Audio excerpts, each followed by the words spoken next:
Ilmu pengetahuan tanpa keluhuran budi adalah buta. Inti lambang Universitas 11 Maret divisualisasikan oleh sebuah wiku. Sosok orang pintar dengan praba di pusat wajahnya. Dalam sejarah agama dan pewayangan, praba digunakan oleh orang suci dan bijaksana, mengisyaratkan keluhuran budi dengan pancaran sinar keabadian ilmu pengetahuan yang menerangi untuk kesejahteraan manusia. Universitas 11 Maret berdiri pada tanggal 11 Maret 1976. Telah memposisikan diri menjadi salah satu universitas terkemuka di Indonesia. Memiliki cita-cita luhur untuk membangun negeri dengan terus mencetak prestasi dan inovasi yang bermanfaat bagi masyarakat. Universitas 11 Maret telah membangun visi dan rencana strategisnya untuk menjadi pusat pengembang ilmu pengetahuan, teknologi, dan seni yang unggul secara internasional berlandaskan nilai-nilai luhur budaya bangsa. Berfokus pada peningkatan bidang khusus dan pada pengembangan kapasitas untuk memenuhi standar kelas dunia, UNS mengembangkan 3 pusat unggulan iptek. Ketiga pusat unggulan iptek tersebut adalah pusat unggulan dalam teknologi baterai lithium ion, Fintech Center dalam bidang teknologi keuangan, dan Javanologi yang berfokus pada studi, pengembangan, dan pelestarian budaya Jawa.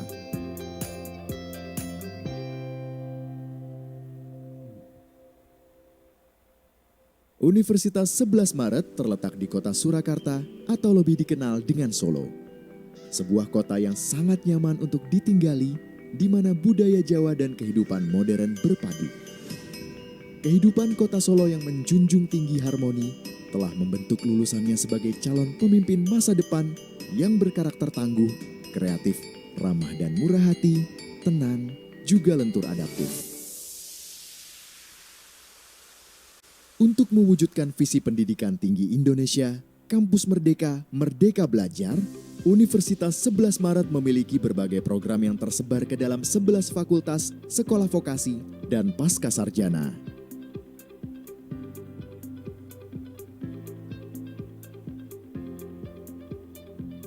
Berbagai layanan perpustakaan seperti penyediaan ribuan buku, akses ke berbagai jurnal internasional, dan pendampingan klinik pustaka dikembangkan dalam rangka mendukung pembelajaran mahasiswa, dosen, dan peneliti.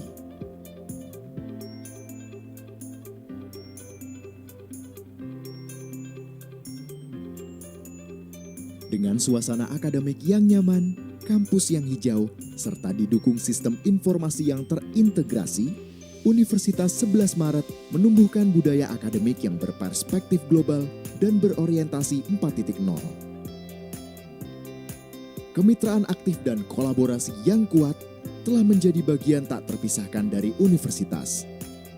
Kemitraan internasional menciptakan banyak peluang untuk mobilitas mahasiswa dan staf, kolaborasi penelitian, dan pengabdian masyarakat.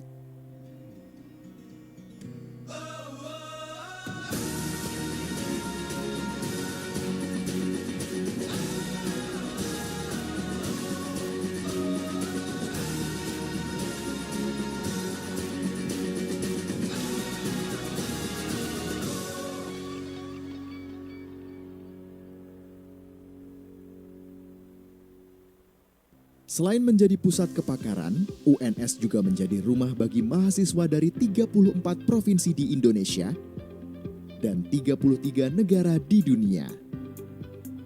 Menciptakan lingkungan beragam yang mengarah pada kekayaan budaya untuk dapat saling memahami. Ekspresi keberagaman menjadi hal yang dihargai setiap hari.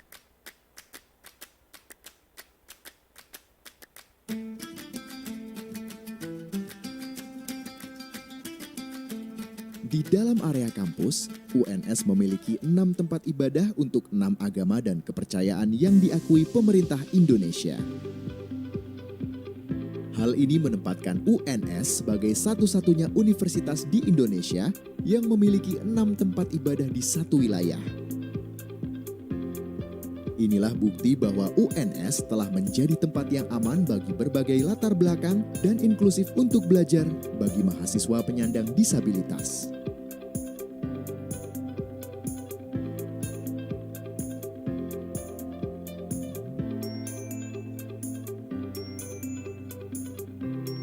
Kehidupan modern saat ini begitu kompleks daripada sebelumnya. Kita hidup dalam dunia yang berubah begitu cepat, sulit diprediksi, dan penuh ketidakpastian. Universitas berperan besar dalam menyiapkan lulusannya untuk pekerjaan yang belum dibuat, teknologi yang belum ditemukan, dan untuk mengatasi masalah yang belum diantisipasi sebelumnya. Penting untuk dipahami bahwa menjadi fleksibel adalah inti dari pertumbuhan seiring dengan perubahan abad ke-21. Inilah yang mendorong UNS mengubah tata kelolanya menjadi PT NBH. Dengan perubahan status ini, UNS akan memiliki ruang gerak yang optimal dalam meningkatkan kualitasnya, memiliki otonomi dan kemandirian untuk mengimplementasikan kebijakan 5 pilar akselerasi UNS menuju World Class University.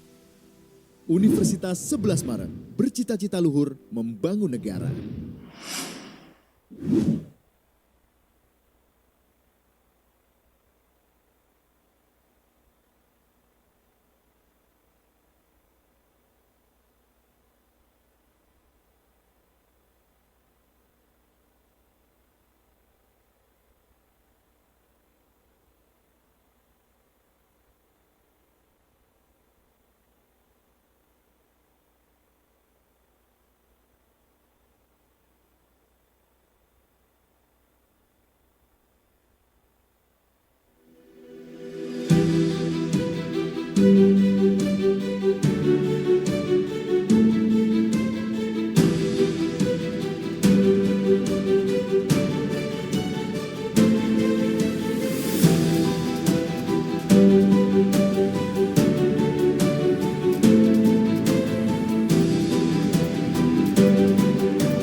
Good morning, the honorable speakers, the distinguished guests, ladies and gentlemen. Welcome to the 9th International Conference on Sustainable Agriculture and Environment. I'm Aya Akmulia. It's such a pleasure for me to be part of this conference as master ceremony. Greeting from Surakarta, Indonesia. This event is broadcastly live on our YouTube channel in ICSAE network. So make sure you guys subscribe to us so you can catch up if you miss any part of this event. And this year, the 9th ICSAE is organized by Research and Development Center for Biotechnology and Biodiversity Universitas 11 Maret in collaboration with Faculty of Agriculture Universitas 11 Maret, Faculty of Art and Design Universitas 11 Maret, and Faculty of Economy and Business Universitas 11 Maret. Okay, so before we proceed further, I would like to invite our distinguished speakers, guests, ladies and gentlemen, to listen to the national anthem of Republic of Indonesia, Indonesia Raya.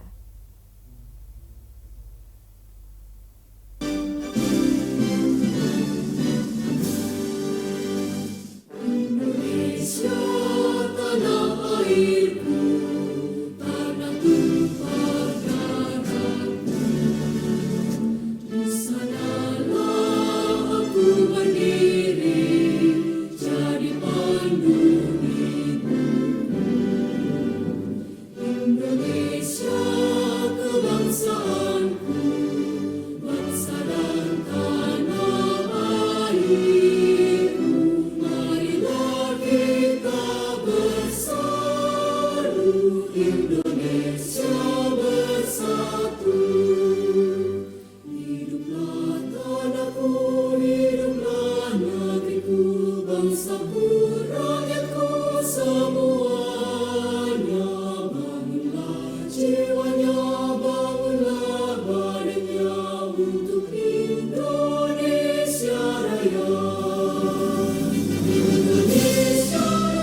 Thank you very much.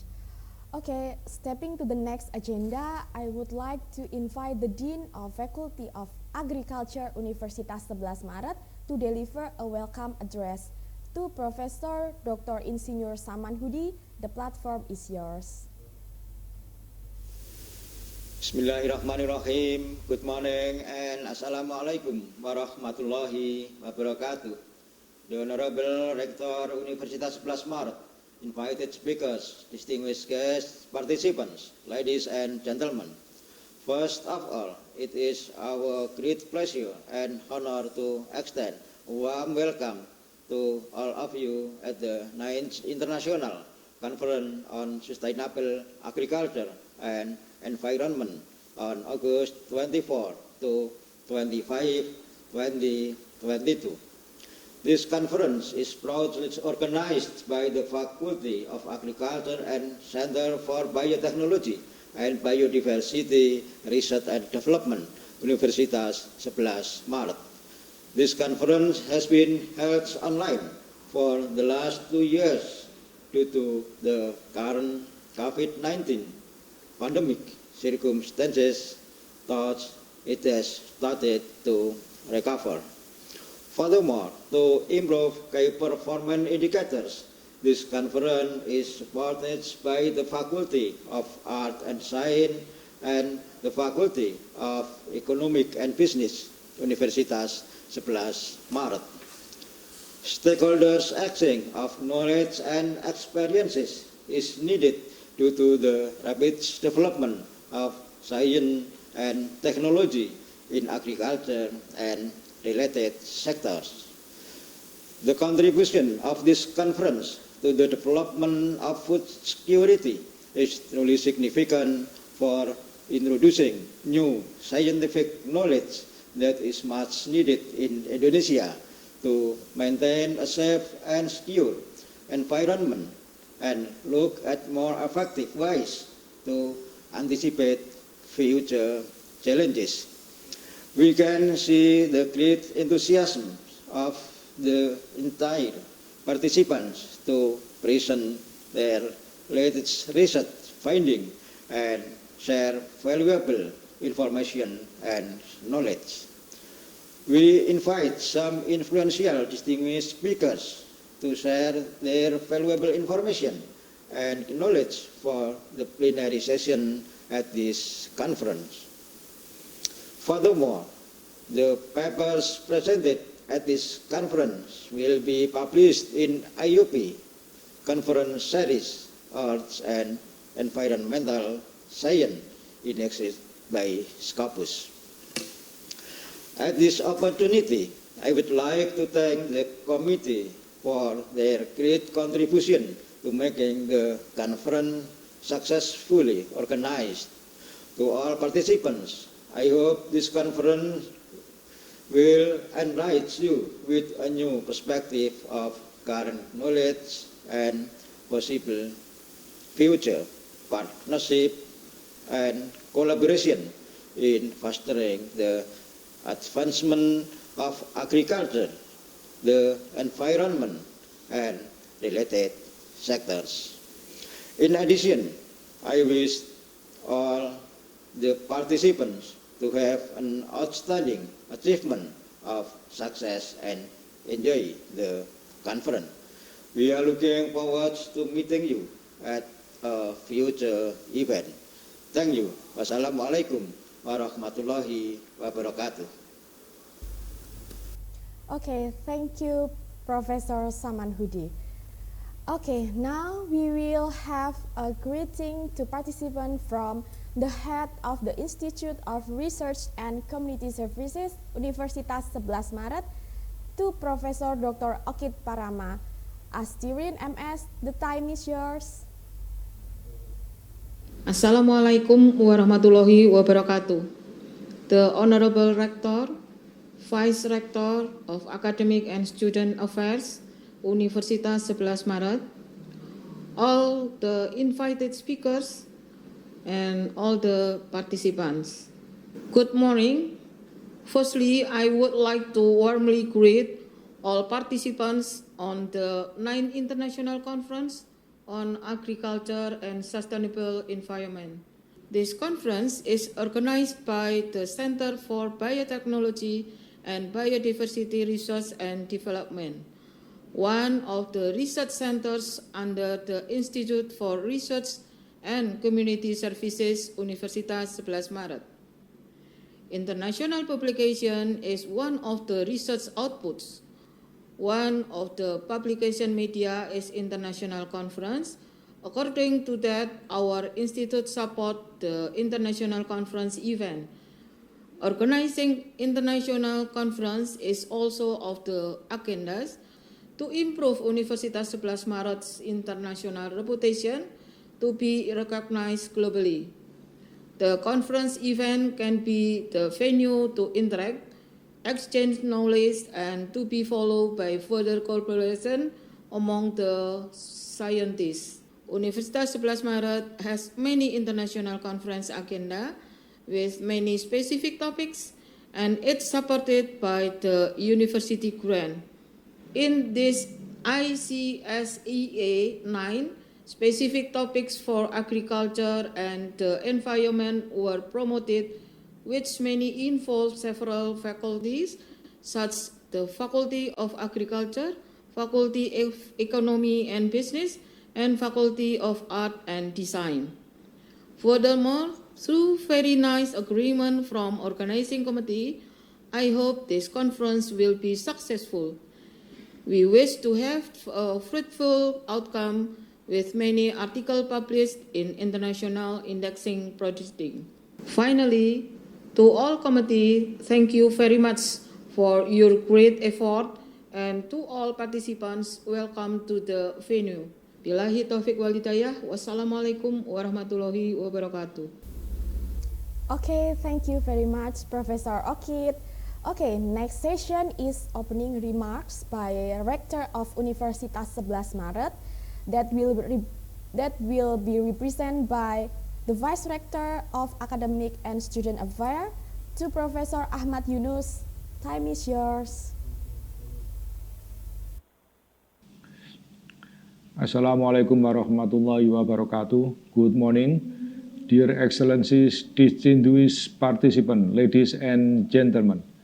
It gives me great pleasure to extend you all a high appreciation for your participation in joining 9th International Conference on Sustainable Agriculture and Environment on August 24-25, 2022.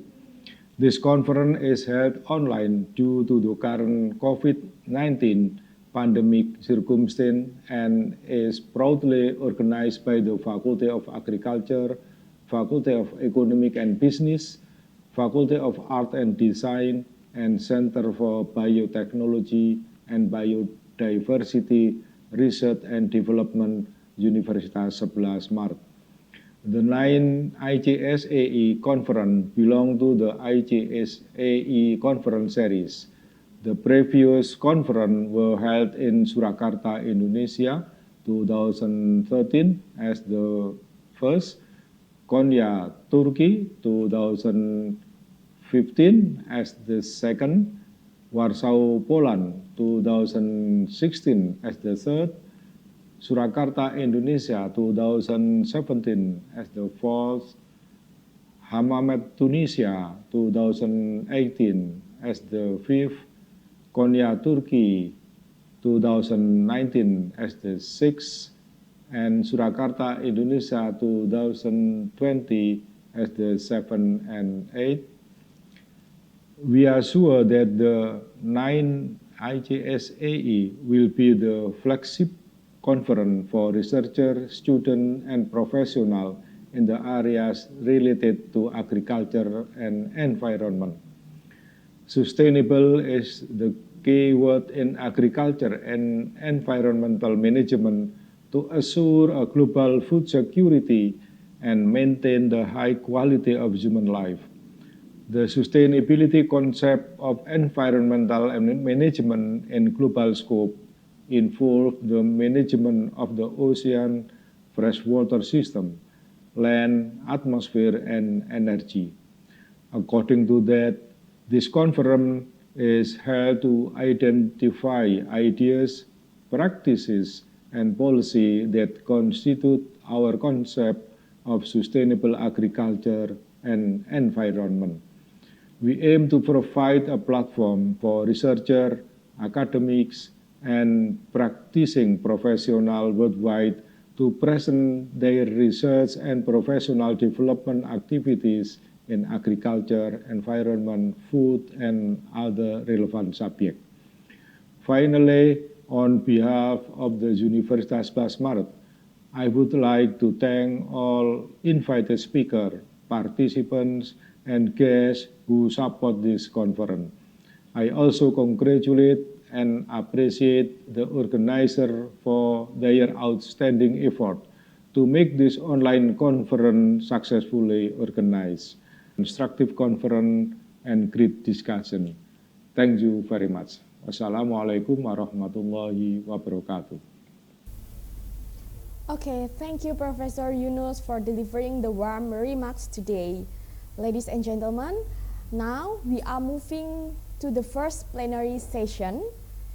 In the first plenary session, we have Dr. Serkan Ates from Oregon State University, USA. And in this session, will be led by Professor Adi Ratrianto. So allow me to introduce the moderator for this session. Professor Adi Ratrianto achieved his doctoral degree from the University of Hohenheim, Germany, and he is serving as the Chief of Research and Community Service Quality Assurance Unit at Universitas 11 Maret. This plenary session will talk about livestock production, health, and environmental effect. So, to all participants in here, if you have any question, feel free to submit your question through Zoom chat box with the format name _ institution to whom the question is addressed and your question. Selected question will be read by the moderator in the Q&A session. So, without further ado, to Professor Adi, the time is yours.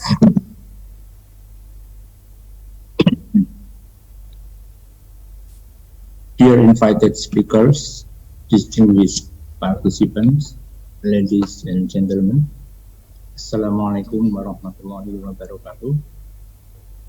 Good morning and welcome to the first plenary session of the 9th International Conference on Sustainable Agriculture and Environment. I would like to thank you very much for all of you who attended this session. Ini aku bisa ke situ. This is an amazing plenary session we have today, and I would be delighted to be the moderator. For this session, we have an invited speaker, Dr. Serkan Ates. Hello, Dr. Serkan Ates. How are you today? Thank you. Good morning. Good morning to everyone as well. I'm doing fine. Yeah, thanks. I think it is still evening in the USA. Correct? It is about 6:30 in early evening.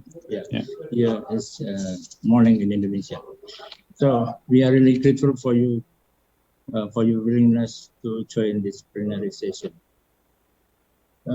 Before we get further to listening the presentation, I would like to introduce the speaker, Dr.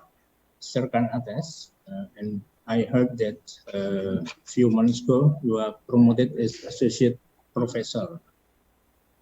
So Associate Professor Dr. Serkan Ates earned PhD in pasture agronomy from Lincoln University, New Zealand.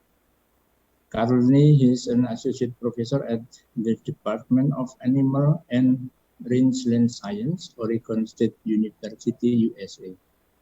Of course, many research and publications have been done with the topic of pasture and rangelands, and currently its index in Scopus is 10.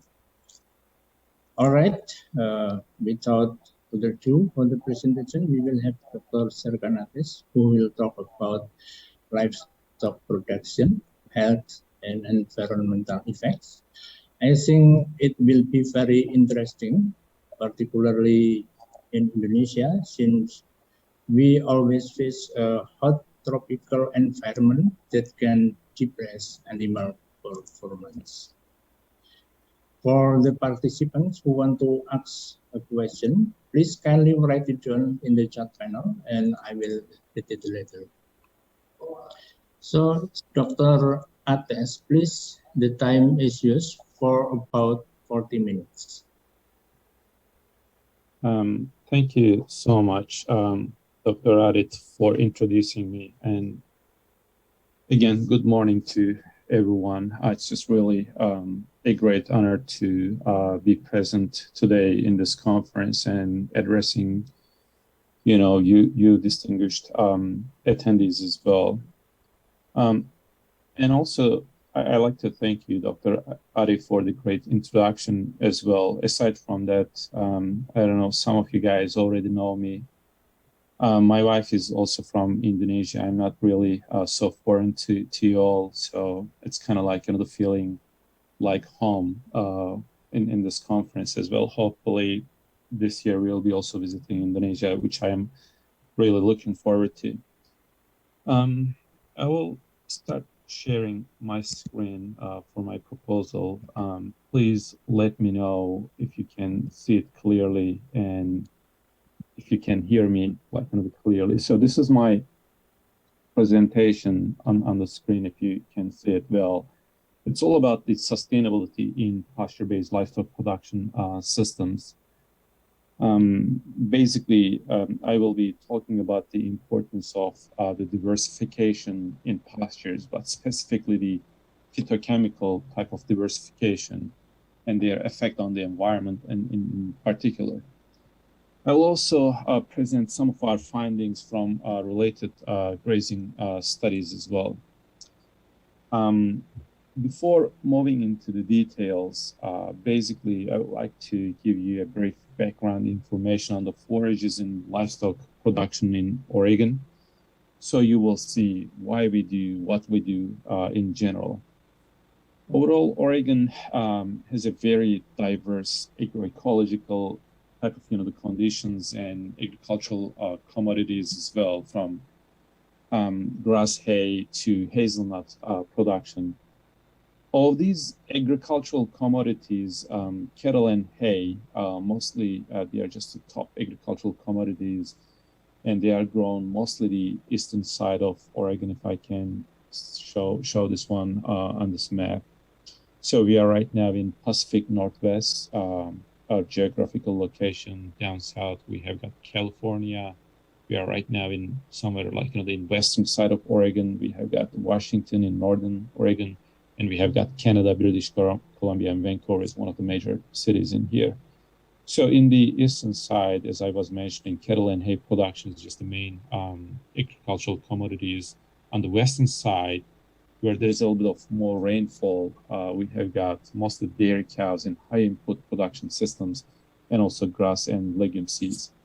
Basically, Oregon has got quite a lot of legume and grass seed industry in this part of the state. In some ways, I mean, we are actually called the grass seed capital of the world from that perspective. So the grass seed industry not only provides the seeds to the farmers and the producers, but also the grass, especially in sort of like the winter and early spring period, they provide a lot of forage for the grazing livestock, as you guys can see in this picture as well. The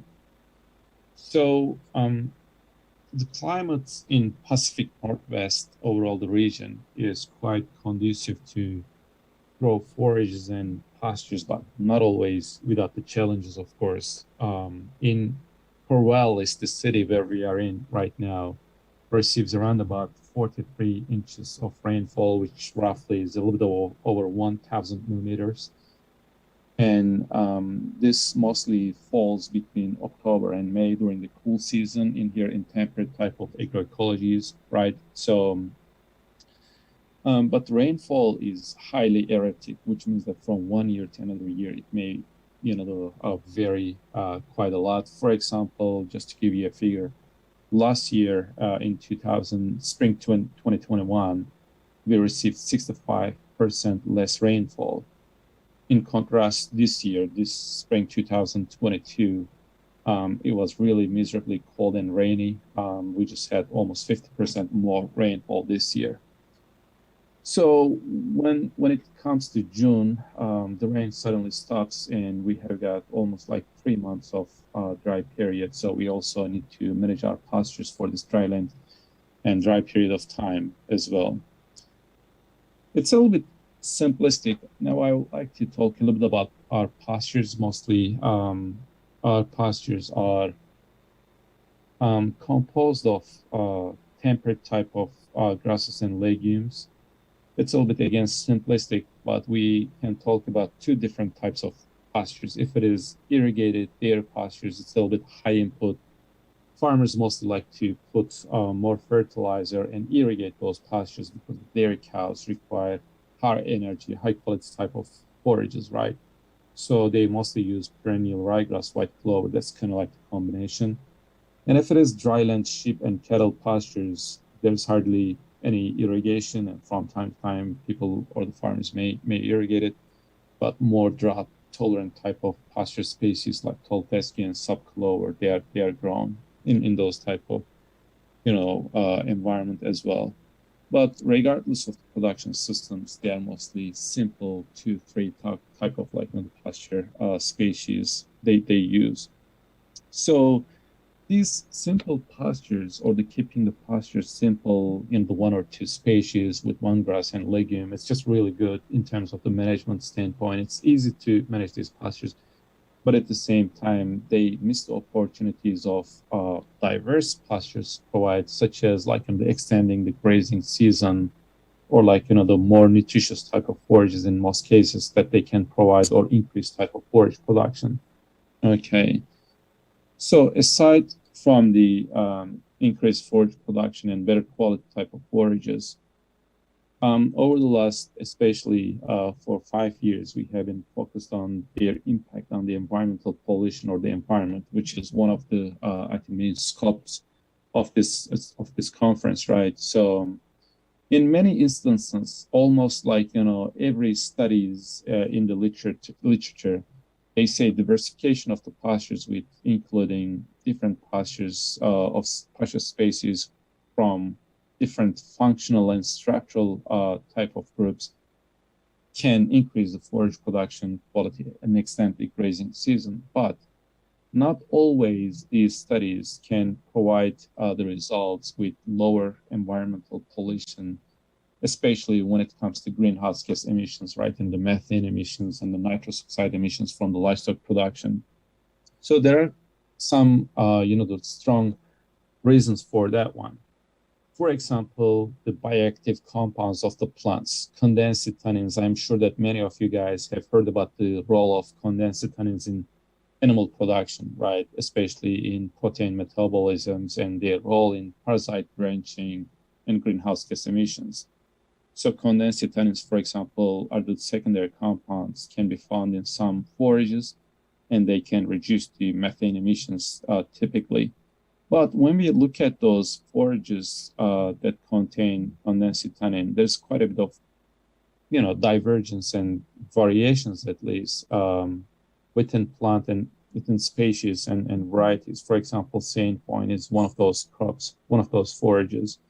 And the condensed tannin concentration of the sainfoin can vary from 3 to 8%. Similarly, the versatility as well, from 1 to 4% as well. And if the pastures contain anything less than 2% of condensed tannin, we may not be able to see the effect on the greenhouse gas emissions, which is why we see the divergence differences in the literature in terms of these forages, diverse pastures, reducing the methane emissions. In Oregon, we also work quite closely on a plant called chicory. As you can see in this particular slide, we have got 2 different chicory varieties. not only from one species to other species, but within the same species, among the different cultivars, there is quite a bit of differences in terms of their bioactive compounds, whether this is condensed tannins or sesquiterpene lactones that branches the parasites, anthocyanins and stuff like that. So in this particular example, you see two pictures of chicory. One of them is antler, the other one is puna. The same forage, right, chicory, but from the morphological standpoint, you can see the differences. And antler chicory was particularly developed in Oregon. You can see some red color on the leaves. So antler chicory has got almost 3% of condensed tannin, for example, as compared to New Zealand variety Puna chicory, which almost has got nothing, in terms of the condensed tannin. This is really important in the sense that if you wanted to provide the benefits to the livestock industry or the production, especially when we just say that, okay, if you to the farmers, if you want to plant chicory, for example, to reduce the methane emissions from your farms or reduce the, parasite loads in the animals, then you need to plant chicory. And oftentimes they say, okay, I'd like to do that one, but how much should I have in my pastures? That's a little bit tricky questions because there's quite a bit of divergence in the species and then the varieties as well. So in the next slide, I wanted to also provide some of the examples of the bioactive compounds and what they do in terms of the sustainability.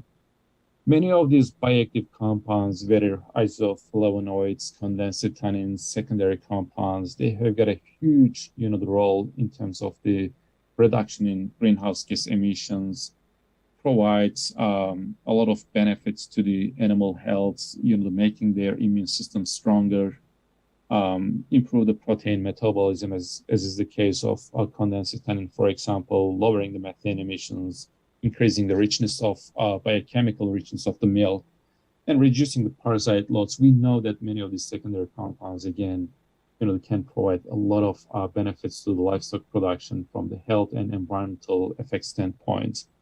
Some of these compounds also shift the nitrogen throughout the digestion process, shift the nitrogen from urine to feces, especially a plant species called plantain can do that one really well because of the hydrolyzable tannin concentration. And that just leads to less nitrous oxide emissions, for example. And this is a big problem in countries like New Zealand, where they have got heavy grazing stocking rate, particularly in their dairy production systems. So we think that designing these diverse forages with high bioactive compounds can improve especially from the nutritional standpoint, can improve the animal production and decrease the environmental standpoint. And we call them chemical landscapes or chemoscapes in short form. Okay, and we are trying to design effective chemoscapes in pastures at the moment. So we all know that these chemoscapes can really help us in reducing the greenhouse gas emissions and stuff like that, but how to integrate them into classical type of pastures?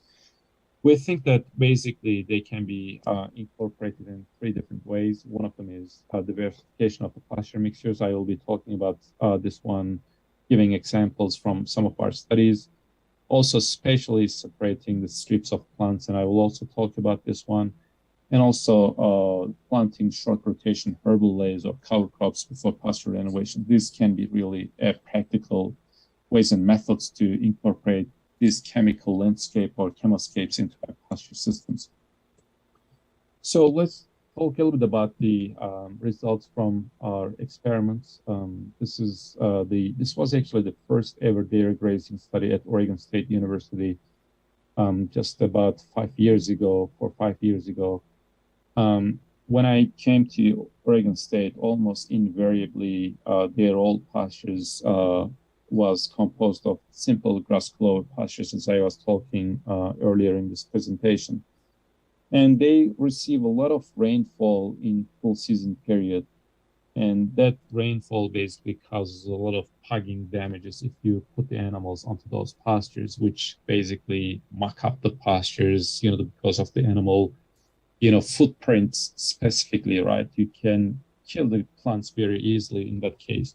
If you don't put the animals early in those pastures when the grasses grow really rigorously, then the pastures to go tall and tall. They provide the seeds. The quality decreases very rapidly, and it's not good for the dairy production system. I said, if we are not utilizing these grass clover pastures very efficiently, why don't we diversify the systems? Why don't we, for example, plant fork-based pastures like chicory, plantain, like lettuce looking like plants, as you guys can see in this picture, or legumes. Legumes, everybody knows that the benefits of legumes from the agronomical and animal nutrition standpoint, right? They fix atmospheric nitrogen, and they also provide high, animal growth or milk production as well. So that's what we did in this study. We planted either grass clover pastures as the control, or diversified fork-based pastures or legume-based pastures with high bioactive compounds. And these are the pasture species that we have: perennial ryegrass, annual ryegrass, and white clover. Annual ryegrass was volunteer. We didn't plant, but it was in the system. In the fork-based pastures, chicory, plantain, white clover, and broadleaf weeds, we had some. Legumes, red clover, bersechefoil, balance, and berseem clovers as well. So we planted these ones in a randomized complete block design with 3 replicates in May 2008, and grazed with a group of Jersey cows in spring. We looked at the pasture biomass production, milk yields of the animals. We used the SF6 method, sulfur hexafluorine method, for the enteric methane emissions. We collected blood samples from these animals and looked at the blood urea and nitrogen. And for the nitrogen partitioning, we looked at the urine samples and the fecal samples in this study. So total dry matter intake was the greatest in the cows grazing legumes, which is a no-brainer. Animals love really legume pastures, and they can maximize their production and intake as well. Second highest intake was the fork pastures compared to the grass clover pastures, which was controlled.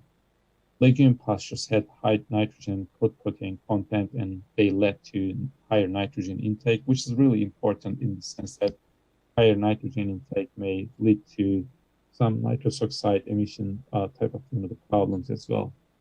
From the milk production, it just followed the same trend with the intake.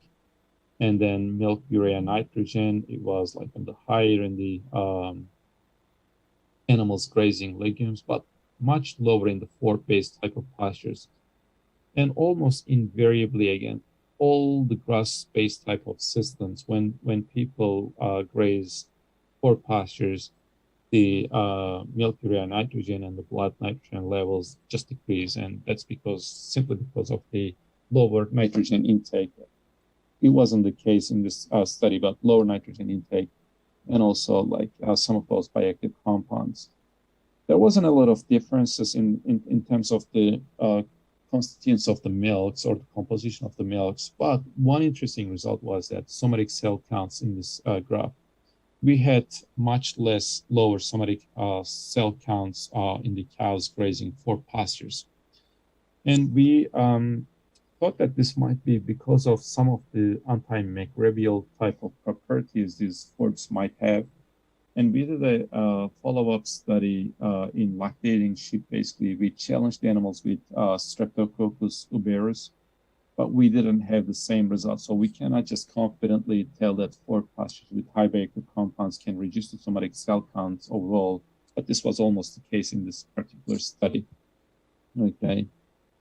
And when it comes to the plasma urea, it was the same again, highest in the legumes, lowest in the forks.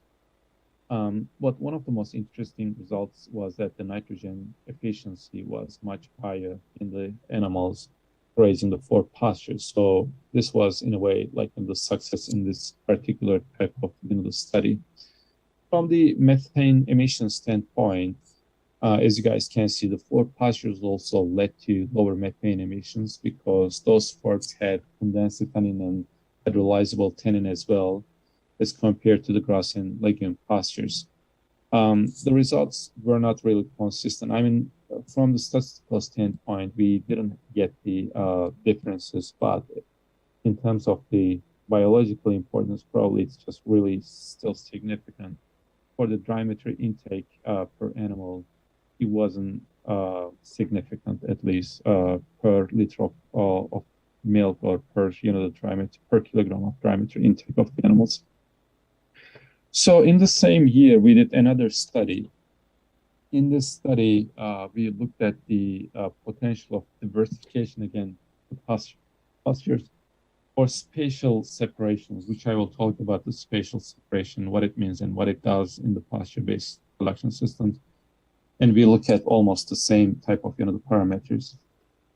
Originally, spatial separation in several different studies across the globe, they did this one because if you spatially separate the pastures, which means that instead of mixing so many different type of grasses and legumes together, if you plant them side by side as a single monoculture type of plant, the animal dry matter intake increases because they don't spend so much time selecting from one pasture species from the other, and they don't need to spend so much energy. So original studies, basically, they looked at this dry matter intake increasing standpoint. And for example, in this particular study, when they planted perennial ryegrass, which is a very common full season grass, and white clover perennial ryegrass mix as compared to that one, or spatially separate this one, which is the great planting ryegrass in one hand and white clover in another hand, or white clover alone.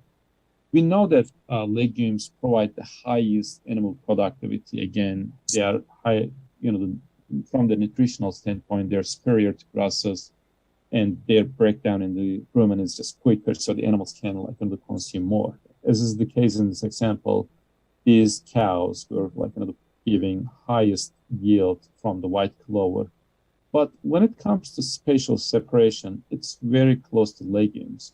I mean, despite the fact that 50% of the pasture grasses, 50% of the pastures are legumes, the effect is almost the pure legume pastures. And that was the main idea. And we said that, okay, in many studies, people did this one, but how about the diverse pastures? It is easy to do this with two different, pasture mixtures. Or how about if you wanted to bring so many different types of herbs and legumes, and then bring that bioactive compounds in pasture species and the pasture system, right?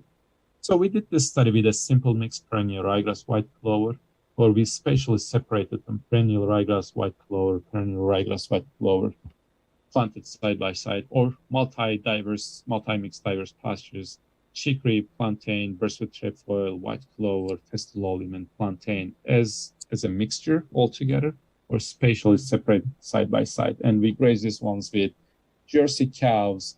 And at all times, these Jersey cows were able to access all these forages. We strip graze them every day. We allocated the forages that they need, and we keep moving throughout the experimental period of time. Again, the same type of parameters, pasture production, nutritive value, just to measure the intake of the animals, milk yield components, empiric methane emissions, and partitioning of the nitrogen in the body type of parameters. So this is an aerial type of pictures from the study area. So you can see this is a diverse mixed pastures in here. So the cows are grazing here. This is a simple pasture mixtures grazing. And this one is diverse, spatially separated, again, festalolium, birchwood trefoil, chicory plantain. And then this one is the simple pasture mixtures, perennial ryegrass, white clover, perennial rice, white clover. This picture was taken probably 10, 15 minutes after we put the animals onto these pastures. And we can see where they really went to first. In this in the example, they are grazing chicory pastures in here and legume pastures in here, and it's not much different in the other places either. So an example of our botanical composition, how these pasture species look like. Chicory is a little bit lettuce looking like, the plant have got a lot of condensed tannin, high bioactive compounds. Brushwood trefoil is the same. White clover and perennial ryegrass, most commonly grown forages, plantain as well, another interesting type of plant in the sense that it grows really well in pastures and provides a lot of hydrolyzable tannins and secondary compounds as well. In these experiments, we didn't get much differences in terms of the dry matter intake of the animals. Most pastures provided similar type of results. And we think that this was mainly because of the fact that we did this trial in early spring period when all the pasture species at highest in their nutritive qualities. In terms of the nitrogen intake, it wasn't much different except the simple separated pastures because this pasture had a lot of white clover, and white clover is rich in food protein. That was the main reason. Milk yield didn't differ much. Again, some of the components of the milk, the diversity basically was favorable in this context in terms of increasing the the milk fat or protein. But the main difference for us, and it was the important factor, was the milk urea nitrogen, indicating that basically mixed diverse pastures had much less milk urea nitrogen, and also spatial separations also was even better, which decreasing the milk urea nitrogen, which is really related to, again, the environmental impact from the nitrous oxide emissions. It's kind of like in the parallel parameter. So in urine, as you guys can see, the nitrogen content was much less, lower in diverse mix and spatially separated diverse as compared to the simple pastures. But when we look at the feces, it was almost the same. So which this tells us that the nitrogen was kind of like in the partitions towards more feces than the urine in diverse pastures. So nitrogen in feces is more stable in the environment as compared to the urine. So from the environmental standpoint, it's just really a positive parameter. So we also looked at the methane emissions. Methane emissions didn't differ so much in the individual, like the animals throughout the day in terms of their emissions. But when it comes to the per dry matter intake of animals' consumption, the methane emission was lower with the diverse pastures. We didn't have enough canisters in the study, so we didn't look at the spatially separated diverse mixtures, unfortunately, but still it indicates that the diversity with high bioactive compounds, plants consisting high bioactive compounds, has got a high potential to reduce the greenhouse gas emissions. So I took this picture from one of the farms, basically as a kind of like the working example, right? This farmer is an organic dairy farmer in Oregon, and they planted the grass clover mix, but in between they also planted this chemically rich pasture species, and this is how they look in spring period of time. I took my students there. He has got grass clover pastures and also diversified phytochemically rich bioactive compound rich type of forages in the pastures, again, to increase to boost the animal immune system and decrease the emissions. This is another picture we have recently did in one study in a sheep farm. So the guy had a lot of farmland with grass-dominated type of pastures, and he wanted to diversify. We killed all the grasses with an herbicide and planted these sort of like bioactive compound-rich pastures, and this was how it looked last spring, which is a beautiful type of forage. And this is another farm in Eastern Oregon, dryland type of environment, where the farmer had a grass-dominated pasture. We incorporated bursa trefoil in this pastures. The farmer, you can see how happy he was with the results. Bursa trefoil is a phenomenal type of legume. It has high condensate tannin again. It fixes the nitrogen, deep taproots, drought tolerant, and at the same time drenches parasites and reduces the greenhouse gas emissions. And this is kind of like a successful example of how these forages can be incorporated in the system. I don't know if the attendees to this conference have heard about the term agrivoltaic. One of our specific research focuses on the agrivoltaics. Agrivoltaics is kind of like a very catchy terminology for agricultural production under the solar panels, which is becoming really, really a prevalent type of production system in Europe and part of the United States. we know that, the future might be really challenging, even not future, nowadays with the Russia-Ukraine problem. We know that the energy crisis is coming. So providing the green clean energy from these solar panels becoming really an important, but at the same time, they occupy a lot of agricultural land, especially in a country like United States and Europe. So they say that the modelers basically come up with that numbers that if we convert 1% of the total agricultural land to agrivoltaics, then in that case, we'll be able to provide the energy needs of the world. At the same time, we'll be still providing, agricultural products from these, the lands. So for this one, we did one study and we looked at the comparison of land production from these, what we call it, solar pastures, agrivoltaic type pastures, as compared to open, traditional pastures. And our results indicated that basically they had very similar type of production, but the animals really love the shade, especially in summer period of time. And then they are more happier and they don't need to spend so much energy to maintain their body temperature. So we think that also these solar panels or the agrivoltaic sites, we can incorporate some of these forages with high bioactive compounds, and they can act like the pharmacy of the pastures whenever the animals need to come and graze and then drench their parasites and boost their immune system. That will be possible. Or what also the foodscapes or the food banks, right? In summer times when there's not forages available, because of the shade, these forages can grow really well under the solar panels, and we might be able to graze and then provide the shade to the animals. So I just wanted to introduce this idea to the attendees. The agrivoltaic as a terminology. Many of the scientists, they are doing different types of studies, some of them growing potatoes under the solar panels, some of them like the wheat. In some cases, the production of those crops reduces, in some cases increases, especially the shade-loving type of crops like potato, for example.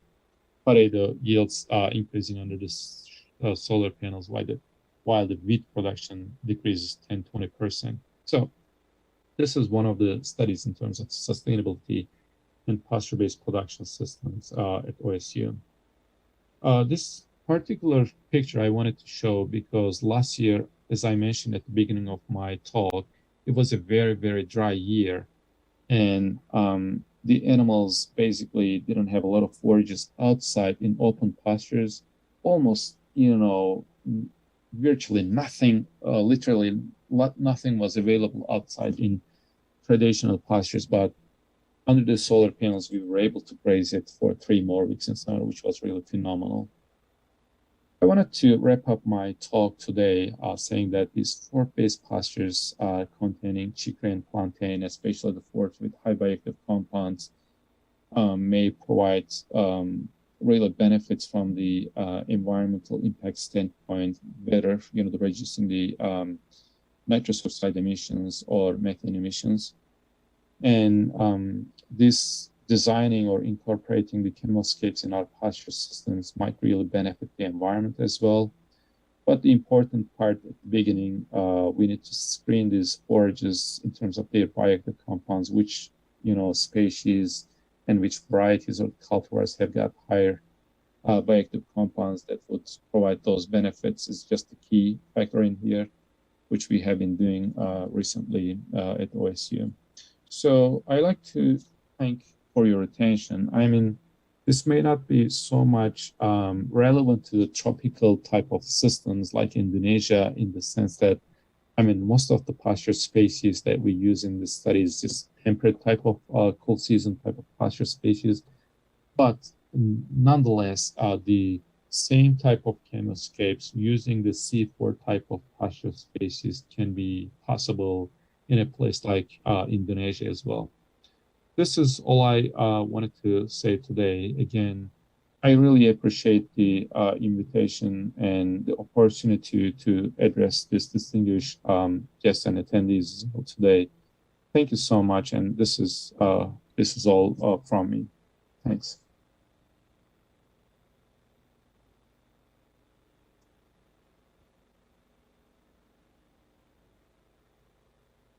All right.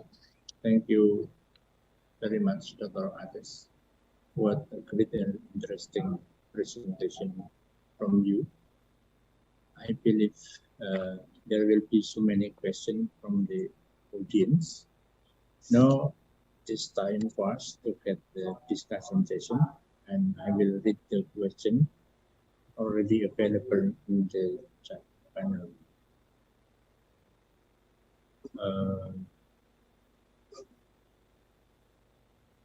But it seems no question right now.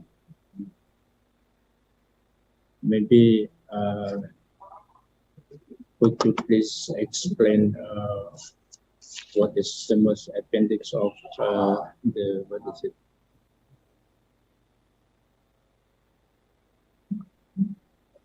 If there are any questions later on, probably people also can put them in the chat box, right? And I will be available in here to, the answer as well. Just please let me know. I'll be hanging out a little bit in here. Yeah, there is a question for Dr. Ates.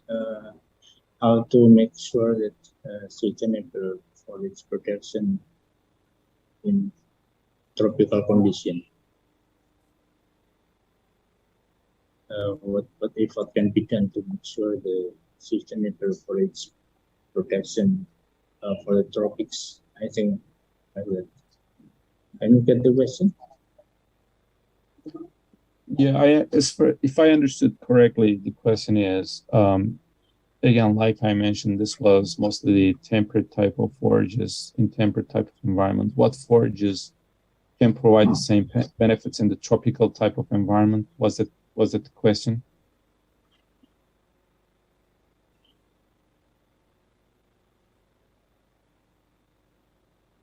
I think this question, how about the effort to make sustainable foliage protection in the tropical condition, especially for tropics? Yeah, I understand the question, and that's just very relevant to this, basically the location. But I just must say that I haven't worked in any tropical type of environment or with tropical type of forages. I know that some of the C4 crops, like the sorghum, Sudan grass, might have condensed tannin as well, and they can be incorporated. And some of the C4 type of forages also have got, especially like in the high-end condensed tannins too. But I just don't have enough experience and knowledge to provide some options or the answers for the tropical type of environment, because that's just not like the environment that we are in, and we haven't worked on those so much. I'm sorry that I don't have a lot of information about the tropical type of systems. Yeah, no problem. Since we are in different tropical, different climate area, of course. So regarding the meat production, what do you think the best strategies to keep the meat quality between different seasons? Yeah, many of the scientists also looked at the effect of different forages and the bioactive compounds in meat quality, and they found really some strong also evidence that diversification improves the meat quality from better, the higher fatty acid profile standpoint, especially omega-3 fatty acids in the meat, or in different type of the tenderness type of the parameters in some studies, as far as I remember. We didn't look at specifically the meat quality parameters when we did this diversification type of studies, but we know that diversification, especially with the high bioactive compounds, they can also pass onto the meats and then the animal tissues or the milk as well. So those the components can benefit to the human beings too. There were some studies, particularly with red clover. For example, red clover has got isoflavonoids, and isoflavonoids specifically can help the the human health as well, if it is in the meat or the milk too. But specifically, we haven't done any meat quality studies aside from a hemp feeding study to the animals, which was very recent study as well.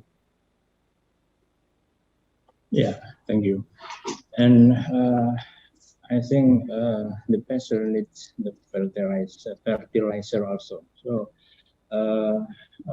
what about the fertilizer for the pasture? Is it use the manure of feces from the cattle or another fertilizer commonly used? Yeah, so for the fertilizer, the most important factor is just the soil type, right? Soil fertility. Before we go to a particular type of farm and look at the soils, we must collect the soil samples and see what's deficit in the soil. But almost invariably, all the soils, I don't think it's different in the tropical type of environment. They are nitrogen deficient. So we almost invariably, in all types of pastures, during the pasture establishment phase or later in the productive phase, we recommend nitrogen application, and typically people apply 50 to 200 kilograms of nitrogen per hectare for the pastures. I don't know how different the rates will be in the tropics, but I assume that it will be similar. And from the sustainability standpoint, again, these chemical type of fertilizers also cause a lot of emissions, nitrous oxide emissions too, specifically. That's why we like to incorporate the legumes in the systems, because the legumes can fix atmospheric nitrogen through their symbiotic relationships with the bacteria, right? So the white clover, for example, can fix up to 250 kilograms of nitrogen per hectare in a year, so which is phenomenal. If the farms or the pastures have got 20-30% of the legumes, that they can fix up to 100 kilograms of nitrogen. So in especially low input systems, which very little irrigation or no irrigation or low fertility applications, fertilizer applications, we often recommend legumes and in the systems, incorporations of the legumes in the systems. But if that's not so much possible, of course, the people have to apply fertilizer. And most of the time, the main limiting factor is the nitrogen in pastures. So we recommend people or the farmers to apply nitrogen. Again, like I said, 50 to 200 kilograms of nitrogen per hectare is just very common depending on the production systems. Okay. And aside from that, phosphorus is and then the potassium are the main ones that might be limiting. But of course, everybody has to collect the soil samples from their field and look at what's deficit, right? Before giving recommendations. Yeah, and maybe this is the last question. Which one should be considered first, the crop or the breed, to get the best combination of dairy production in pasture condition? Again, I don't know so much about the tropical type of grasses and forages, but I always tend to recommend the diverse type of mixtures. The grasses, the mainstay of the pastures, you need to have at least the 60-70% of the grasses in your pastures, because the grasses are the species that drive the biomass production. And then you need to include the legumes, tropical type of legumes. I know that there are a couple of tropical type of legumes that you can incorporate in the systems, and also some of the port species. We also have been doing quite a bit of the studies. Today, actually, I visited one farm in a silvopastoral type of systems where they have got a lot of pine trees or the oak trees, and they wanted to graze the understory type of production. I know that in Indonesia and Malaysia, there is quite a bit of interest towards that agro-silvopastoral or agro-pastoral type of production, especially with palm tree type of plantations, grazing the palm tree, areas under the palm tree type of deal. So it's all about, again, finding the combination that would suit or fit in one particular environment in your production system, whether if it is temperate or the tropical, and with the available type of locally adapted forages, you can design your pastures and can get really productive biomass production, and also bioactive compounds, providing bioactive compounds to the animals. Again, I cannot just recommend or advocate sort of the certain type of tropical type of forages which we have never worked on them, really. So I don't want to mislead anybody at this stage, but I'm sure that there are a lot of those crops are available for Indonesia or the tropical type of environment as well. Yeah, all right. Thank you, Dr. Antes. All right, ladies and gentlemen, due to the limited time, we have to end the discussion session. Thank you very much, Dr. Serkan Antes, for a great and insightful presentation and discussion. Before we close this session, I will summarize the presentation from Dr. Serkan Antes. Some of the important things from the presentation that including crop-based pastures that contain chicory and planted in feed-based dairy foods may be more effective for reducing environmental effect for pasture-based dairy farming than legume pastures. And the second, designing chemoscape using crops with high bioactive compounds may have achieved sustainable pasture-based livestock farming. And screening pasture for the secondary components and composition is the important issue.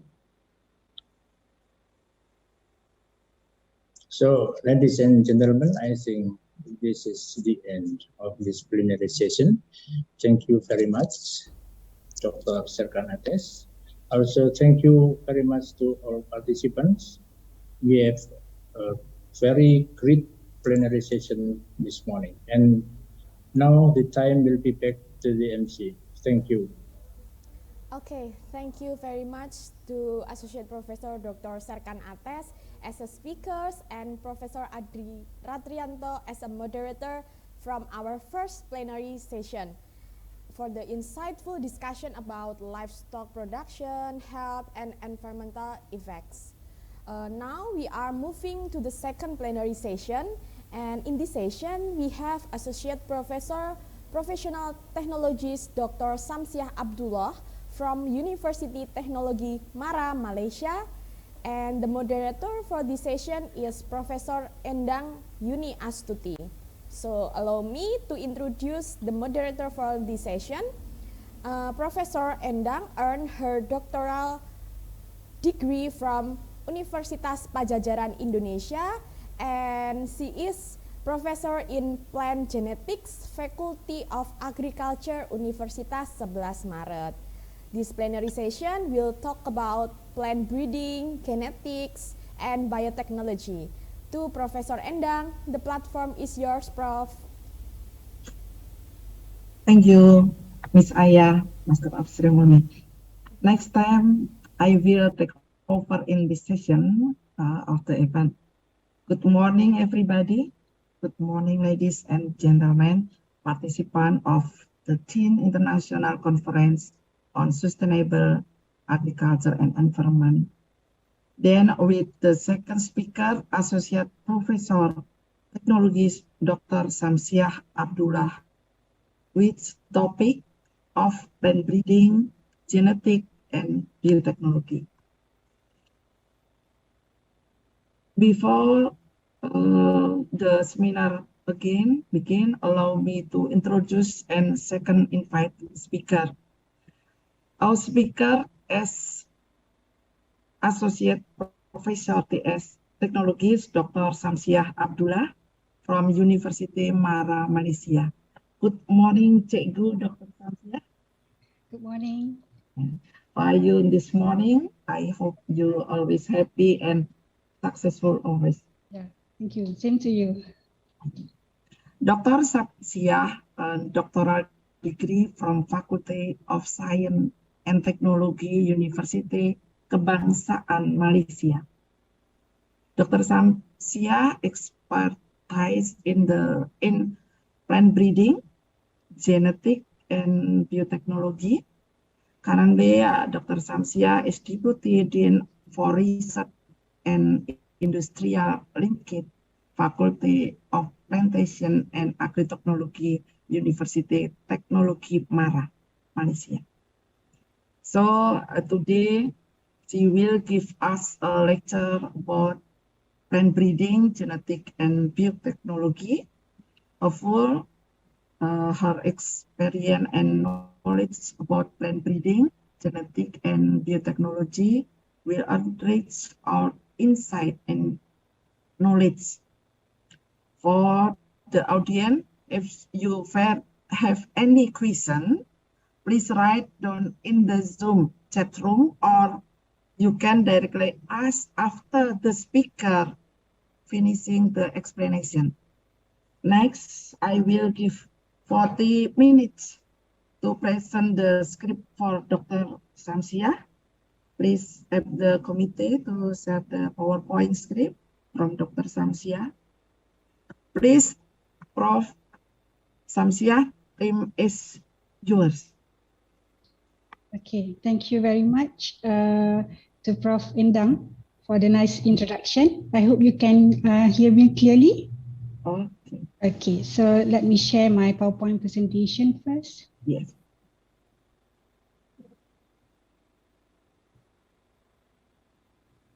Okay, actually today, before that, Bismillahirrahmanirrahim. Assalamualaikum warahmatullahi wabarakatuh. And a very good morning. Here in Malaysia also still morning. It's around 10:30 in the morning.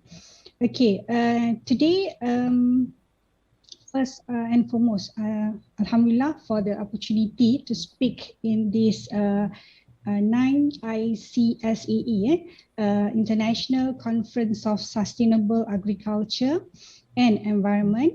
And I would like to express my sincere gratitude to the organizer, Research and Development Center for Biotechnology and Biodiversity, Universitas 11 Maret, Indonesia.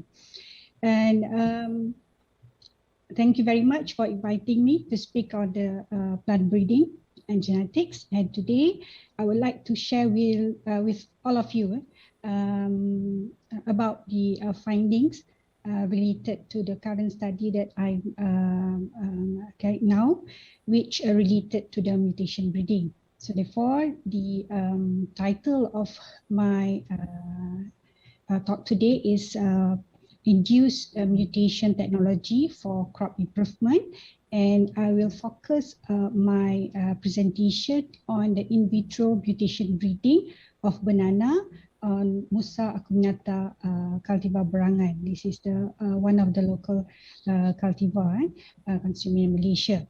So as mentioned by Prof. Endang just now, I'm Syamsi Abdullah, and I'm from the Faculty of Plantation and Agrotechnology, University Technology Mara, and our campus is situated in one of the state in Malaysia, which is Malacca, and in campus Jasid.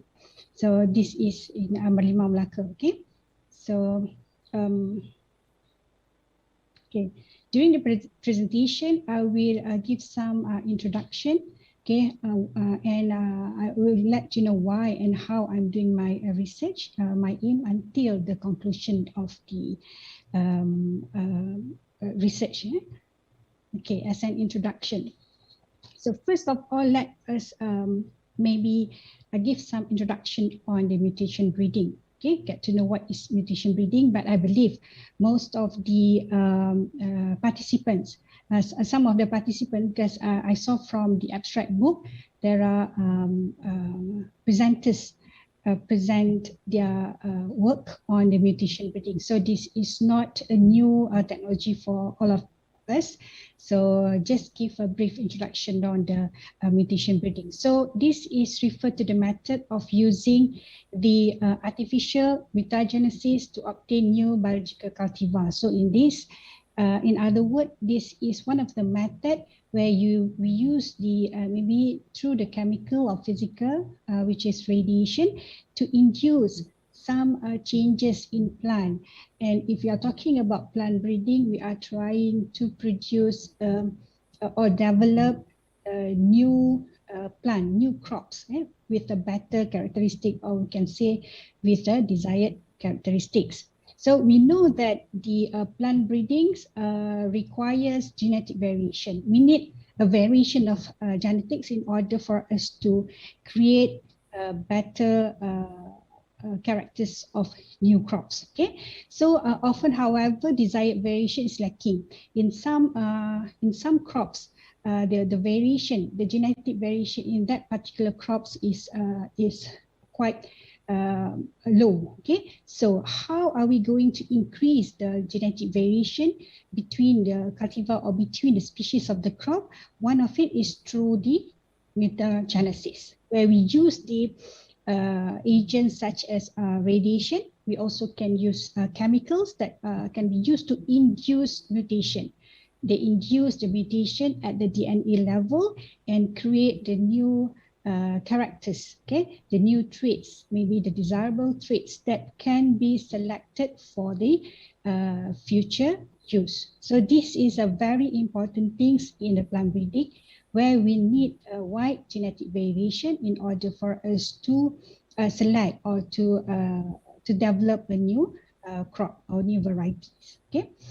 Okay, mutation induction has become a proven way of creating variation within the crop varieties, because we can read from the journals. Okay, a lot of crops have been gone through the irradiation, where many countries have successfully produced, including Indonesia, right?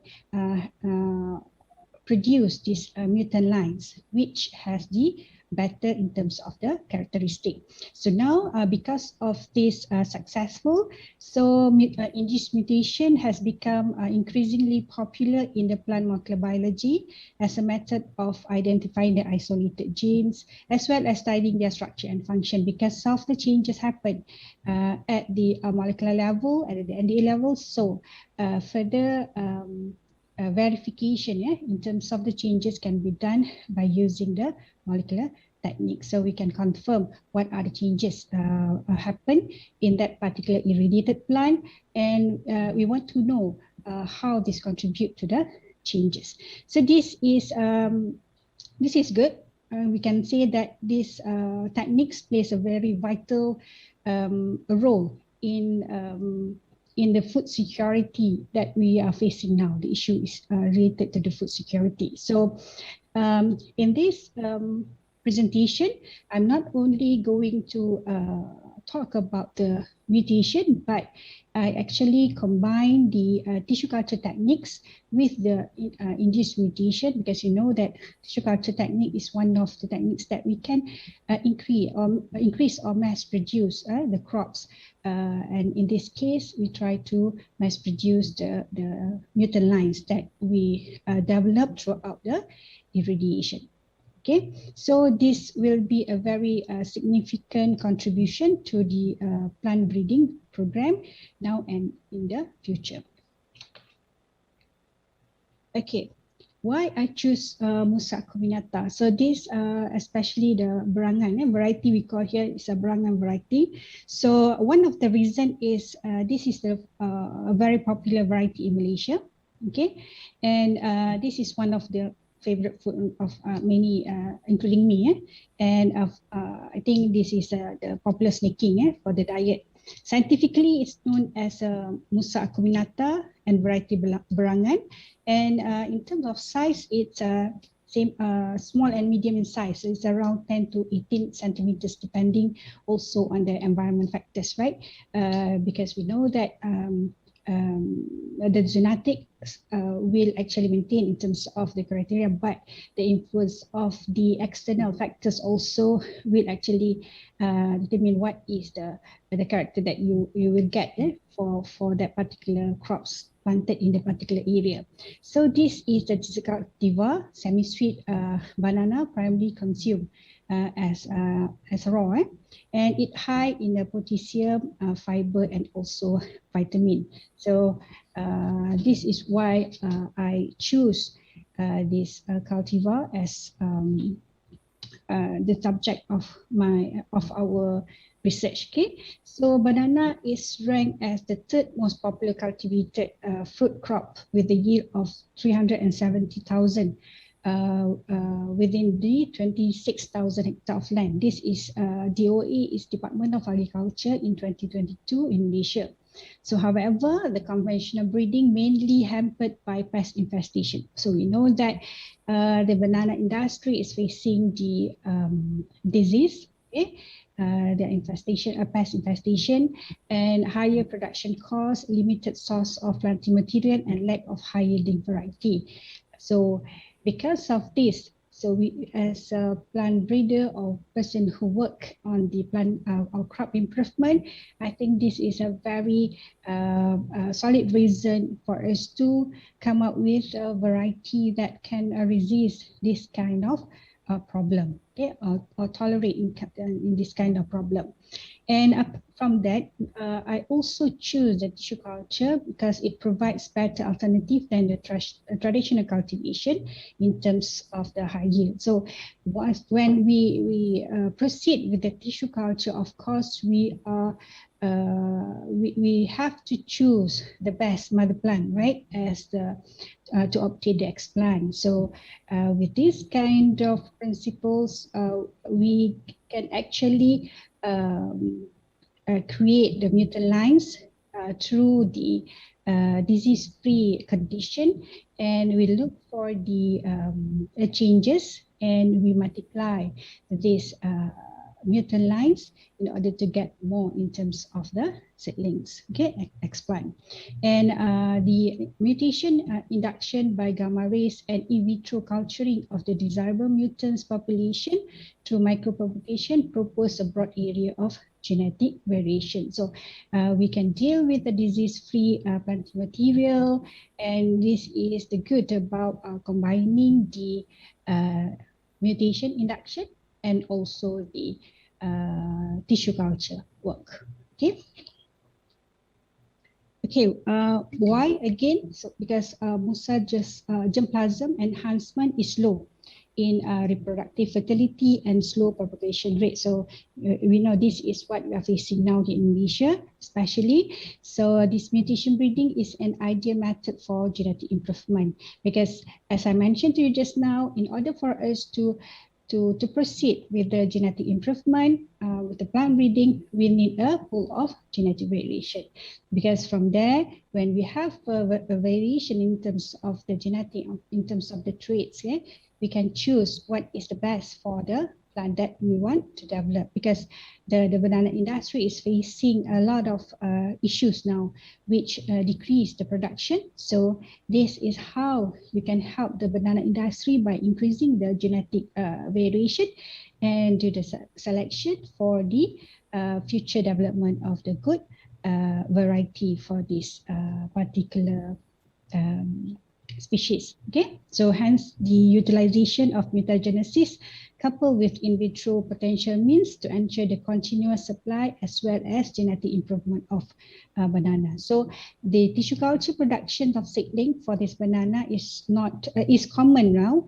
So here I combine the mutagenesis and also the tissue culture in order for us to develop the mutant lines, and also at the same time we ensure the number of mutant lines is enough for us to further in terms of the data analysis, to get the conclusion for the experiment. Okay, basically this is our aim. I kept mentioning that to induce mutation and generate genetic variation from which desired mutants may be selected. So this is very important for the breeding process.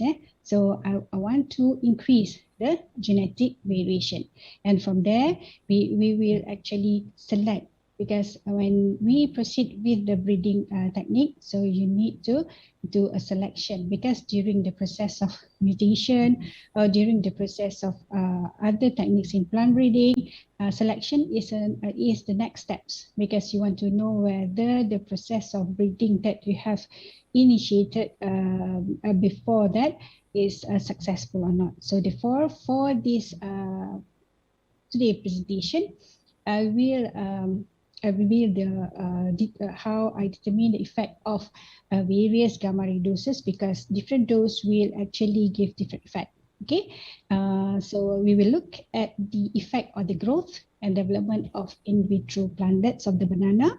This is Barangan banana, and also I will assess the growth of the performance of the irradiated seedlings, because we not stop at the laboratory level. We go until the acclimatization, and we look for the morphological changes of the banana. Okay, because we know that after the in vitro, the acclimatization also will affect the growth performance if we don't give a proper condition for these clones, from the in vitro. And at the same time, in order for us to verify whether this is the potential mutant line, so we conducted a molecular analysis using molecular markers. Okay, we have several molecular markers related to, which we obtained from the past research, just to verify there is a mutation or changes happen after the process of radiation. And of course, the contribution, it will give a significant knowledge on a suitable doses of banana improvement via gamma radiation, because we know that different plant and even different variety will act differently between different doses of gamma radiation. And radiation is not only for gamma, they have several, but today I'm going to talk about gamma radiation. Okay, and this will be useful for the future banana breedings programs in development of the new improved cultivar. So what I'm presenting today is the very first step, in order for us to create the genetic variation, and also at the same time, whatever mutant lines produced from the irradiation must be examined. Okay, you have to do the assessment whether the gamma radiation has affected positively or negatively on the growth and the performance of the cultivars. Okay, this is basically the methodologies of here I'm going to talk about the methodologies, the detail on the what we use. So as I mentioned to you, I use Barangan banana, and we use the gamma radiation treatment. So the starting material of this experiment is the pseudostem from the tissue culture plantlet. Why? Because I choose tissue culture plantlet because I want to reduce the contamination, because it involves the in vitro procedures. So for you to start the gamma radiation procedures, it's not necessary to use the pseudostem in vitro, but you can use also the sucker. But in order for you to use the sucker, you have to make sure that the sucker undergone the sterilization process, because you need to avoid the contamination. This is a very crucial steps in vitro culture, because contamination will actually delay the process or the whole protocol for this kind of work. Okay, and we use radiation. We choose 0, of course, as a control treatment, and we choose between 20 to 60 gray. Okay, so it depends on, again, it depends on what you want to do. However, you want to look at the higher doses and or the lower doses. So in this case, I choose this because of the based on the previous study in other varieties. So we choose this dose in order to see the effect of banana Barangan due to the radiation doses. And post-radiation treatment, the sample will rinse in 3 times with the water and dissect into 1 mm. Okay. Okay, this is the flow of the in vitro regeneration.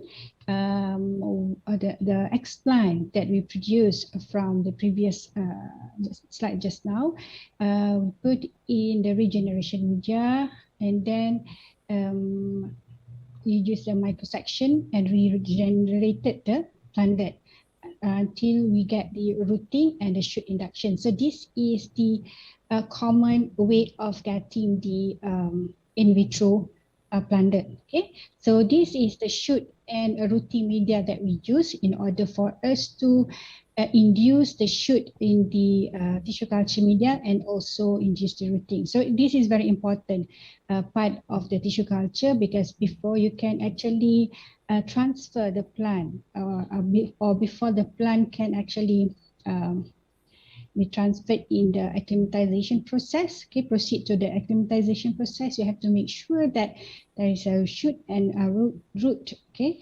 meaning that a complete organ of the plantlet for the process of acclimatization, in order for us to ensure that the plant will survive during the process of acclimatization. So we did this in a very careful manner, because this is something it's not easy to do, because from the start you need to get very good material, and then you have to go for the irradiation until you get the plantlet. So every single plantlet that produced from this experiment, we treat very carefully, because we want to lose any explant during the process.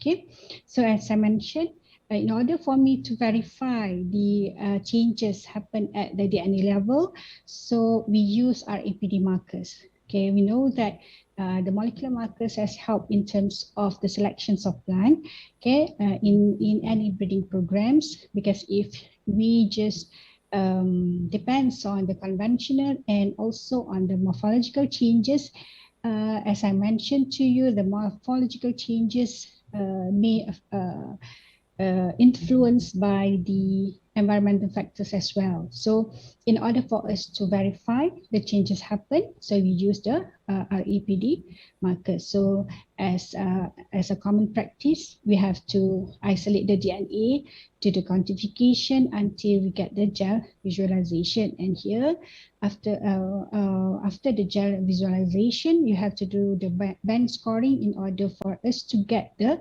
polymorphism percentage. So after that, we can identify what is the polymorphism, whether the changes is high or not, okay, in terms of the mutant lines.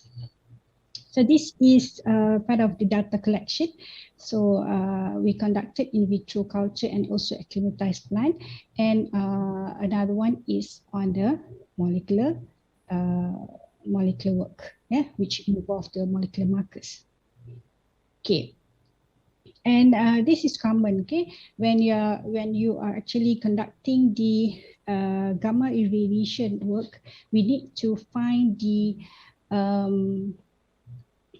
LD50, okay, LD50, which displayed in this graph, effect of gamma ray doses on the survival rate of in vitro plantlet after 30 days of exposure. So any work done related to the gamma radiation, so you need to carry out this LD50, okay, to find the survival of the plant.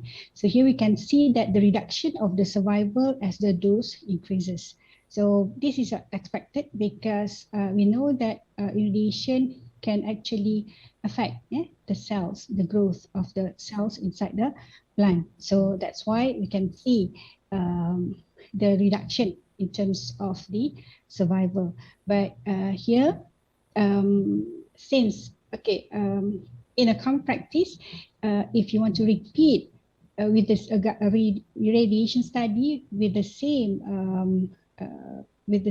cultivar or the same species that you want to do. So what you have to do, you have to play around with the LD50.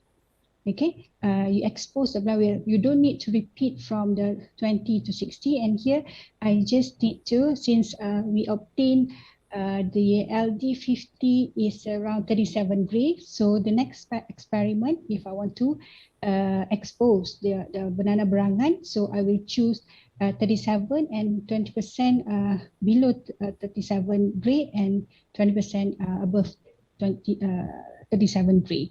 So this is what we're doing. So, but since I'm looking for the changes happen, so I will take any plant that survive just to see what changes happen in the irradiated banana. Okay, so this is the results on the in vitro culture of berangan banana. Okay, if you can, okay, you look at the tables, the difference between the results obtained. Okay, the survival, in terms of survival, so this is the highest, of course. This is the one that is not irradiated, but in terms of the survival is quite low. Why? Because of the in vitro. Okay, we lost some of the plant during the process of in vitro culture. But if you look at the survival, so 20 gray is close, and there's no significant difference between the control treatment. And if you look at the fresh weight, 25, okay, 25 gray in terms of the fresh weight and the seedlings height is higher compared to other treatment and also the control treatment. While for the number of shoots and root length, the highest was obtained from the treatment 45 days. So from here you can see there is a different effect in terms of the different doses to the characters of the plant, because it depends. And sometimes, most of the time, even though you produce, you conduct the experiment with replicates. Yeah? Let's say you have 5 replicates for each of the grade, you can see actually a different effect between the replicates. Why? Because we know that irradiation goes randomly. Okay, so it affects randomly to the plant. So you will see the difference. Sometimes a quite significant difference even between the replicates. So that's why we evaluated this plant individually, because we from the observation you can see that the difference is very significant between replicates. Okay. So in terms of the fresh weight, the higher intensity of exposure leads to the drop in fresh weight and poor growth rate of surviving seedlings. So that's why you can see from the LD50 graph just now, the survivor is drops. Okay, it's dropping, and this lead to the very low in terms of number of plants survive at the very high dose. Okay. And this is the picture of this is the picture of the in vitro plant that survived during the process, after the process of irradiation. So you can see that this plant developed roots, well-developed roots, and also the shoots. This is a good sign of survival. So this kind of plant, after the irradiation process, we choose to proceed with the acclimatization. Okay, this is the some of the morphology observation from the regenerated plant. That you can see that the leaf starts to appear emerge from the tissue culture from the explant. Okay, and some actually produce undifferentiated callus. So it depends on the treatment because it will shows you the effect of the dose of gamma ray. Okay, and after that, when we finally able to obtain the whole explant with the complete organ, so we proceed with the acclimatization. So as I mentioned to you, this is type of plantlet that we proceed with the acclimatization after process of rooting, produce shoot, and also the elongation. Okay, so from this experiment, okay, we use several media such as cockpit, So from there, after 2 months of acclimatization, so we realized that 25 from the treatment, 25 doses obtained the highest in terms of the plant height, leaf number, leaf diameter, leaf length, and also the pseudo diameter.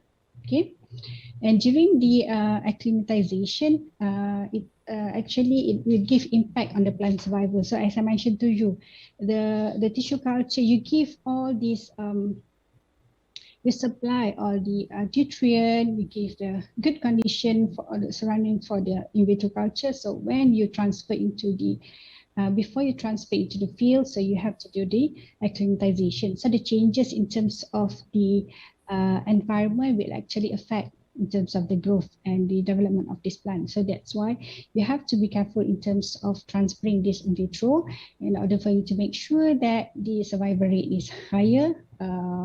They can survive during the acclimatization, so you will get more plant. I mean, you will get a higher number of plant for the field study, because we need a number of plant in order for us to observe the changes during the changes that happen due to the gamma ray. Okay. Okay. Here also some of the findings about the leaf among the different treatments. Between the 20 to 60 degrees, so you can see the effect when it irradiated with higher doses. So this is the effect on the leaves.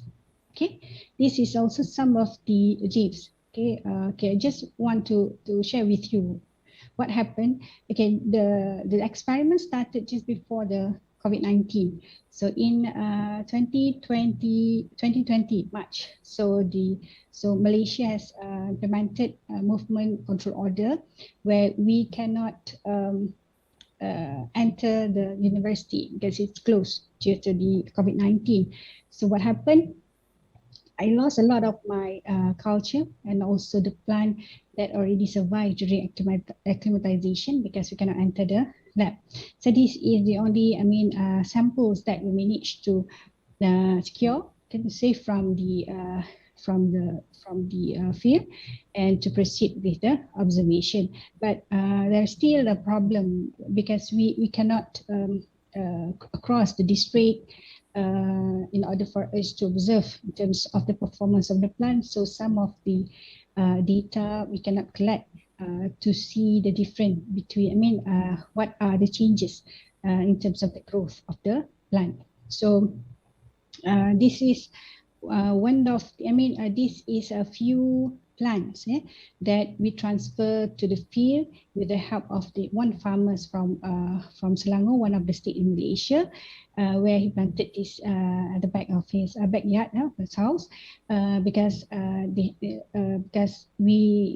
of the movement control order. So we just give whoever can contribute in terms of give their lands to grow this kind of, these mutant lines and do the observation because we cannot move around during that time. So and during the process, the plant, the mutant lines grows well. So we can see from the pictures. Okay, this is also the observation from the transfer. You can see the difference in terms of the leaves. Okay, and one of the observation, this is on the inflorescence of the banana. So normally for banana berangan, the color is this one. Okay, and one of the mutant lines that we observe is yellow. The color is yellow. It's not turned to the color, purple color. And the farmers who managed to grow this mutant line told us that the taste is quite bitter compared to the controlled treatment. So we proceed with the further assessment on what makes the inflorescence is much more bitter than other normal inflorescent non-mutant plants. Okay, this is the picture of some of the mutant lines. Okay, this is the picture of just now the inflorescence from Newton line. So you can see some the changes between the control and also the Newton lines. This is also another picture. Okay, when we use, you can see the difference between the fruits that produced by the Newton lines plant.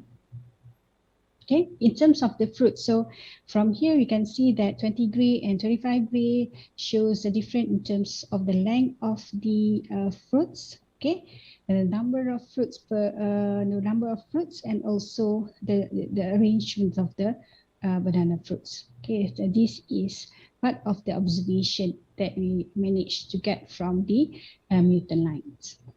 Okay, this is during the process of transferring the plant from the after the movement control order over. So we managed to get up the plant and we transfer into our campus in Melaka, and we observe the growth and development of these Newton lines.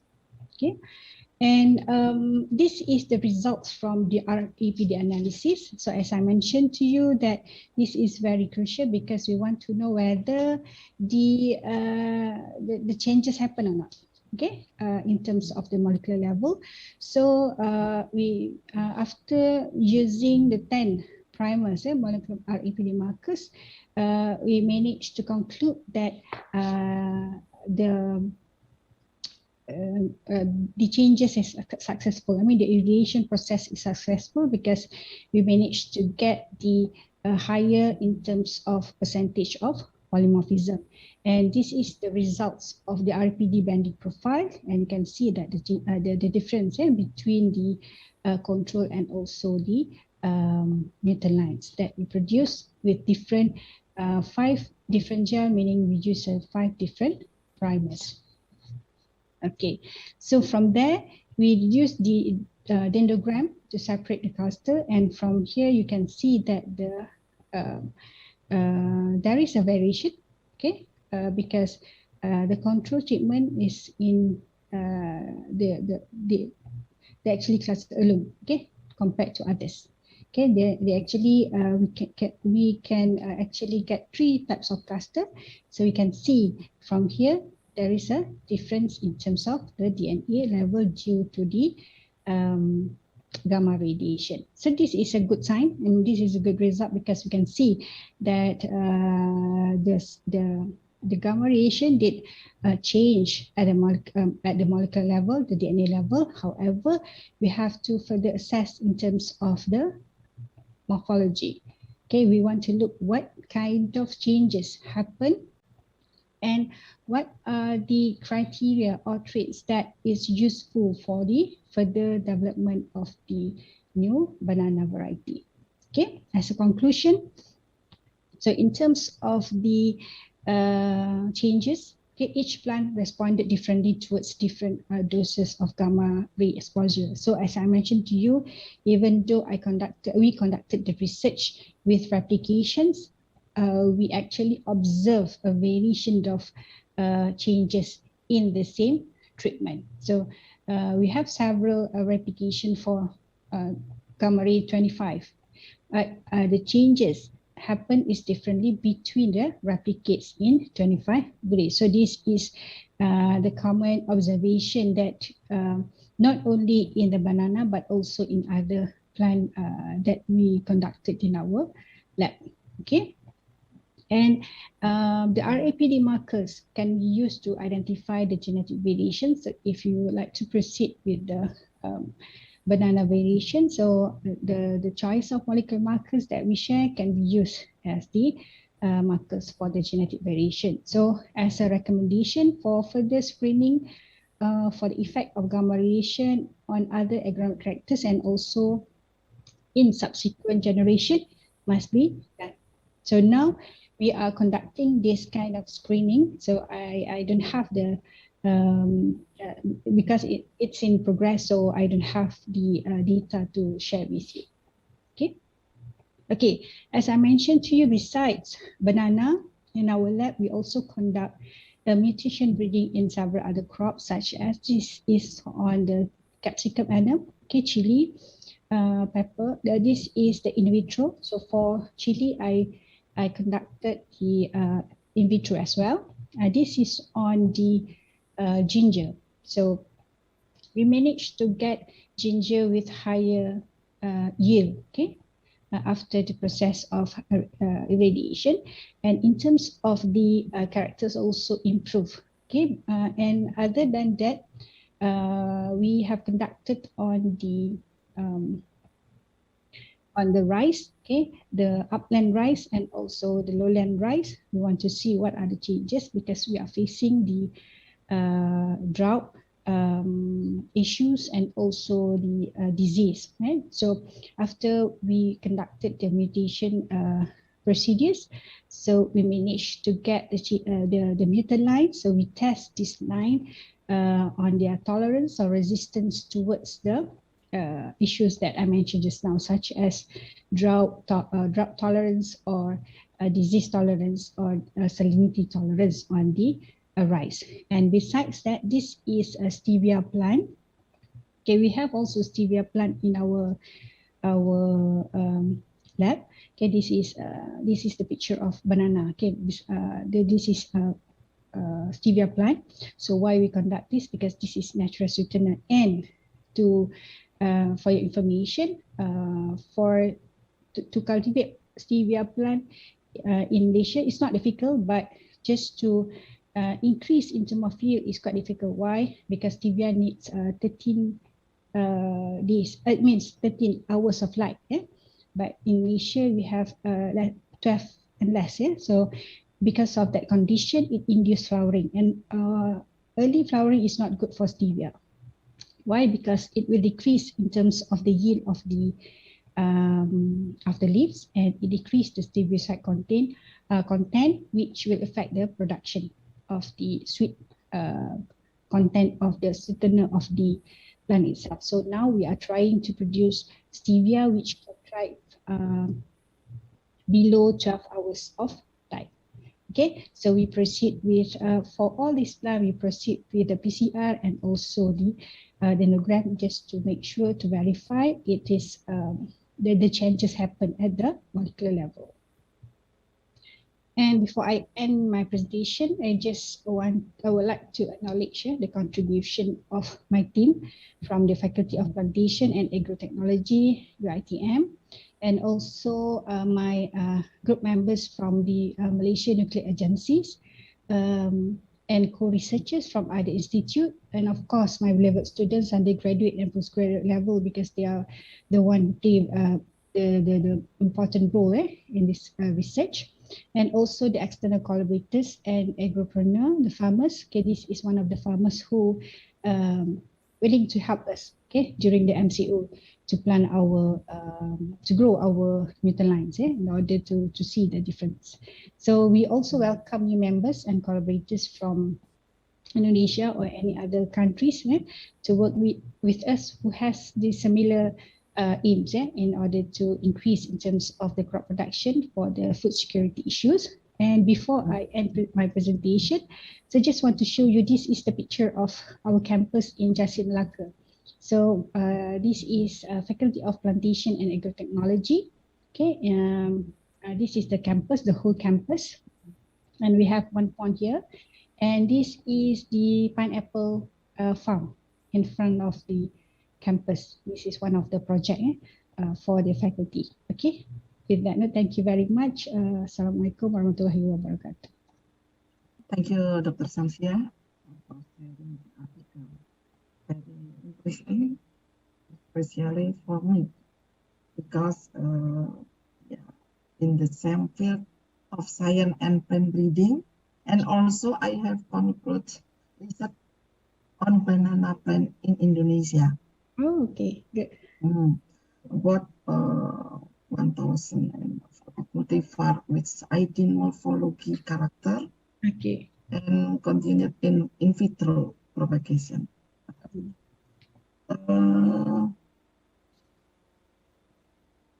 Finally, there are some question for Prof. Samsia in the chat room. I will read. Okay. Did you observe the chromosome alteration morphology and number of chromosomes to the irradiation? Yes. And what the source of gamma rays do you use to irradiation the sample? Is from the atom isotype or other source? Please, Dr. Samsia. Can you repeat the question? Okay. Did you observe the chromosome alteration morphology and the number of chromosomes to the irradiation? And what the source of gamma rays do you use to irradiation the sample from the atom isotype or other source? Okay. Okay, wait. I lost you. Okay, sorry. Jethro. Okay, thank you for the question. Yes, we observe the at the chromosome level the changes. Okay. Okay, especially I mentioned just now about the ginger that we conducted just now. We conducted in the lab. For that one, yes, we observe the changes at the chromosome level. We have some picture of that, but I did not actually share here. But for the banana, yes, we actually going to assess the changes soon. As I mentioned just now, due to the COVID-19, we face the difficulties to maintain our plant, and because of that, we lost a lot of our mutant lines. And now we are actually we have started with the new batch, and very soon we are going to conduct the study on other parts of or I can say other perspective on the changes of the plant as well as what we conducted before. So for the irradiation, we use I mentioned just now about the agency nucleation. This is one of the center that have the beam source of irradiation. So I use whatever facilities that available from that center to do the irradiation, because there is the only place that we can proceed with the irradiation. Okay, thank you. Okay. There's more in the chat room about marker. Did you marker amplify the gain in banana? Did your marker amplify? Did your marker? Yes. So we amplified the gene in banana. Oh. Okay. Okay. I want to ask to Dr. Samsia about GMO. Okay. Good question. Mechanism about GMO product in your country, Malaysia. It permitted for applying to the farmer. Okay. So or maybe the regulation for using GMO. Okay. Right. This is a very I think popular question among the breeders and the person work in the crop improvement. So here in Malaysia, we have the agencies that is responsible for the biosafety and biosecurity, right, for the crop improvement. So we have to follow the rules and regulation Okay, in order, we know that GMO is one of the method to to produce the or to improve in terms of the crop. However, here in Malaysia, we have to follow the guidelines, as I mentioned to you just now. Before we can conduct the experiment related to the genetic modification, so we have to declare our work. We have to tell the agencies that responsible for the biosafety, what kind of work we want to do, what are the risks and whatsoever. Okay, so anything that related to the GMO, we need to declare, and they will assess our application first before we can proceed with the experiment. So if they find out that from the application it is high in terms of the risk, so we cannot conduct the experiment, they will reject our application. Okay, so the assessment is not only on the form that we fill in, but they will also visit our lab in order to see whether we have complied in terms of the safety when we want to work on the GMO. So here in Malaysia, there are several universities, and in fact in our university also, we have scientists working on that, but at the laboratory and in the institution. But no GMO is released from our work yet to be planted by the farmers. Okay, it's almost the same as the one in Indonesia. Yeah. Okay. I went to Batam, Jakarta. Yeah, because we work on the mutation breeding. They are also say the same thing. And but about the mutation, you have a lot of varieties, right? Have been released to the farmers, right? To be used as the farmers because it has a good characters. Okay. The participant questions?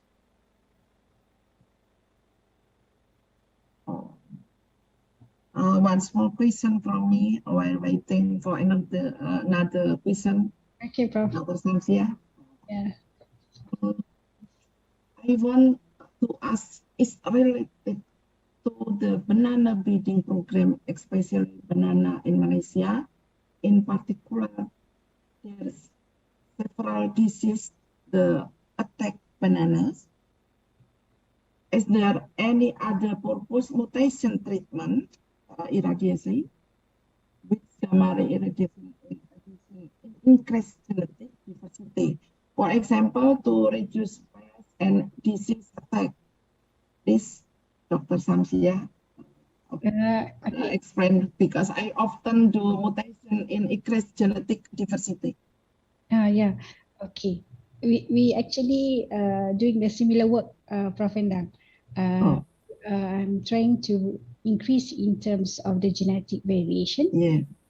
So after the process of genetic variation, what we are doing now is from the potential mutant lines. Mutant, yes. Okay, we did the assessment on the molecular, and we also observe on the morphological, the performance, the growth performance. So the next is we are going to test on the tolerance or resistance towards the common disease in Malaysia. So we will proceed that very soon for these mutant lines that we managed to obtain from the first experiment. Thank you. Okay. Thank you, Cikgu. Another question? Yes, okay.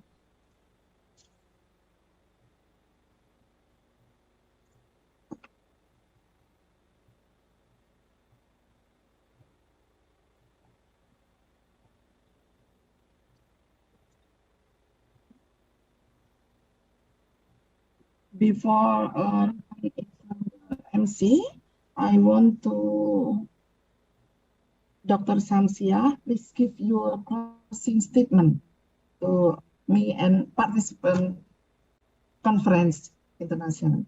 Okay. Please. All right. And first of all, I would like to thank the organizing committee for inviting me again to this to speak this conference. This is a very good conference.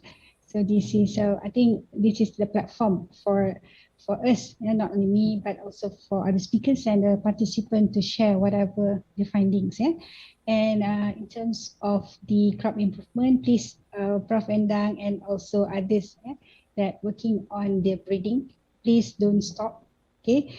And producing the crops that will actually thrive in this, that because of the climate change and it affect in terms of the disease infestation and whatnot. So we need to, I think, to do it very fast in order for us to come up with a good variety that can at least survive for the food security of for our people. Okay, and thank you very much. And I welcome you, all of you, to Malaysia and to see the progress in here. Okay, thank you.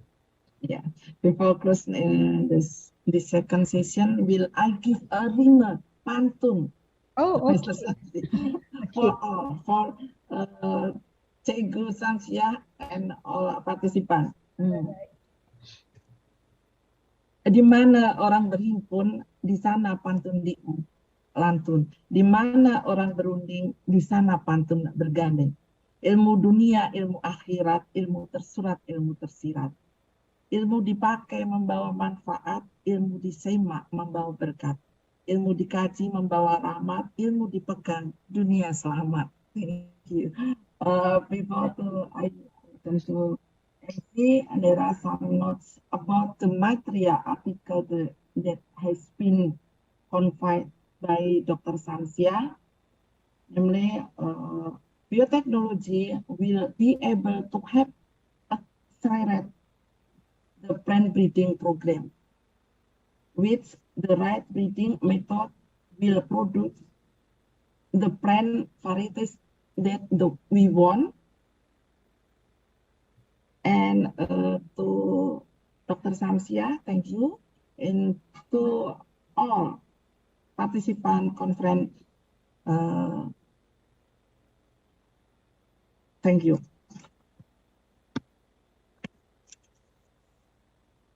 Next time, I return to Master of Ceremony, Miss Aya.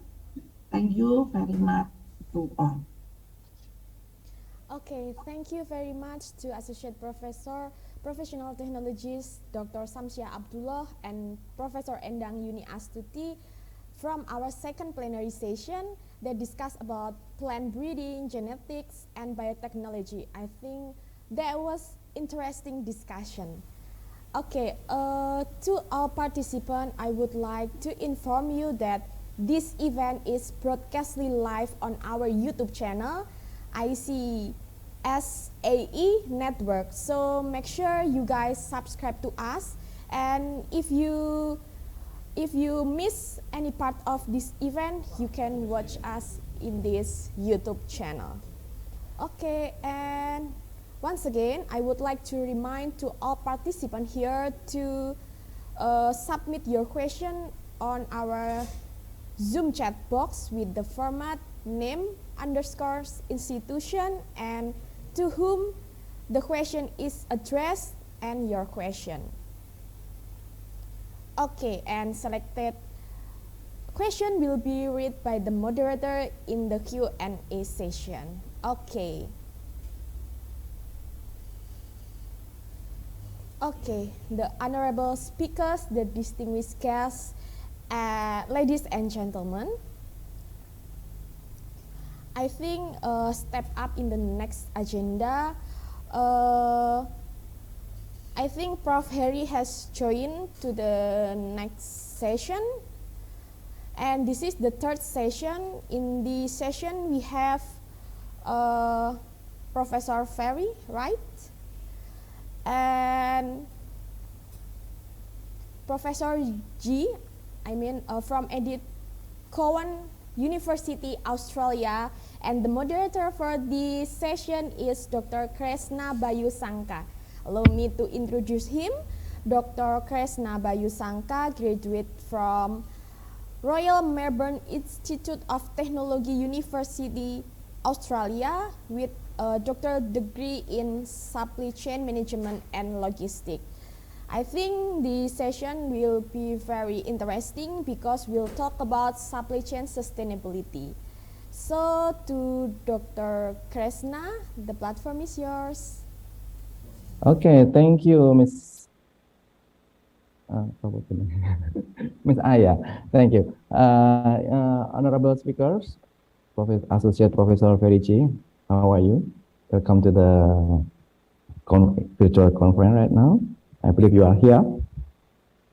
Thank you. Nice meeting you. Yeah, nice meeting you. Okay, good day for everyone who are in this room and everyone who attend to this conference. Let me introduce our remarkable invited speaker right now. Is come along with us, Associate Professor Ferry G. He is Indonesian Australian scholars. So usually we call it as diaspora. So actually Pak Ferry can speak bahasa, but today he will speak all in English, right, Pak Ferry? Yes, of course. All right. Associate Professor Ferry Chi is a lecturer from Edikowan University of Australia, and he is a specialist for supply chain and logistics area. And today he will talk a lot.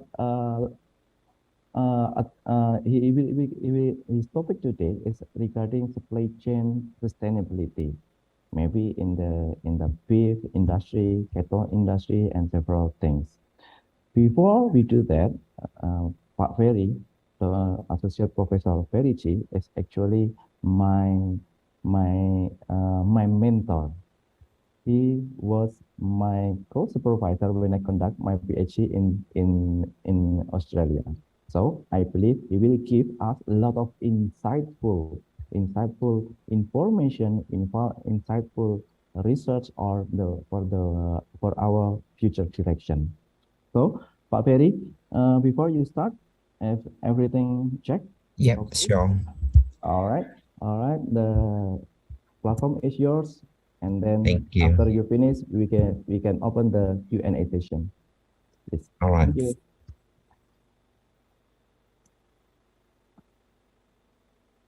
Okay, so good morning and everyone. Assalamualaikum warahmatullahi wabarakatuh. Thank you so much for UNS and the committee to invite me for as a speaker this morning. My topic today is supply chain sustainability management and for future research. Okay, everybody can see my slide. Just double check. Yeah. Yeah, okay. You can make full screen. Yeah, full screen. Just one second. Okay, just a second. I just got problem with the all right control thing.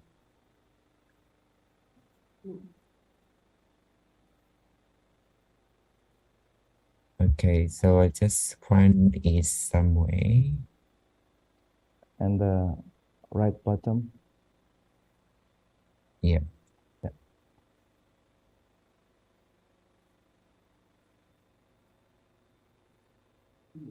Okay. All right. So right. So just about myself. Currently, actually, I'm associate professor in supply chain logistic management in the School of Business and Law. Currently in the secretary to the Chartered Institute of Logistic Transport, as well as fellow of a Chartered Institute of Logistic Transport. And then also I maintain high quality research in the supply chain, especially in agribusiness supply chain, red meat supply chain or beef supply chain, agribusiness supply chain, including food supply chain, halal supply chain. As you can see, I published more than 55 journal articles in the last 5 years. So in total, from 2010, I published 79 journal articles. Now, in terms of the quality of papers, I published more than 35 articles in Q1, and then 23 articles in Q2. In terms of my Okay, so that's my project. Currently, I just received several funding and grants for my project. So one is a project currently I'm doing now is a digital competencies framework for the Australia energy industry. And then supply chain continuity and resilience for post-COVID-19, funded by Department of Job, Tourism, Science and Innovation. And the rest of project already completed, and currently still waiting for the papers review from the journal articles. For example, the paper about the small medium enterprises resilience, transport system investment risk, waste project, as well as planning intermodal and general logistic infrastructure. Now, everybody in this room, maybe you know supply chain. In Bahasa Indonesia, what we call rantai pasok. So supply chain is, as you know, that's a management of all activities that facilitate the fulfillment of a customer order for a manufactured good. Now, for my presentation, I want to give you a good example what I have developed a supply chain in the Australia beef industry. So I developed that supply chain structure for Australia beef industry in the last 12 years, right? Now, talking about supply chain in theory, we have several operational or supply chain activities. For example, we have a suppliers, we're working closely with suppliers, we have purchasing and procurement activity, right? And we have transportation. That's no wonder we have truck, we have sea freight, we have rail, and we have air freight, pipeline, and so forth. And then we have a demand forecasting, right? As well as inventory decision, supply chain in recent uncertainty, what's happening if a pandemic in COVID-19 or natural disasters, you know, that's all supply chain disruption, right? And then supply chain performance, right? That's one of my project, my doctorate degree in supply chain performance in University of Sydney when I completed my PhD from University of Sydney in the end of 2009. And ensuring its sustainability, so that's my topic right now about sustainability supply chain, what looks like a future research and opportunities. I'm giving quite a few examples in agribusiness or in agriculture sector. So this is, I'm talking about Australia beef supply chain structure. So if you look at on the yellow color, that is a breeding property. So most of you in this room, majority coming from agriculture department or, you know, from farm, you know, producers. So talking about the beef supply chain, so we have a feedlot, we have auction plus, we got fattening property, you know, cattle producers, right? Backgrounding property. So all the cattle, before we eat rendang or curry beef, so we have a processing beef, right? So we call abattoir. So what we call slaughterhouse, right? Now, and then we also export live animal to other countries.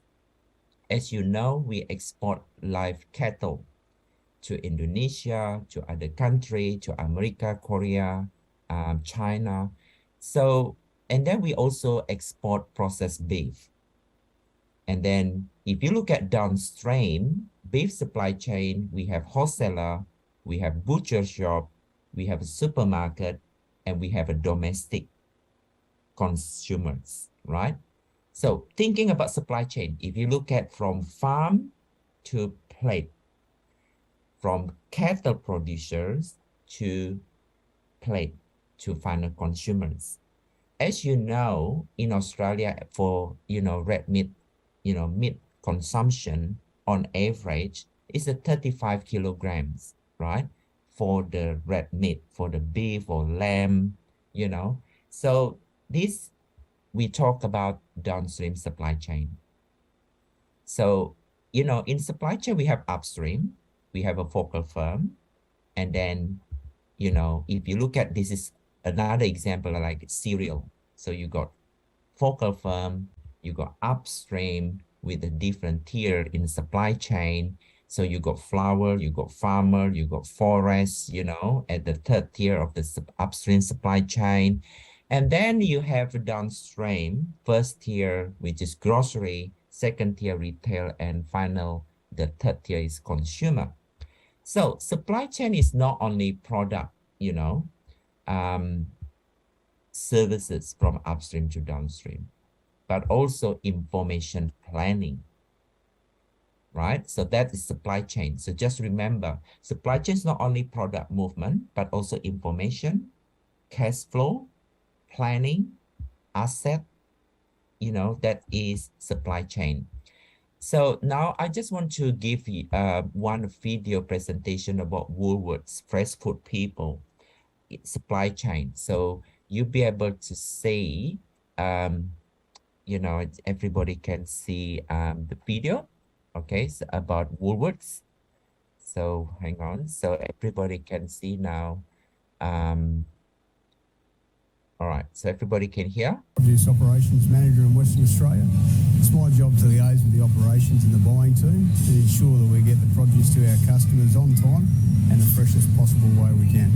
A lot of the stock we receive will arrive sometime between 4 o'clock in the morning and 10 o'clock in the morning, and we'll have that dispatched to our stores for sale up until 10 o'clock the same day. On an average week, we'll shift 170,000 cartons of produce for our DC, and this goes up at peak times of the year like Christmas and Easter.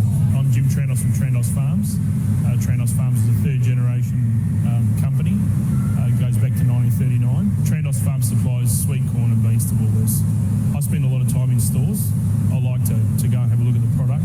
I like to walk in stores, see what consumers are after. If someone picks a product that puts it back down, I ask them the question, why did you put that product back down? What don't you like about it? What do you think we can improve on? We see Jim and the likes of Jim really getting out there. They love their product, they love what they do, and they especially love when they come into stores and see how much the consumers enjoy their end product. There's been some great partnerships in regards to Woolworths in recent times, especially in the last couple of years with some great promotions of product. It's very important when they get behind the product and we get behind them and supply a good product. The key importance to us is to make sure that we have safe, fresh food for our customers. To enable this, all our fresh trade partners must be WQA qualified. What that means is they have certification for Woolworths Quality Assurance Standards. This involves a comprehensive range of tests that they must pass in order to supply us with fresh, safe food. Trandos Farms is an in-house consultant that does our QA. Some of the benefits you get with the QA system is good traceability of your products, where they've come from. And if you marry that in with your accounting system, you can get some pretty positive results. It's just fantastic to be able to get out and visit the growers and to see where the product comes from. There's a lot of hard work goes into actually getting the product onto our shelves, and I know that our farmers take great pride and care in what it is that they do to make sure that they work with us to deliver the freshest possible produce that the Australian consumer can have. I wrote a lot of essays for school, Okay, but I also so write sales descriptions for my Etsy shop. I use Grammarly on my... just want to go back with the slide, everyone.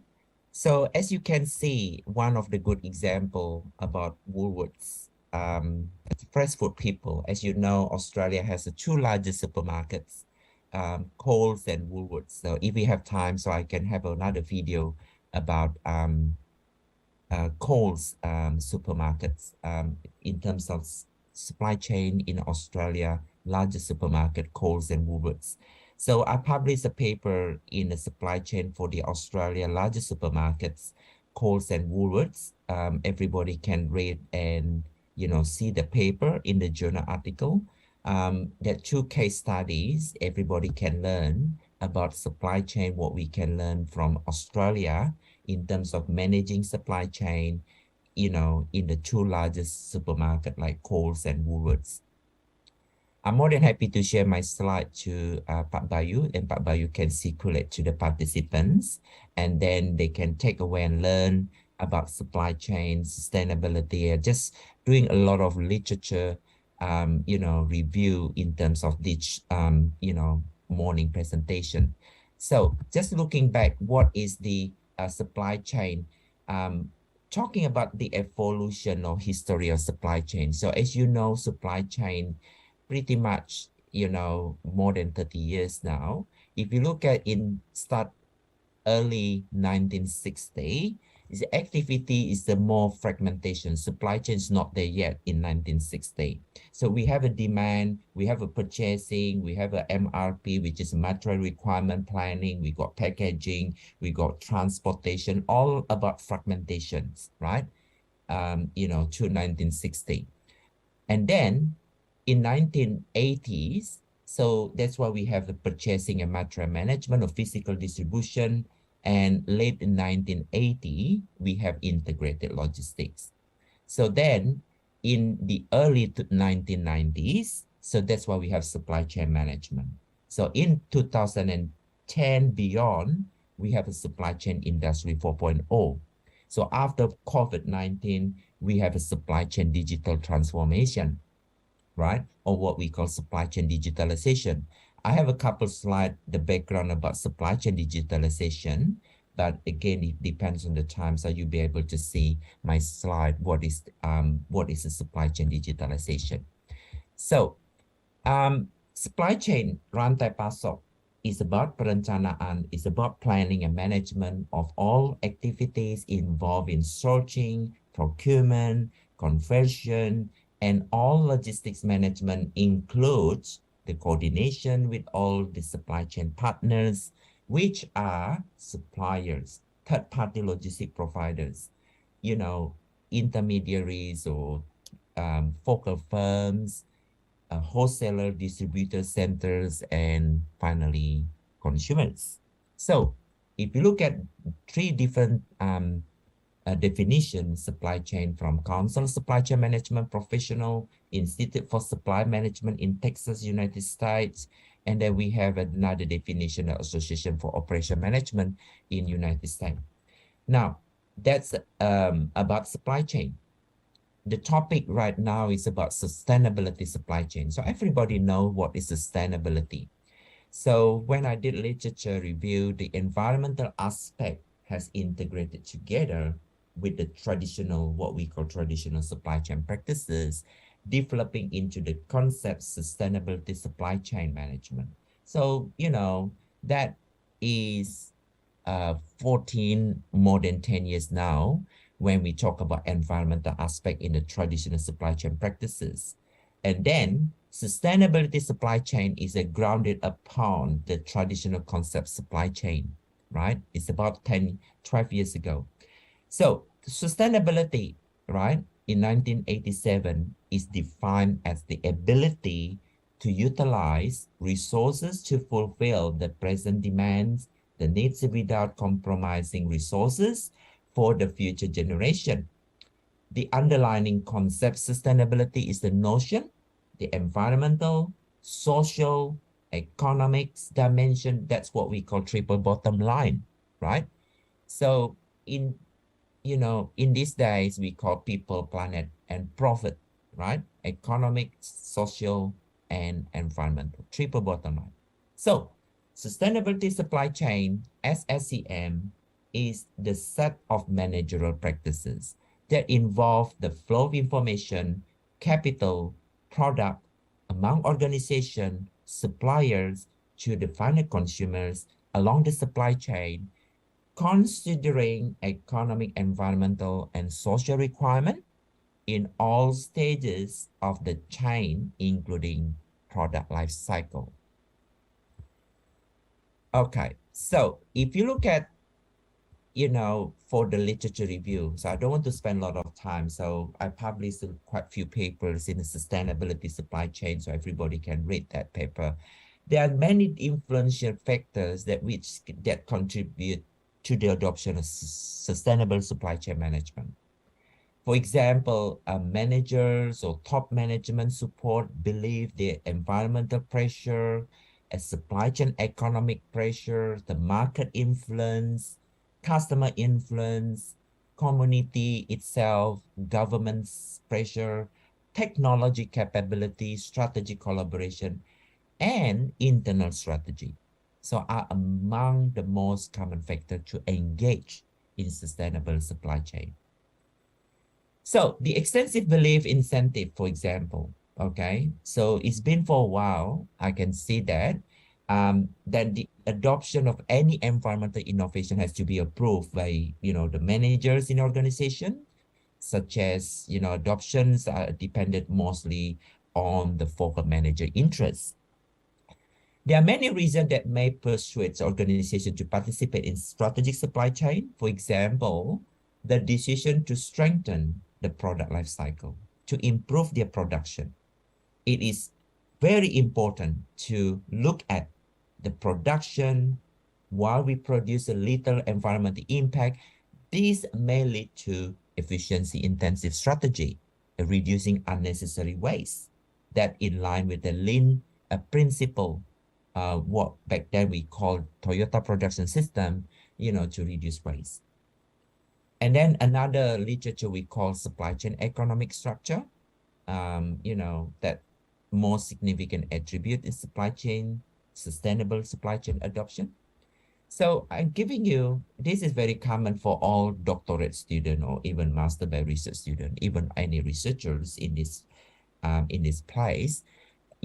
People can do bibliometric systematic literature review. So very common, you can see that. You can do that in your thesis or in your dissertation when you do your literature review. So you'll collect literature, you put the keywords in sustainability supply chain, the big data analytic, for example, you know the literature, you comprehend the literature, then you apply and you analyze the literature. Don't forget, you need to evaluate the literature, that you show that your critical thinking, in the literature review section. Now, and then we have output. The database, well, we're using a lot of databases. You know that Business Source, Premier, EBSCO, Emerald, Insight, different types of journal database. Right, so if you look at a systematic, so after sustainability supply chain, so first of all, I mentioned supply chain traditionally, right? Sustainability in supply chain. Now we have sustainability supply chain with the big data analytics. That's the, important research these days. So what I can say, that is sustainability supply chain in relation to big data analytics, systematic literature review to investigate the application. So just don't do the other way around. So application of big data analytic in sustainability supply chain area. So unfortunately, supply chain management traditional practices is not common these days for the research, right? So we need to show that novelty of the sustainability supply chain to include the application of big data analytics. The results indicated that big data analytic techniques usually use the predictive, prescriptive approaches rather than descriptive approach. So that is 4 years ago, Barbosa mentioned, that big data analytic in sustainability supply chain. That big data analytic, there are 3 different levels, predictive, prescriptive, and descriptive, we focus more predictive, prescriptive rather than descriptive. Then to identify the effect of big data predictive analysis on 2 aspects of sustainability, including environmental and social aspect. Talking about methodology, okay, in this place, you have a very good methodology aspect, multi-objective optimization model for green supply chain using big data analytic approach, right? And then we can see the scenario to optimize the inherent risks associated with hazard material, carbon emission, overall cost. They utilize a big data approach to acquire data and manage their quality. Now, the problem challenges arising due to big data in the context of environmental performance evaluation along with summarizing latest development in environmental management based on big data technology. So Song doing a lot of research, technology oriented, big data oriented, you know, in the context of environmental performance evaluation. Now, theoretical underpinning, I think Pak Bayu knows very well. He did very good PhD when that time we worked together. We got paper, Pak Bayu, yes, that is a journal.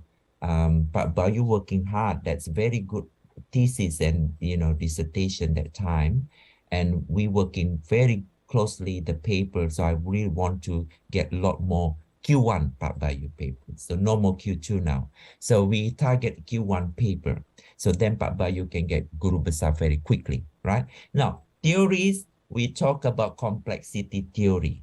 So we got transaction cost economics, we got resource dependent theory, we got resource-based field theory. I think everybody in this room, you know that theoretical underpinning. Now, everybody can see that this is the previous research. I think Professor Syam Rahman and myself supervised Pak Bayu that time when did the doctorate degree. Now, another my doctorate student with Professor Syam Rahman is Chow. This is a project, you know, 7-8 years ago, very popular in terms of sustainable supply chain management adoption. The title is a modeling managerial intention for sustainable supply chain management adoption. It's a behavioral analysis. This thesis used the theoretical underpinning, what we call theory plan behavior, TPB theory, right? This study aims to examine which behavior factors contribute to the intention and the decision to adopt sustainable supply chain management practices. There are 4 sub-objectives for that research. We investigate, we analyze whether or not managerial attitude will affect the intention and decision to adopt supply chain sustainability context, whether or not external pressure, stakeholders, customers, government can affect manager intention, whether or not the organization capability, whether or not intention to adopt will affect decision to adopt strategy or sustainability supply chain management. So if you look at the framework, okay, look at the framework, it's quite complex. So when you do doctorate degree, right, so you can see the framework is a very important. That's a conceptual model, okay? That's one of the good example. I can show it to you. The conceptual model, you know, the TPB theory consists of 3 domains: attitude, subjective norm, and perceived behavioral control. Now, under attitude, we consider 4 dimensions, or what we call 4 elements. The first one is the manager belief, environmental pressure, economic pressure, spiritual influence. Did you remember I mentioned in the literature review, right? So when you do research, whatever you develop your model, you need to understand what the past of previous studies, those elements, what you mentioned in that, you know, when you develop your framework, is a very critical. I'm sure in this room, we have a lot of doctorate students. We have a lot of researchers. If you want to publish in Q1, right, you need to cite a very good high quality journal papers. Why? Because if you publish in the Q1, but you got so many input papers, non-ranked, Q4, Q3, non-ranked journals, no, okay, doesn't look good. So we can't have produced high quality papers. Yeah, you with me? Then we talk back about subjective norm. We consider 4: market influence, customer, community, government pressure. So did you remember we have different types of stakeholders, right, in the supply chain? So you got market, customer, community, including government. That's a subjective norm, right? And then perceived behavior control, we have 4 elements, variables there: technology capability, strategic collaboration, internal strategy, and financial capability. So with all of these three attitude, subjective norm, perceived behavior control, we would like to see intention, organization, adoption, right? And then you can see whether or not that organization decision to implement sustainable supply chain management. So that is, one of the good example of the framework. Okay, so Pak Bayu, how long to go for my talk? So maybe can I just, You still have some kind like 20 minutes, but okay, good. So I can spend a lot more time. Now, before I'm talking about supply chain digitalization, right? So can I just show it to you one more good video? So whether you can see and learn, I mentioned about coals, so you can have a good learning what is a coal supply chain in Australia. So you'll be able to learn from that. Okay, so everybody can see. Okay, make sure everybody can hear the sound, okay? Because sometimes just click sharing, but everybody cannot hear. Now, hopefully you can hear that chain.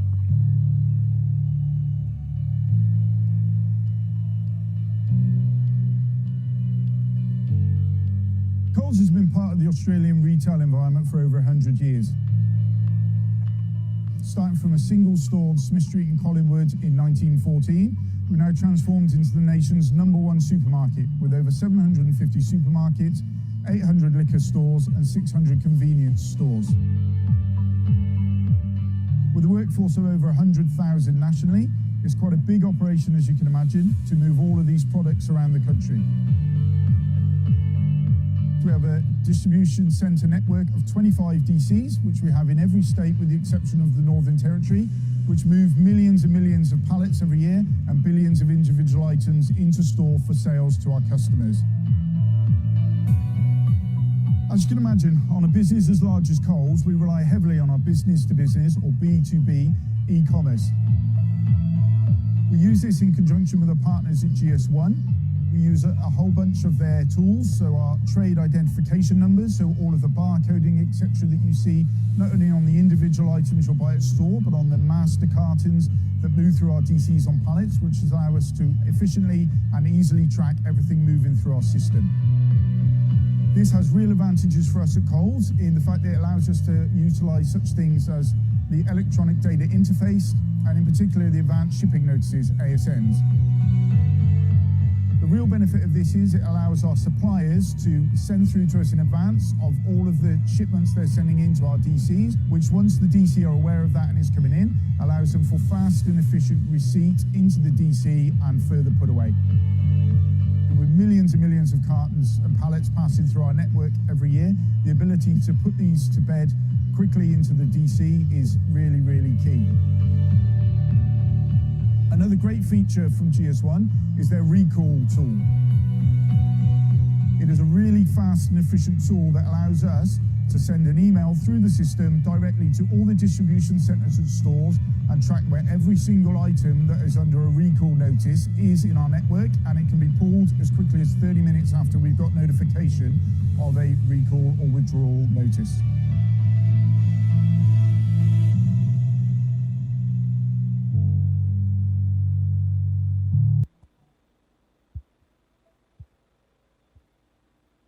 Okay, so if you look at Coles, we call the Coles one of the largest supermarket in Australia. So what you can see, Coles working very closely with supply chain trading partner like GS1. GS1 Global Standard located in Victoria, close to the RMIT University in Dockland. So GS1 producing barcoding, barcoding to track product actually in the supermarket. You can track the product from suppliers.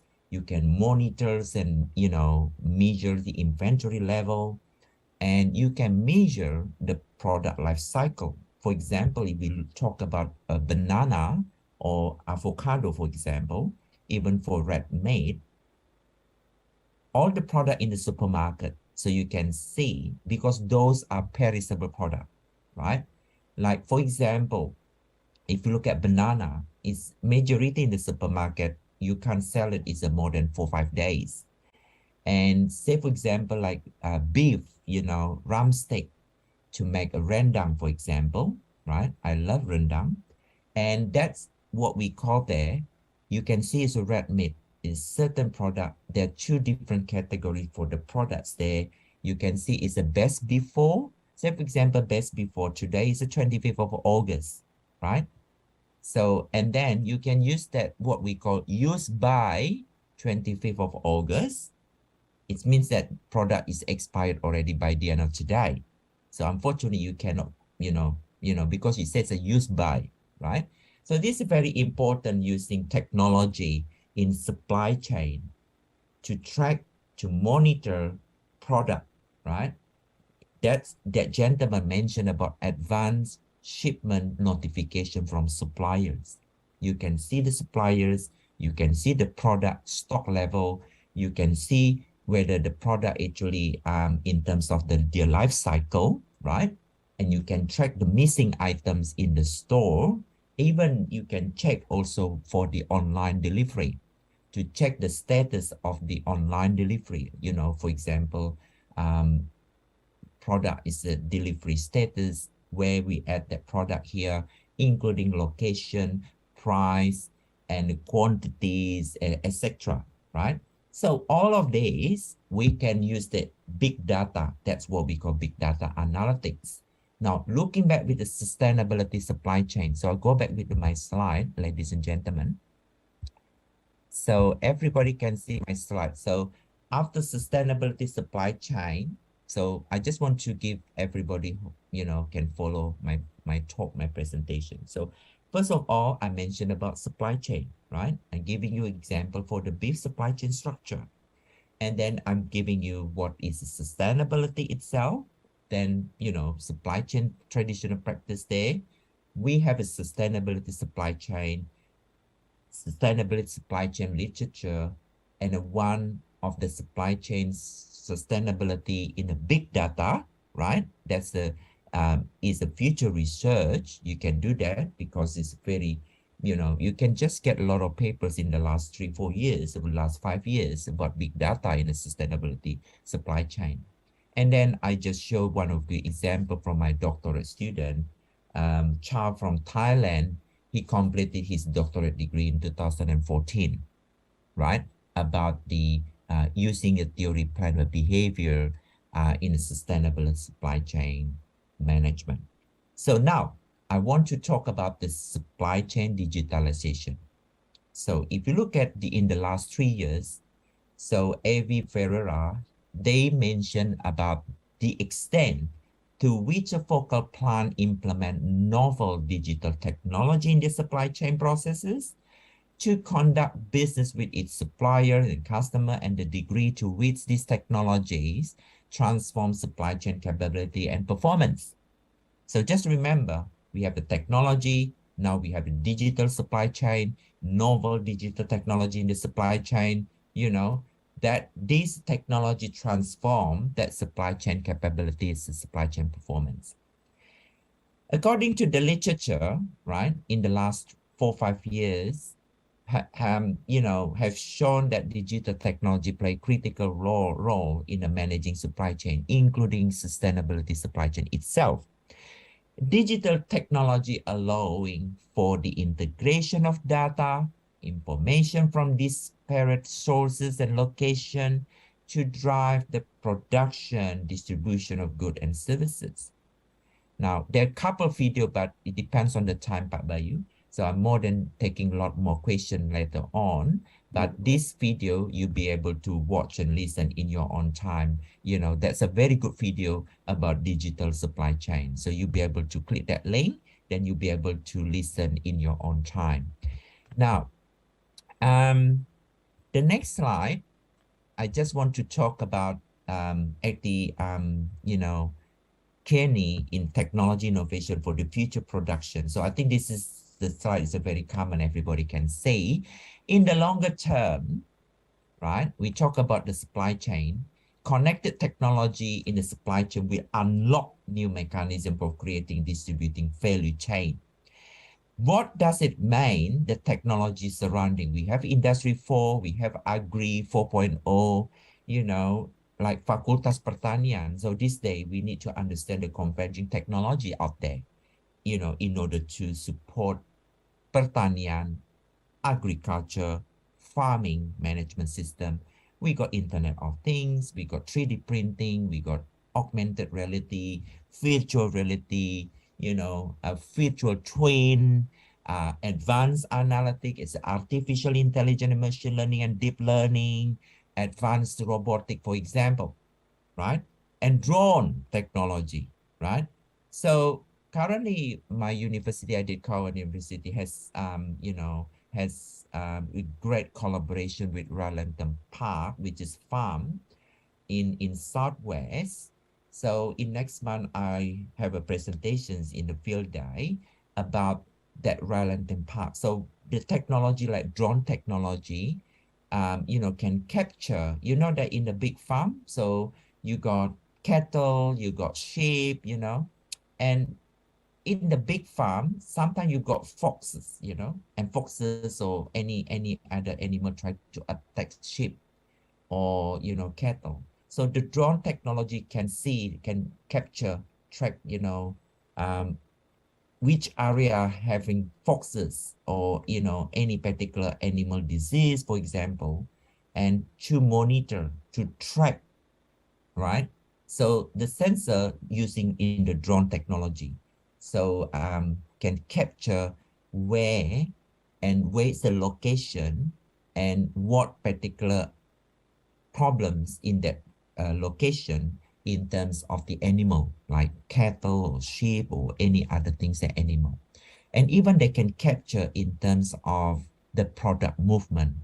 The life is that animals, including the age, specification, the characteristics, etc.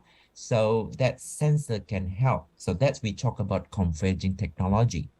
Now, the value itself, we have a new skill. We need to understand all the technology with the new skill, accelerating sustainable production. We have a smart process. We have smart innovation, looking at the production and efficiency in the supply chain, at digital experiences, smart structure in the supply chain, location, scale, including personalized product and new business model, etc.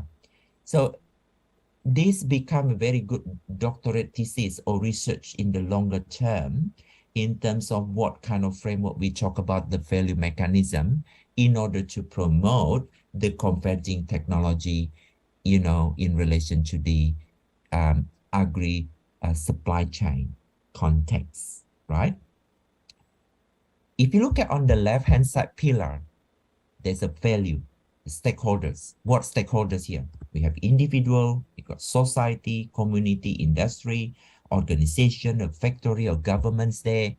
And on the right-hand side pillar, there will be challenges. If you look at the converging technologies there, you might have a challenges. What is the first challenge? Are we ready? This is what we call technological readiness. One of my doctoral students, I think Pak Bayu knows that Pak Darius, right, in Palembang, he did project about ICT in Indonesia. So we got paper there for Q1. So I really love working with my former doctoral student. Amazing. Pak Bayu, Pak Darius. I can see Indonesia scholars, right? Amazing, high quality. That's why I need to thank to the minister, government, to produce very high quality scholars. You can see they produce papers, they finish PhD on time. Oh, depends maybe with the supervisors, right? Now, too much talking anyway. Back to the context. Challenges, the second thing is security. We have standards, we have interoperability, the data, big data management, change management, and one thing is a capability, right? Capability is very important. Not only scale, but also capability. Now, Pak Bayu has done very good research in terms of the competency, supply chain competency, right? So that is a very good, at this moment we talk about manager competency in supply chain, all technologies there. What happened if people not capable, they're not competent, skills not there yet, they're not ready, right? So then the last thing is, of course, we talk about the culture.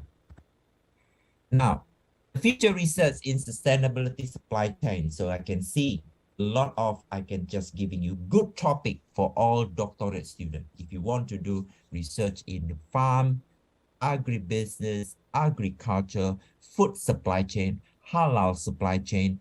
Now, I got a project with the one of my colleague in Malaysia. I think Pak Bayu knows one, right? So one actually mentioned about pharmaceutical halal supply chain, right? So the pharmaceutical context, so not only about halal food, but we talk about halal in a pharmaceutical industry.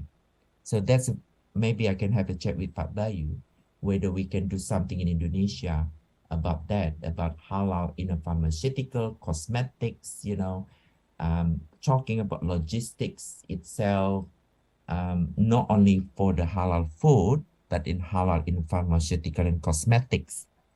Now, back to the topic. Sustainability supply chain is supplier relationship management, supply chain network design. Sustainability supply chain, if you look at back to the procurement, only is a massive research. If we look at supplier relationship, it's a massive research. But the context is not traditional supply chain, but the context is sustainable supply chain oriented. Yeah. Then the last, we're looking at the cyber information security technology surrounding sustainable supply chain. And the last two I mentioned about agile supply chain. Agile supply chain, traditionally, it got so many papers, right? But now you have to consider sustainability in a developing country, for example, how we adopt lean and agility, right? And that we have agile supply chain sustainability. So agile, lean plus agility. So we have agile. And then the last one is a big data analytics sustainability supply chain. That's I mentioned in some literature. Now, in the traditional supply chain, so again, you still can do that research. This is traditional supply chain, you got practices, performance, quality dimension, a project itself, talking about people in organization and human resource management. Strategic supply chain is old-fashioned, but still people can do research in that area. Supply chain cybersecurity. We got blockchain, we got drone technology, Industry 4.0 in the supply chain. Industry 4.0, I can see we have more than 55 good articles in the top-tier journal already, right? So you can cite them. If you want to target Q1, get a very good papers from the Q1. So Q1, unfortunately, you got so many papers, Q4, Q3, doesn't look good, okay? And then we look at warehousing, transportation management system, and logistic information system. Now, this is something I can show it to you. A lot of my papers published in the top-tier journal. I think Pak Bayu knows that. Several papers, that's all Q1, Q2. So if you want in this room, want to work together for the paper, please, I've spoken to Pak Sigit as well for that. We can work together, right, to strengthen a good quality UNS, right, for the research. And then UNS can become a top 5 university in Scopus research, right? So we want to have that very good papers. You are capable researchers that we start collaboration for that. Working papers, look at that papers there. So many papers about waste, paper about food waste in hotel industry. That's I'm working with my colleague in Indonesia there. A paper about COVID-19 project, consumer panic buying.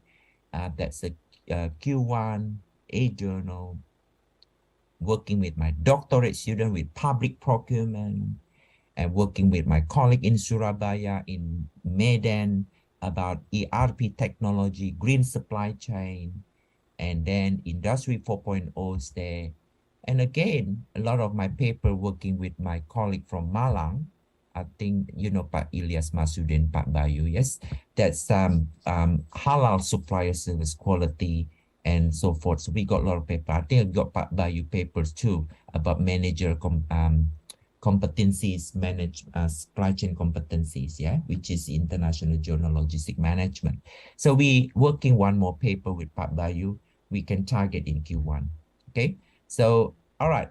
So a lot of my papers, you can see, this is the paper about halal, and then trust commitment in Australia lamb. It's many years ago, I published a lot of paper in agribusiness, food, beef, lamb, fresh produce, food retailers, energy sector, and different types of sector.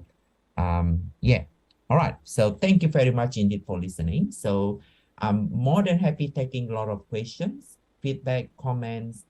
Then I'm more than happy to give a lot of my details there.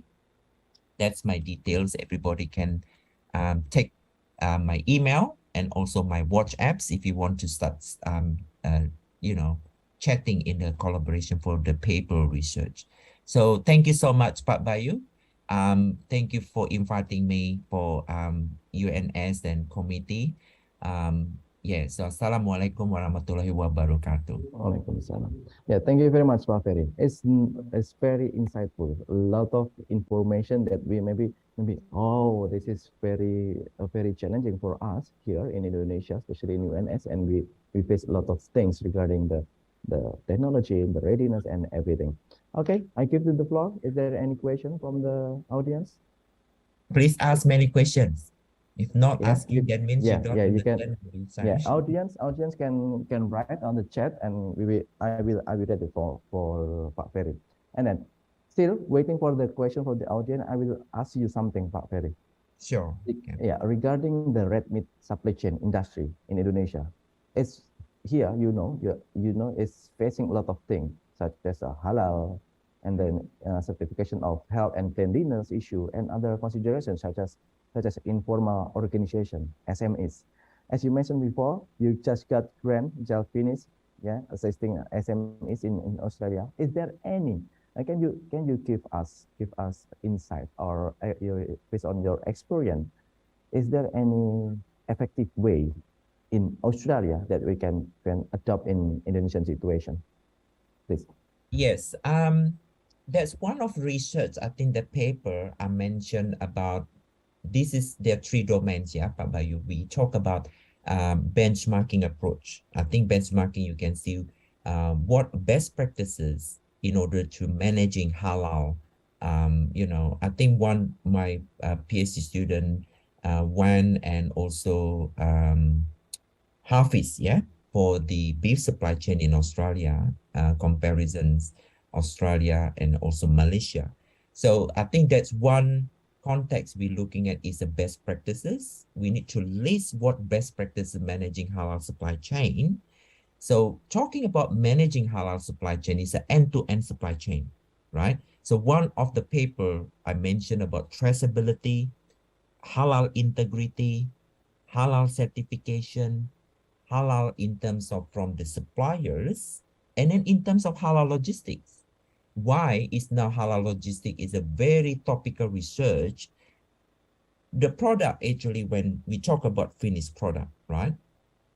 In the manufacturers, just having packaging, they got label, and that's certified that, you know, with the Sharia law principle, with the, you know, you got logo with the Sharia law principle, the halal certificate logo, and in the packaging.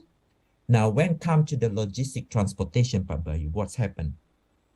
These days, so many third-party logistic providers, they don't have better understanding that particular product really halal need to have as a product handling carefully. A lot of companies, they're trying to reduce costs. They're trying to mix with the other non-halal. You with me? So all big container, right? So, you know, you say that big container, the halal itself. So it, you know, you have to think about the truck utilization and the capacity utilization, because if the company want to think about cost reduction strategy, you have to utilize capacity utilization. If you know that demand itself is only 55% capacity, you don't have necessarily have a big truck. Yes, you don't have necessarily have, you know, heavy vehicles. Again, when we talk about sustainable supply chain, Pak Bayu, we talk about net zero. Now in Australia government having, you know, a goal and emissions by in 2050, they want to achieve what they call a net zero, you know, initiative. So as you can see, it's under United Nations. It's a more than 120 countries by 2050. It's a more than 2,000 businesses. It's more than 700 cities. They want to have a net zero initiative by 2050. It means that they want to reduce carbon, CO2, you know, to reduce the pollution itself, you know, to introduce the alternative fuel. You know, instead of using fuel, they use electrical, using hydrogen, you know, that so many different research we talk about green transport, green logistics. Okay, now the second domain we look at after you list the best practices, what we call strategic benchmarking, Pak Bayu, then that is something what you can learn. The way you can learn in terms of halal supply chain, look at the structure, food halal supply chain, end to end, and which area, you know, looking good from that company we can learn, that Indonesia can adopt, can implement, can apply.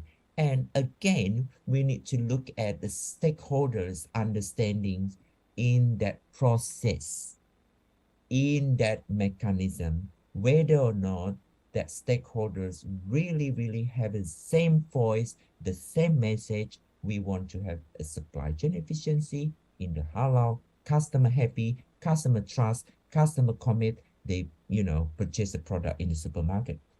You're doing very well, for example, about managing supply chain in the halal context. So, and then you have to think about it, collaboration, a supply chain collaboration. I forgot to mention in the previous slide, supply chain collaboration still, right? Very important, especially post-COVID. Why? Many organizations, businesses, they lost their suppliers because some supplier did not exist anymore. Some supplier they pull out, some supplier bankrupt because, you know, no business anymore, and you lose so much supplier, then you have to think about the new collaboration. You have to think about the new contract. You need to think about the new third-party logistic providers. That's something you have to think about it. That's, you need to revisit and restructure your supply chain. Why? Before COVID and post-COVID are totally different. The new your supply chain trading partners, you do not know them. That's something you have to think about it. Supply chain collaboration initiatives, very important research, and a lot of empirical research. I can see that, you know, in the last 10-15 years. I know Professor Simatupang from ITB, he also published in supply chain collaborations there, you know, in the past many years ago. But this is very good research still, but again, you have to think about it. What context are you looking at? Okay. And finally, you also can see that opportunities in halal research. What does it mean, opportunities in halal research? Indonesia need to think about it. Okay, the halal research you can see in the Middle East, you can see in Qatar, you can see in the Dubai, UAE. A lot of my colleagues, we work together in Pakistan, in Dubai, in UAE, or in Qatar. We work, you know, what opportunities there? whether we can talk about global supply chain. Now we talk about global supply chain by you. We look at global trade operation.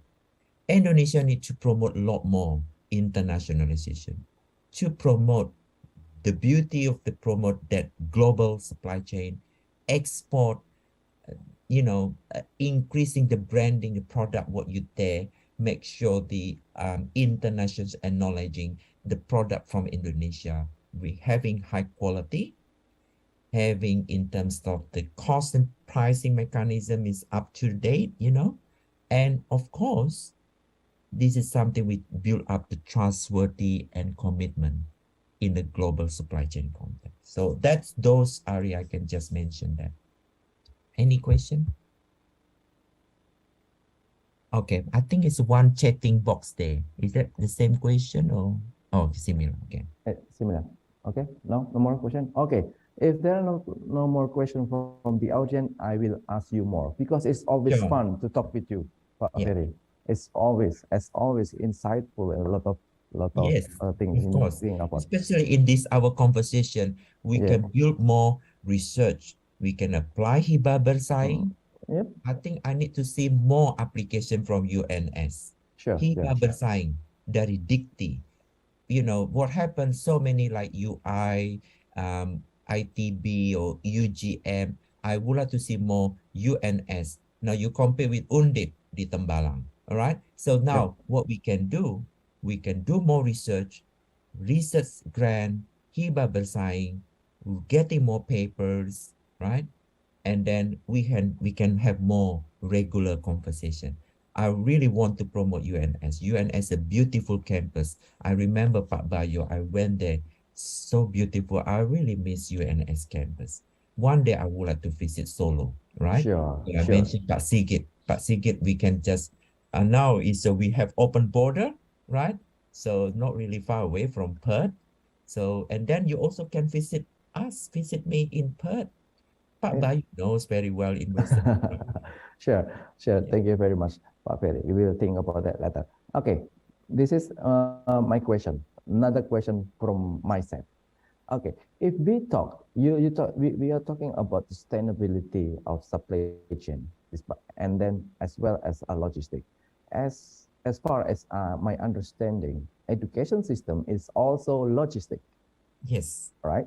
So maybe can you give us some overview how the logistic and supply chain in education sector very good lead in the let's say the university as ECU it become very global and then highly reputable universities and how you manage that.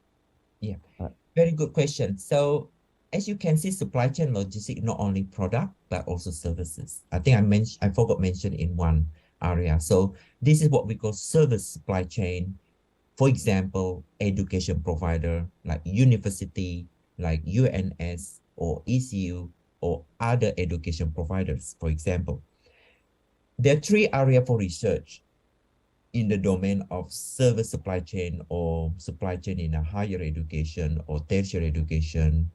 The first one, we talk about the curricula design. I think I mentioned Pak Bayu in your paper, especially the manager competency, supply chain competency. When we talk about competencies, of course, we're looking at how that's what we call matching the curriculum, the graduate attributes there to ensure, all, I think what I can see your framework, Pak Bayu, in the paper is amazing, right? So that particular, you have to look at opportunities in the supply chain competency itself. Number two, we look at logistic point of view in a higher education. How do we assess and measure the logistic as the performance? I think you mentioned about the supply chain performance indicators, the logistic itself in the education, in talking about asset infrastructure.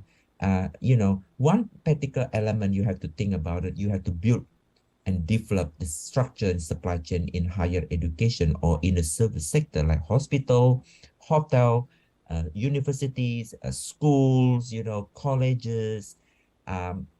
Say, for example, you got upstream, you got downstream. and which particular end-to-end supply chain, which area.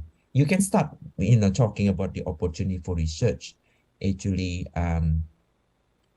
based on the problem itself, based on the opportunity itself. Now, if we talk about global, I think you mentioned about global supply chain. It's a global context. According to literature, the research, one, if you would like to become a global university, as a world-class university, of course, research, international collaborations. That's two areas, actually, basically, we need to promote that. Why you need to do research? Because you have to do a lot more papers and then make sure having high citation with the citation index, so many people or scholars cite your paper, Pak Bayu, for example, and then you can get H index, with this Google Scholars Citations Index become higher and higher, right? So that is, and then at the end of the day, your affiliation is UNS, and then it's become popular in this area in supply chain or logistics, become popular in this discipline, right? And then no wonder we have a world-class ranking university, Shanghai University, world-class ranking university, different types of ranking, you can see that. So that's a global context. And number three, mobility, student mobility. In terms of that student, now we have in Australia, we call New Colombo Plan. I think Pak Bayu knows that. New Colombo Plan, I think in 2023, what I've been told, and since the borders open, a lot of opportunities in terms of inbound and outbound student, right? So student from Solo can come to here, student from here can come to Jawa Tengah, Solo, and then they explore more. Could be from 2 weeks, 3 months, 1 month, and then we have, I think Pak Bayu also can apply, End-of-4. Now, End-of-4 will start again, Pak Bayu. It means that End-of-4, there are 3 categories. The first one is executive in university can apply 2 weeks for 1 month, right? So End-of-4 executive fellowship. And the second one, End-of-4 fellow scholarship, which means that you can do research up to 4 months. You know that, Pak Bayu, I got that one when I was at RMIT. So that's why I went to Undip, I came to UNS, and to do a lot more research in Central Java. Okay, now, and then for PhD, and we have a scholarship 3-4 years. We have a master-based research scholarship. It's funded by Department of Foreign Trades. Okay, so it's the Australian government funding. Now, that particular, we talk about student mobility, right? And then the last, we talk about number 4, opportunities in terms of the building capacity and capability, not only in the research, but industry-based training, Pak Bayu. What does it mean, industry-based training, Pak Bayu? It means that if you got stakeholders, you got alumni, you got industry partners with UNS, why we can just sit down, we promote, that's what we call executive education in a supply chain or logistics. What does it mean, executive education? Executive education, it means that you have a proper training, in-house training for the industry. That is, that industry can back to the classroom, right? Then you strengthen your knowledge. I'm sure your student happy. Why happy? They learn a lot from you, Pak Bayu. They learn a lot from all academic. When you come to the classroom, you got great research. You can use that research into teaching practice. That's why when I'm teaching in undergrad or postgrad, my students learn so many different case studies because I'm doing research. If you're not doing research, you just focus only the book, textbook, student can read the book. Student can just read the book without them not to come to the classroom.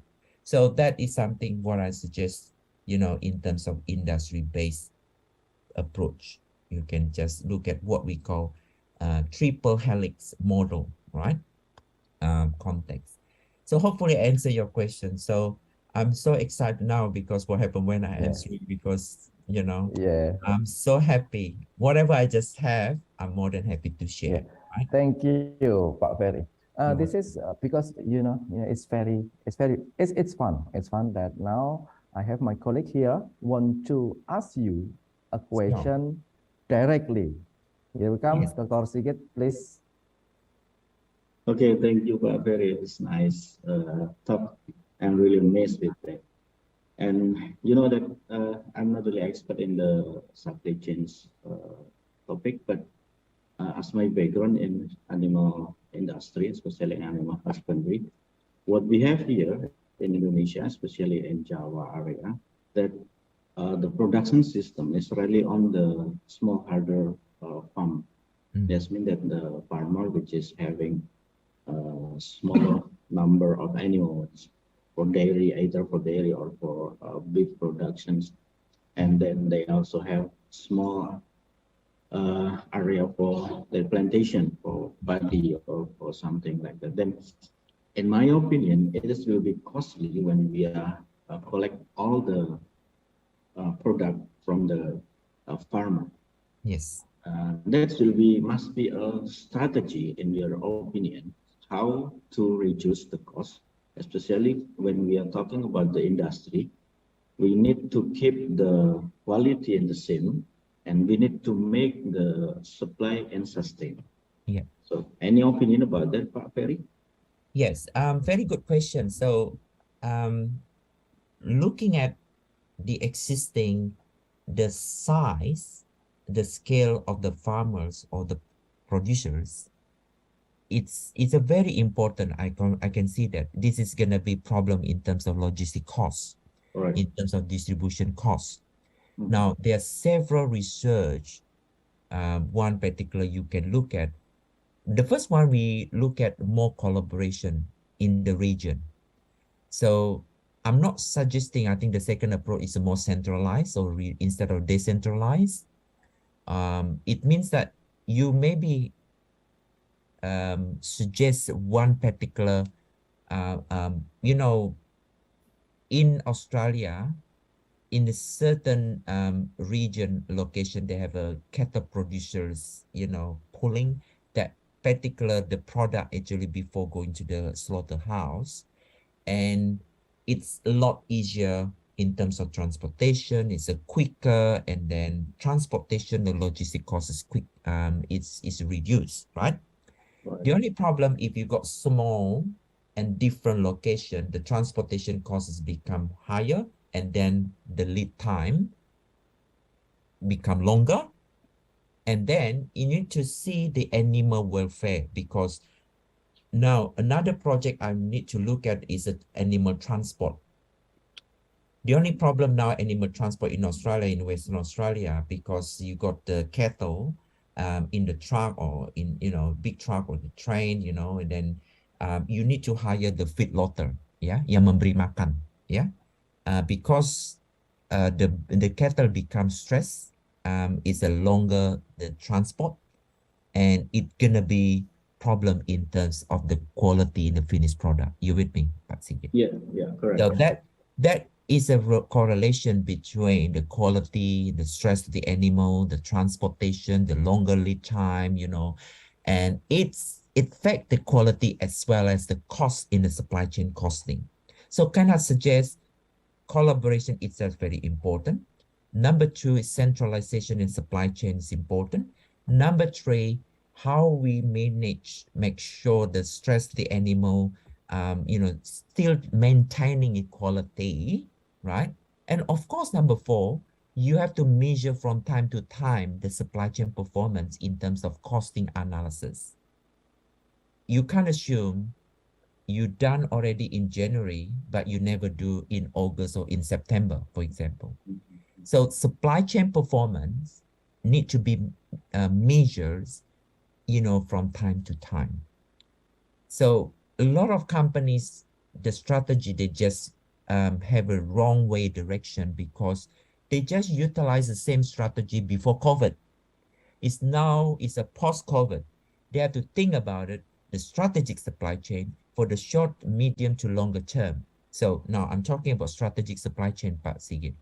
strategic supply chain for in the beef industry or even in the agri supply chain, you have to think about it in short, medium, and longer term.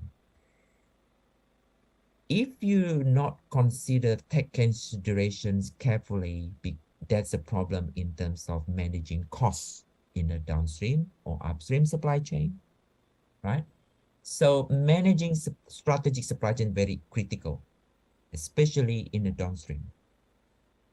And the last thing is, what I can say that Indonesia should have like a cattle or beef forum, because in Indonesia, in Australia, Pak Sigit, we have every quarter, we have what we call beef council, beef forum, and annual beef in Canberra, sometimes in Victoria, sometimes in UA.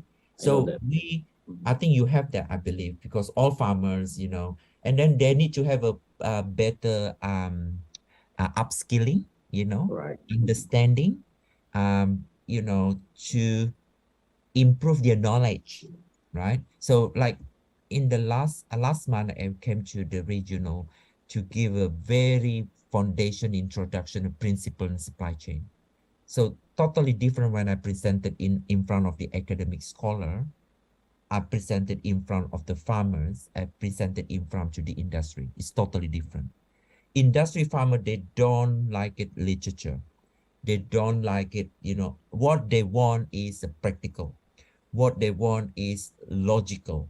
What they want is simple, right? So that is the knowledge we need to look at. The knowledge transfer, upskilling. So that's why in Australia, we promote that one particular upskilling and reskilling, you know, for during and post-COVID.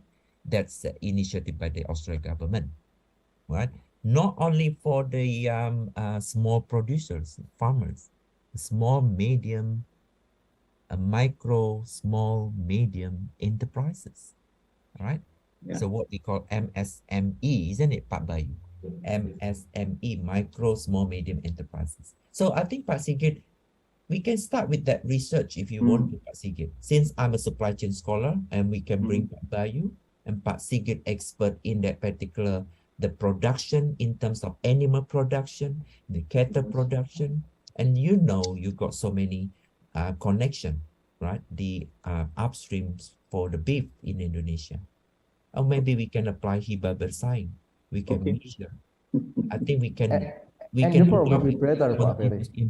Then I can give you homework, Pak Sigit, Pak Bayu. And then the next 4 months, Q1, no Q4. No. Okay, Pak Ferry, that means that shifting or upgrading the small farmer industry into medium is also one solution that we can take to improve the supply chains management system, right? Yeah. And I think there is a lot of Australian partnership to Indonesia, especially in the cattle industry. For example, what I know is Indonesian Australia Red Meat and Cattle Partnership. They also have a lot of project here in Indonesia by giving a lot of support to improve the farmer management or farmer products. Good. Okay, I think that's good idea, Pak Ferry. Thank you for your answer. We can make a time for start conversation, Pak Bayu. Okay. We can create the group WhatsApps. Thank you. We can build. I really want to get more papers from UNS. I think if a rector here or wakil rektor, saya dengar wakil rektor tadi pertama kali pagi sudah ada. So I'm more than happy because I would like to see objective for UNS. So UNS is top 5 already. No, is it still top 10? Yes. In terms of Scopus, I believe it's increase, improve, right? Excellent. Thank you so much. I give you some information first. Pak Sigit is one of the king of Scopus in UNS. Very good. Okay. Okay, thank you. Maybe this is time for me to wrap up all the session for invited speaker from Associate Professor Ferry Chi from Ethicoan University of Australia. If I could take all this session with I can give some wrap up, which is we need to consider in 4 things. The first one is being critical is always good. Second one, communication. Communication between partners, between scholars, student, lecturer, also very important. The third, creating collaboration. Create collaboration among Indonesia and Australia and any other countries, any other parties in the industry is also very, very important to make the creative thing, creative outbreak, creative value of being not only scholars but also being the good entrepreneur maybe in the future. Thank you, Pak Ferry. Thank you for having us here. Thank you for coming. Thank you for your time, insightful, and hopefully we can talk again more deeper regarding what we can do in the future. Thank you. We give a big applause to Dr. Ferry. Thank you so much. Thank you. It's back to you, to Miss Aya. Thank you. Okay, thanks to Associate Professor Ferry G as a speaker and Dr. Krishna Bayu Sangka as moderator from our third plenary session. That was a fruitful discussion and hopefully it can successfully enrich us about supply chain sustainability. Okay, the honorable speakers, the distinguished guests, ladies and gentlemen. So I think this is the end of our morning plenary session. And we will be back again in the fourth plenary session at 1 p.m. sharp, and of course with an amazing speakers. Okay, thank you and see you.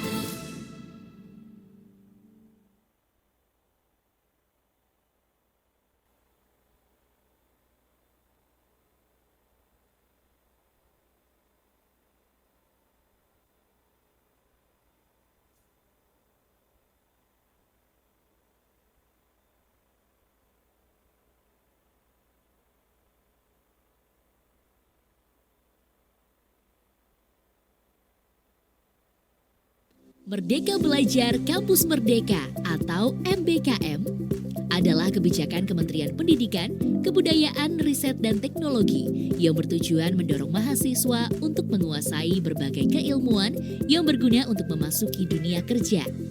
Melalui MBKM, mahasiswa memiliki kesempatan menempuh pembelajaran 3 semester di luar kampus. Untuk melakukan hal tersebut, mahasiswa diberikan kebebasan memilih 8 aktivitas Merdeka Belajar, yaitu pertukaran pelajar, magang atau praktik kerja, asistensi mengajar di satuan pendidikan, penelitian atau riset, proyek kemanusiaan,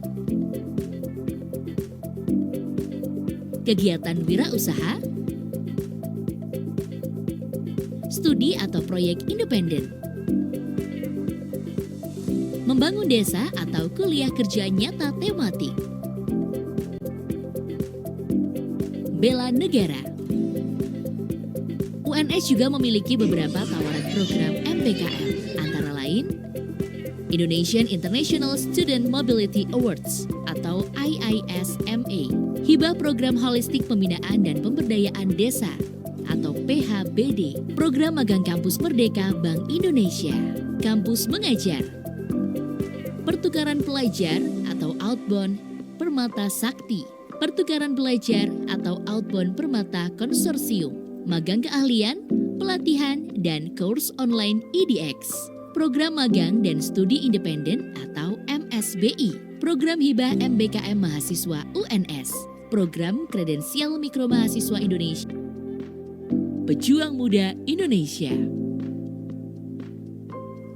Keuntungan yang didapatkan mahasiswa dari program MBKM ini adalah kegiatan praktik di lapangan akan dikonversi menjadi SKS.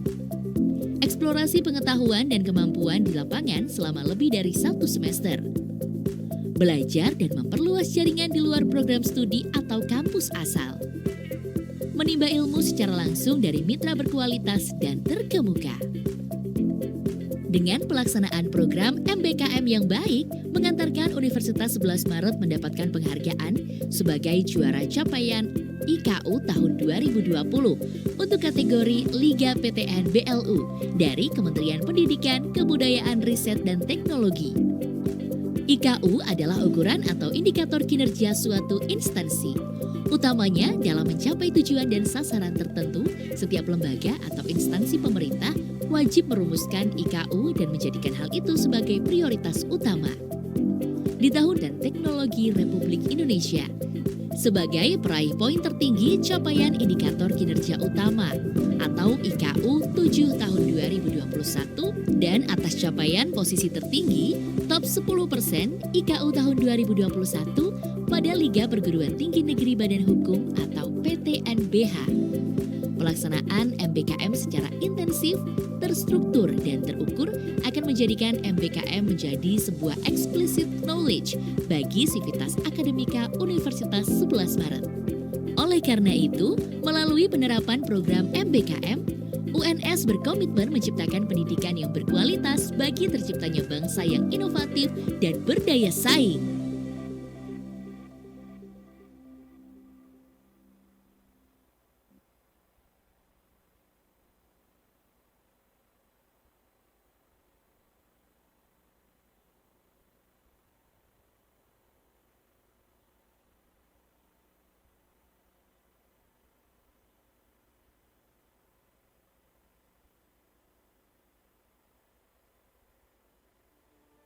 UNS sebagai kampus hijau memiliki komitmen tinggi untuk menjaga dan mendukung lingkungan tetap lestari.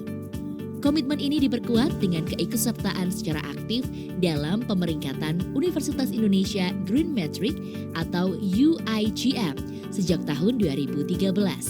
UNS juga mendukung tercapainya target Sustainable Development Goals atau SDGs pada tahun 2030. Civitas Akademika UNS berperan aktif untuk mendukung pemerintah daerah atau pemerintah pusat untuk mencapai target SDGs. Selain mendukung kebijakan pemerintah, UNS juga menyadari tantangan semakin meningkat. Seiring dengan peningkatan jumlah mahasiswa dan kendaraan bermotor membawa konsekuensi juga peningkatan volume sampah dan emisi karbon di kampus. Beberapa kebijakan rektor telah dikeluarkan untuk pengurangan plastik dan untuk melarang kendaraan bermotor untuk masuk ke kampus pada hari tertentu. Kebijakan UNS setelah mengikuti pemeringkatan UIGM tidak jauh berbeda dengan kebijakan yang telah diambil sebelumnya. Justru kebijakan kampus menjadi semakin terarah. Kebijakan untuk mendukung kampus hijau didasarkan pada dokumen Rencana Strategi Green Campus UNS. Menurut aspek-aspek dalam UIGM, terdapat 6 aspek yang harus menjadi titik fokus pengelolaan kampus, yaitu infrastruktur, energi dan perubahan cuaca, persampahan, transportasi, air, dan pendidikan. Kebijakan infrastruktur diarahkan pada pengembangan sarana dan prasarana yang ramah lingkungan atau green building. Kebijakan energi dan perubahan cuaca diarahkan pada bagaimana kampus menggunakan sumber-sumber energi terbarukan. Kebijakan persampahan dilakukan dengan berbagai upaya antara lain pengurangan sampah plastik, melakukan daur ulang sampah, dan terobosan untuk waste to energy. Kebijakan transportasi dilakukan dengan menanamkan kebiasaan untuk berjalan kaki, menggunakan bus kampus, atau bersepeda.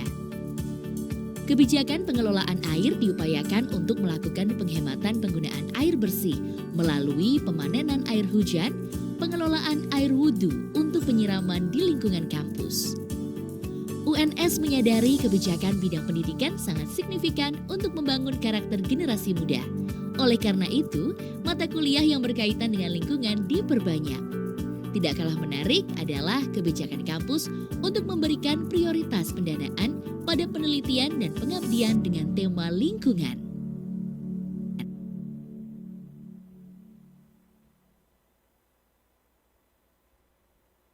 Assalamualaikum warahmatullahi wabarakatuh. Salam sejahtera untuk kita semua. Om Swastiastu, Namo Buddhaya, Rahayu, Rahayu, salam kebajikan, salam Pancasila. Sebuah salam yang mencerminkan keberagaman yang berada di tanah air kita, tanah air Indonesia. Keberagaman yang hadir dan hidup beriringan sebagai majemuk menjadi bangsa yang satu, bangsa Indonesia. Meski terpisah jarak dari Sabang hingga Merauke dan waktu dari waktu Indonesia Barat sampai waktu Indonesia Timur, namun sejarah membuktikan bahwa bangsa dapat kuat dengan keberagamannya tersebut. Universitas 11 Maret menjadi salah satu kawah intelektual yang ada untuk memupuk keberagaman sebagai sebuah kekuatan bangsa. Dapat ditujukan salah satunya dengan tersedianya seluruh tempat ibadah di dalam kampus utama, yaitu masjid, gereja, pura, vihara, dan kelenteng. Keberagaman yang dipupuk dengan baik membawa kekuatan tersendiri bagi Universitas 11 Maret dan seluruh masyarakat Indonesia. Satu hal yang menjaga dan menjadi konsensus dalam berbangsa adalah Pancasila. Pancasila hidup sebagai pengikat berbangsa atas segala keberagaman yang ada di tanah ibu pertiwi ini.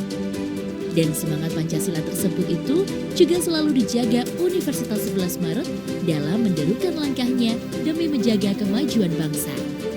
Hadir dalam merawat keberagaman, Universitas 11 Maret sebagai Universitas Benteng Pancasila dengan segenap elemen civitas akademikanya siap berkontribusi dalam memupuk dan mempertahankan keberagaman yang damai dan sejahtera bagi seluruh elemen bangsa dan negara Republik Indonesia.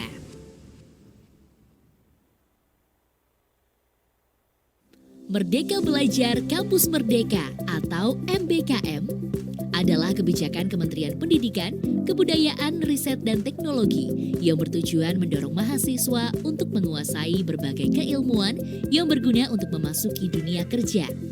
Melalui MBKM, mahasiswa memiliki kesempatan menempuh pembelajaran 3 semester di luar kampus. Untuk melakukan hal tersebut, mahasiswa diberikan kebebasan memilih 8 aktivitas Merdeka Belajar, yaitu pertukaran pelajar, magang atau praktik kerja, asistensi mengajar di satuan pendidikan, penelitian atau riset, proyek kemanusiaan, kegiatan wirausaha, studi atau proyek independen, membangun desa atau kuliah kerja nyata tematik, bela negara. UNS juga memiliki beberapa tawaran program MBKM, antara lain Indonesian International Student Mobility Awards atau ICSAE, hibah program holistik pembinaan dan pemberdayaan desa atau PHBD, program magang kampus Merdeka Bank Indonesia, kampus mengajar, pertukaran pelajar atau outbound Permata Sakti, pertukaran belajar atau outbound Permata Konsorsium, magang keahlian, pelatihan, dan kurs online EDX, program magang dan studi independen atau MSBI, program hibah MBKM mahasiswa UNS, program kredensial mikro mahasiswa Indonesia, Pejuang Muda Indonesia. Keuntungan yang didapatkan mahasiswa dari program MBKM ini adalah kegiatan praktik di lapangan akan dikonversi menjadi SKS. Eksplorasi pengetahuan dan kemampuan di lapangan selama lebih dari 1 semester. Belajar dan memperluas jaringan di luar program studi atau kampus asal. Menimba ilmu secara langsung dari mitra berkualitas dan terkemuka. Dengan pelaksanaan program MBKM yang baik, mengantarkan Universitas 11 Maret mendapatkan penghargaan sebagai juara capaian IKU tahun 2020 untuk kategori Liga PTN BLU dari Kementerian Pendidikan, Kebudayaan, Riset, dan Teknologi. IKU adalah ukuran atau indikator kinerja suatu instansi. Utamanya dalam mencapai tujuan dan sasaran tertentu, setiap lembaga atau instansi pemerintah wajib merumuskan IKU dan menjadikan hal itu sebagai prioritas utama di tahun dan teknologi Republik Indonesia.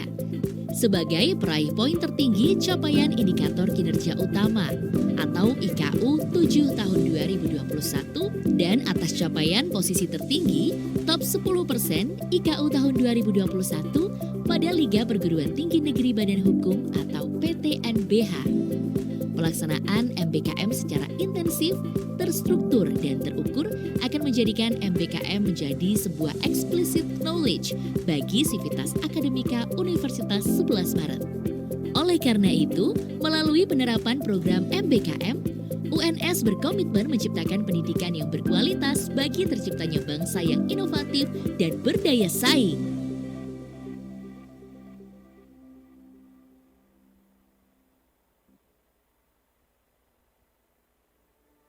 UNS sebagai kampus hijau memiliki komitmen tinggi untuk menjaga dan mendukung lingkungan tetap lestari.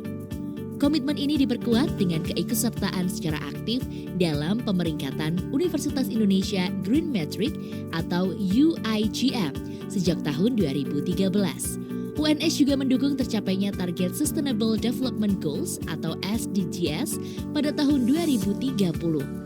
Civitas Akademika UNS berperan aktif untuk mendukung pemerintah daerah atau pemerintah pusat untuk mencapai target SDGs. Selain mendukung kebijakan pemerintah, UNS juga menyadari tantangan semakin meningkat. Seiring dengan peningkatan jumlah mahasiswa dan kendaraan bermotor membawa konsekuensi juga peningkatan volume sampah dan emisi karbon di kampus. Beberapa kebijakan rektor telah dikeluarkan untuk pengurangan plastik dan untuk melarang kendaraan bermotor untuk masuk ke kampus pada hari tertentu.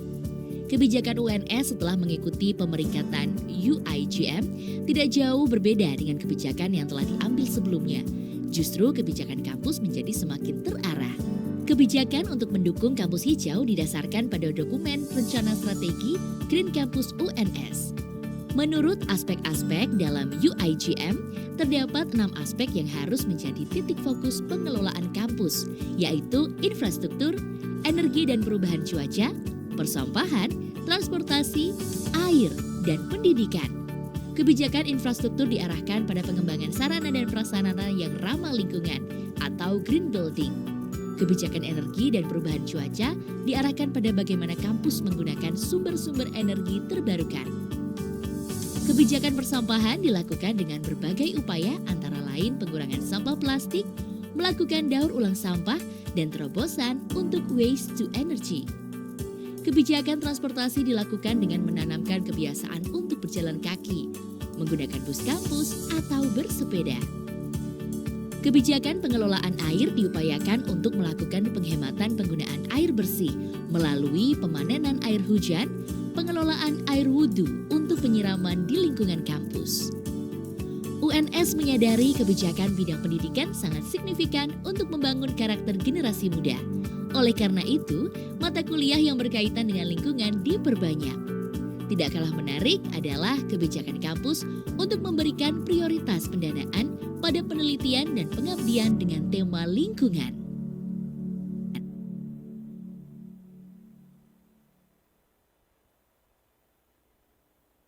Assalamualaikum warahmatullahi wabarakatuh. Salam sejahtera untuk kita semua. Om Swastiastu, Namo Buddhaya, Rahayu, Rahayu, salam kebajikan, salam Pancasila. Sebuah salam yang mencerminkan keberagaman yang berada di tanah air kita, tanah air Indonesia. Keberagaman yang hadir dan hidup beriringan sebagai majemuk menjadi bangsa yang satu, bangsa Indonesia.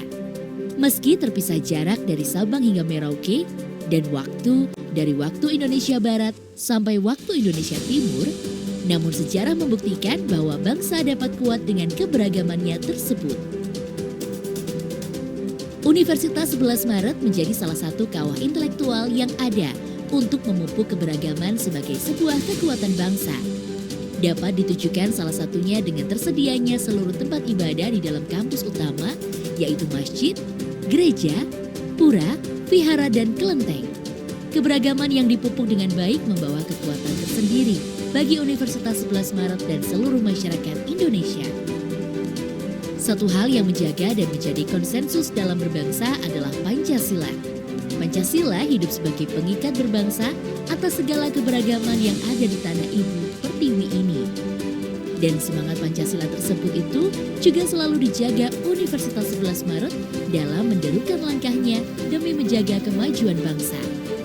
Hadir dalam merawat keberagaman, Universitas 11 Maret sebagai Universitas Benteng Pancasila dengan segenap elemen civitas akademikanya siap berkontribusi dalam memupuk dan mempertahankan keberagaman yang damai dan sejahtera bagi seluruh elemen bangsa dan negara Republik Indonesia.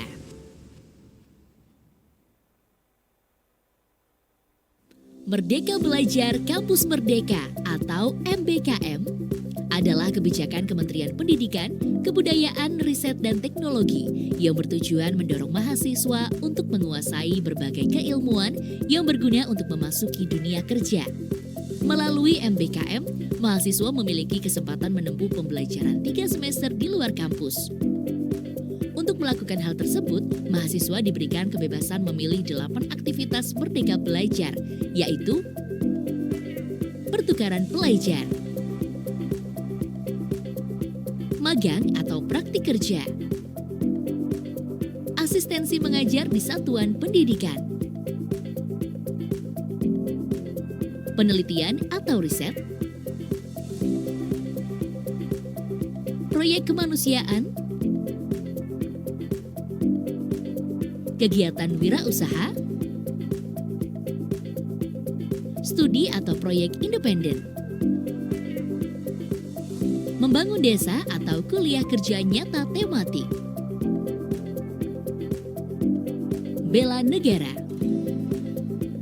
UNS juga memiliki beberapa tawaran program MBKM, antara lain Indonesian International Student Mobility Awards atau ICSAE, hibah program holistik pembinaan dan pemberdayaan desa atau PHBD, program magang kampus Merdeka Bank Indonesia, kampus mengajar, pertukaran pelajar atau outbound Permata Sakti, pertukaran pelajar atau outbound Permata Konsorsium, magang keahlian, pelatihan, dan kurs online EDX, program magang dan studi independen atau MSBI, program hibah MBKM mahasiswa UNS, program kredensial mikro mahasiswa Indonesia, Pejuang Muda Indonesia.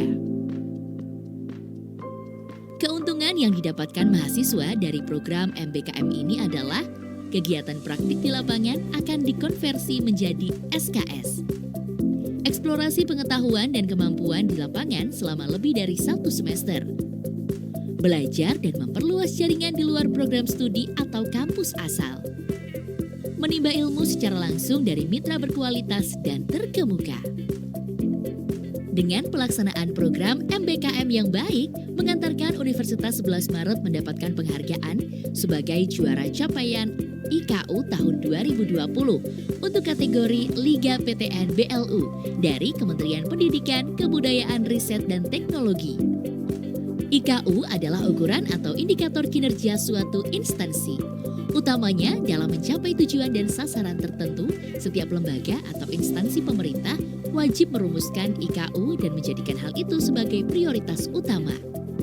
Di tahun dan teknologi Republik Indonesia, sebagai peraih poin tertinggi capaian indikator kinerja utama atau IKU 7 tahun 2021 dan atas capaian posisi tertinggi top 10% IKU tahun 2021 pada Liga Perguruan Tinggi Negeri Badan Hukum atau PTNBH. Pelaksanaan MBKM secara intensif, terstruktur, dan terukur akan menjadikan MBKM menjadi sebuah explicit knowledge bagi sivitas akademika Universitas 11 Maret.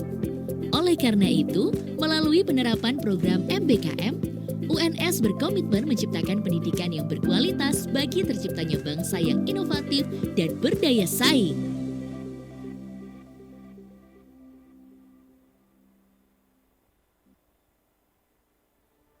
UNS sebagai kampus hijau memiliki komitmen tinggi untuk menjaga dan mendukung lingkungan tetap lestari. Komitmen ini diperkuat dengan keikutsertaan secara aktif dalam pemeringkatan Universitas Indonesia Green Metric atau UIGM sejak tahun 2013. UNS juga mendukung tercapainya target Sustainable Development Goals atau SDGs pada tahun 2030. Civitas Akademika UNS berperan aktif untuk mendukung pemerintah daerah atau pemerintah pusat untuk mencapai target SDGs. Selain mendukung kebijakan pemerintah, UNS juga menyadari tantangan semakin meningkat. Seiring dengan peningkatan jumlah mahasiswa dan kendaraan bermotor membawa konsekuensi juga peningkatan volume sampah dan emisi karbon di kampus.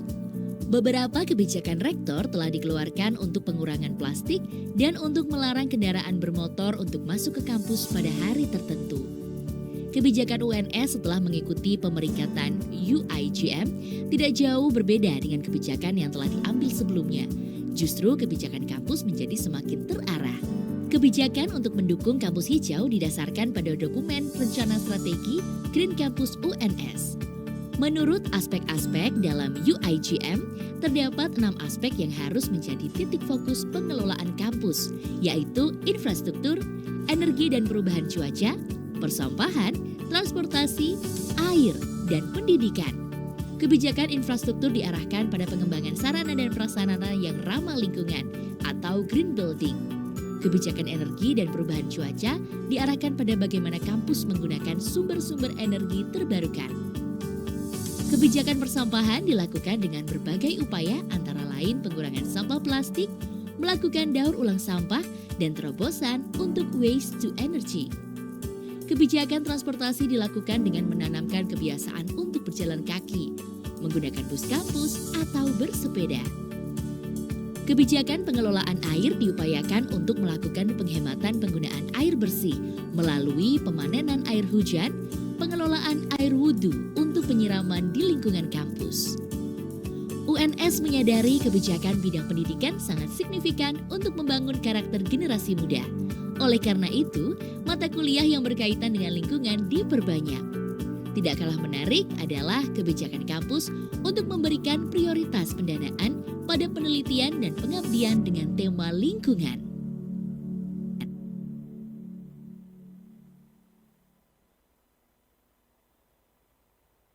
Assalamualaikum warahmatullahi wabarakatuh. Salam sejahtera untuk kita semua.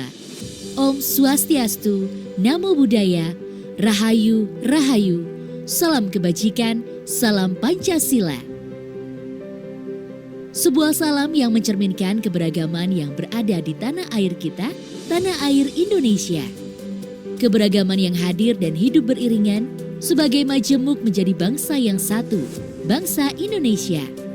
Meski terpisah jarak dari Sabang hingga Merauke dan waktu dari waktu Indonesia Barat sampai waktu Indonesia Timur, namun sejarah membuktikan bahwa bangsa dapat kuat dengan keberagamannya tersebut. Universitas 11 Maret menjadi salah satu kawah intelektual yang ada untuk memupuk keberagaman sebagai sebuah kekuatan bangsa. Dapat ditujukan salah satunya dengan tersedianya seluruh tempat ibadah di dalam kampus utama, yaitu masjid, gereja, pura, vihara, dan kelenteng. Keberagaman yang dipupuk dengan baik membawa kekuatan tersendiri bagi Universitas 11 Maret dan seluruh masyarakat Indonesia. Satu hal yang menjaga dan menjadi konsensus dalam berbangsa adalah Pancasila. Pancasila hidup sebagai pengikat berbangsa atas segala keberagaman yang ada di tanah ibu pertiwi ini. Dan semangat Pancasila tersebut itu juga selalu dijaga Universitas 11 Maret dalam menderukan langkahnya demi menjaga kemajuan bangsa. Hadir dalam merawat keberagaman, Universitas 11 Maret sebagai Universitas Benteng Pancasila dengan segenap elemen civitas akademikanya siap berkontribusi dalam memupuk dan mempertahankan keberagaman yang damai dan sejahtera bagi seluruh elemen bangsa dan negara Republik Indonesia.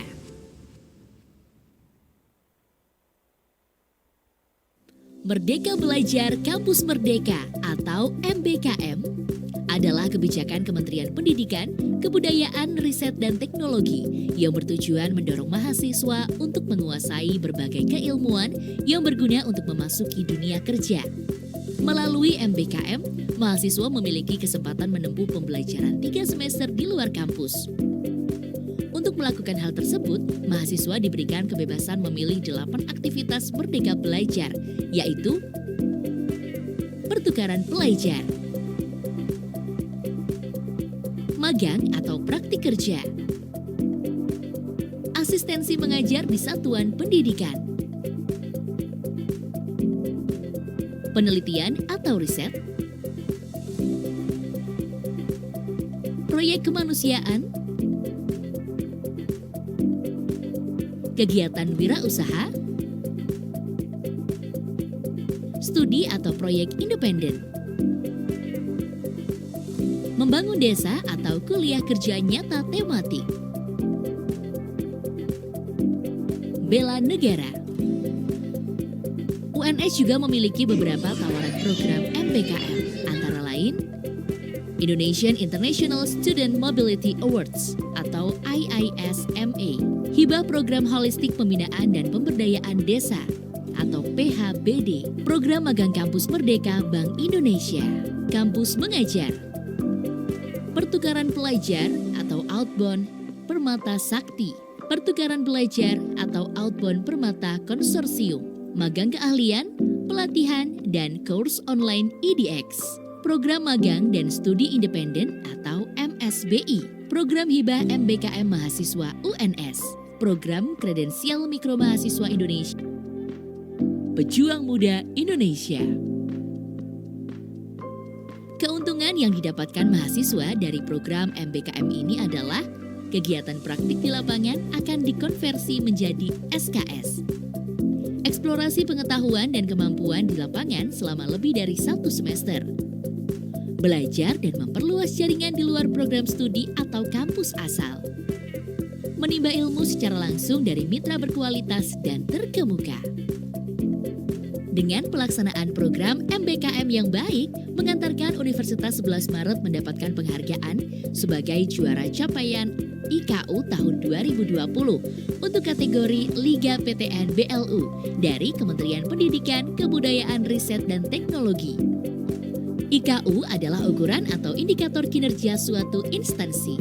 Utamanya dalam mencapai tujuan dan sasaran tertentu, setiap lembaga atau instansi pemerintah wajib merumuskan IKU dan menjadikan hal itu sebagai prioritas utama.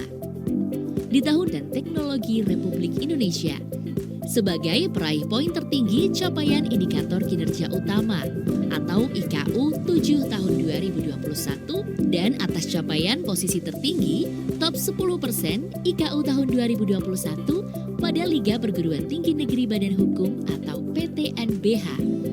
Pelaksanaan MBKM secara intensif, terstruktur, dan terukur akan menjadikan MBKM menjadi sebuah explicit knowledge bagi sivitas akademika Universitas 11 Maret.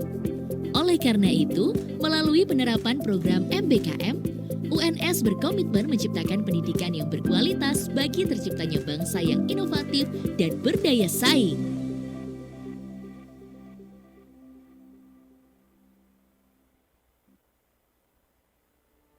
UNS sebagai kampus hijau memiliki komitmen tinggi untuk menjaga dan mendukung lingkungan tetap lestari.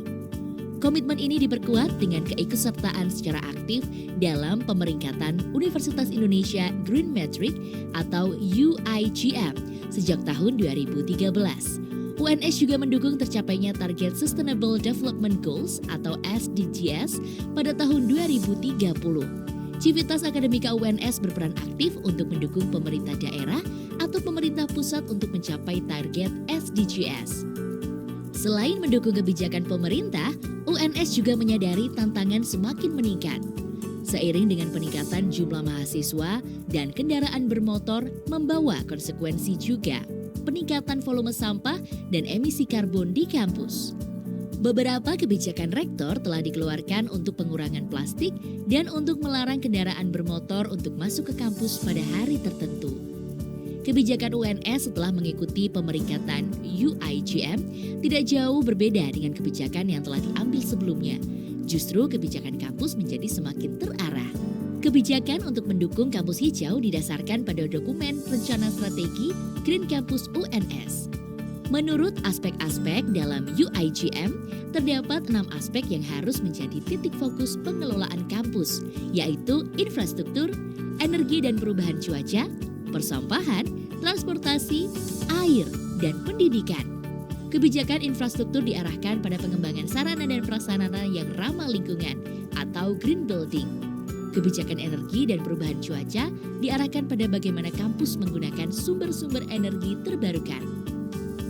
Kebijakan persampahan dilakukan dengan berbagai upaya antara lain pengurangan sampah plastik, melakukan daur ulang sampah, dan terobosan untuk waste to energy. Kebijakan transportasi dilakukan dengan menanamkan kebiasaan untuk berjalan kaki, menggunakan bus kampus, atau bersepeda. Kebijakan pengelolaan air diupayakan untuk melakukan penghematan penggunaan air bersih melalui pemanenan air hujan, pengelolaan air wudhu untuk penyiraman di lingkungan kampus. UNS menyadari kebijakan bidang pendidikan sangat signifikan untuk membangun karakter generasi muda. Oleh karena itu, mata kuliah yang berkaitan dengan lingkungan diperbanyak. Tidak kalah menarik adalah kebijakan kampus untuk memberikan prioritas pendanaan pada penelitian dan pengabdian dengan tema lingkungan.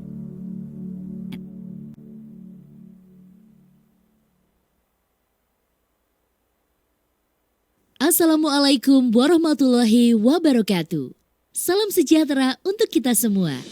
Om Swastiastu, Namo Buddhaya, Rahayu, Rahayu, salam kebajikan, salam Pancasila. Sebuah salam yang mencerminkan keberagaman yang berada di tanah air kita, tanah air Indonesia. Keberagaman yang hadir dan hidup beriringan sebagai majemuk menjadi bangsa yang satu, bangsa Indonesia. Meski terpisah jarak dari Sabang hingga Merauke dan waktu dari waktu Indonesia Barat sampai waktu Indonesia Timur, namun sejarah membuktikan bahwa bangsa dapat kuat dengan keberagamannya tersebut. Universitas 11 Maret menjadi salah satu kawah intelektual yang ada untuk memupuk keberagaman sebagai sebuah kekuatan bangsa. Dapat ditujukan salah satunya dengan tersedianya seluruh tempat ibadah di dalam kampus utama, yaitu masjid, gereja, pura, vihara, dan kelenteng. Keberagaman yang dipupuk dengan baik membawa kekuatan tersendiri bagi Universitas 11 Maret dan seluruh masyarakat Indonesia. Satu hal yang menjaga dan menjadi konsensus dalam berbangsa adalah Pancasila. Pancasila hidup sebagai pengikat berbangsa atas segala keberagaman yang ada di tanah ibu pertiwi ini. Dan semangat Pancasila tersebut itu juga selalu dijaga Universitas 11 Maret dalam menderukan langkahnya demi menjaga kemajuan bangsa. Hadir dalam merawat keberagaman, Universitas 11 Maret sebagai Universitas Benteng Pancasila dengan segenap elemen civitas akademikanya siap berkontribusi dalam memupuk dan mempertahankan keberagaman yang damai dan sejahtera bagi seluruh elemen bangsa dan negara Republik Indonesia.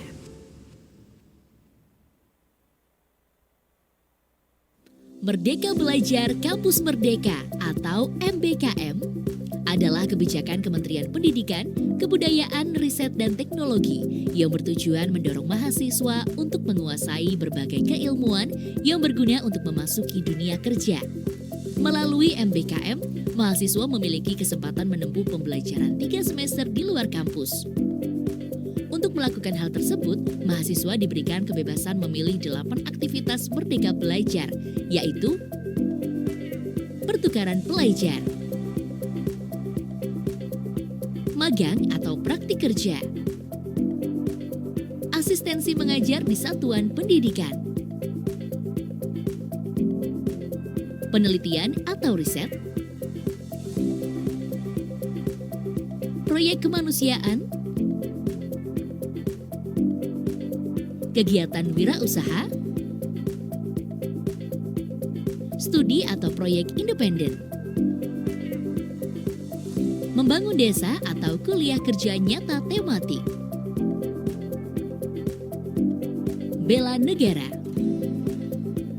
UNS juga memiliki beberapa tawaran program MBKM, antara lain Indonesian International Student Mobility Awards atau ICSAE-IX, hibah program holistik pembinaan dan pemberdayaan desa atau PHBD, Program Magang Kampus Merdeka Bank Indonesia, Kampus Mengajar, Pertukaran Pelajar atau Outbound Permata Sakti, Pertukaran Belajar atau Outbound Permata Konsorsium, Magang Keahlian, Pelatihan, dan Course Online EDX, Program Magang dan Studi Independen atau MSBI, Program Hibah MBKM Mahasiswa UNS, Program Kredensial Mikro Mahasiswa Indonesia, Pejuang Muda Indonesia. Keuntungan yang didapatkan mahasiswa dari program MBKM ini adalah kegiatan praktik di lapangan akan dikonversi menjadi SKS. Eksplorasi pengetahuan dan kemampuan di lapangan selama lebih dari 1 semester. Belajar dan memperluas jaringan di luar program studi atau kampus asal. Menimba ilmu secara langsung dari mitra berkualitas dan terkemuka. Dengan pelaksanaan program MBKM yang baik, mengantarkan Universitas 11 Maret mendapatkan penghargaan sebagai juara capaian IKU tahun 2020 untuk kategori Liga PTN BLU dari Kementerian Pendidikan, Kebudayaan, Riset, dan Teknologi. IKU adalah ukuran atau indikator kinerja suatu instansi. Utamanya dalam mencapai tujuan dan sasaran tertentu, setiap lembaga atau instansi pemerintah wajib merumuskan IKU dan menjadikan hal itu sebagai prioritas utama. Di tahun dan teknologi Republik Indonesia, sebagai peraih poin tertinggi capaian indikator kinerja utama atau IKU 7 tahun 2021 dan atas capaian posisi tertinggi top 10% IKU tahun 2021 pada Liga Perguruan Tinggi Negeri Badan Hukum atau PTNBH. Pelaksanaan MBKM secara intensif, terstruktur, dan terukur akan menjadikan MBKM menjadi sebuah explicit knowledge bagi sivitas akademika Universitas 11 Maret. Oleh karena itu, melalui penerapan program MBKM, UNS berkomitmen menciptakan pendidikan yang berkualitas bagi terciptanya bangsa yang inovatif dan berdaya saing.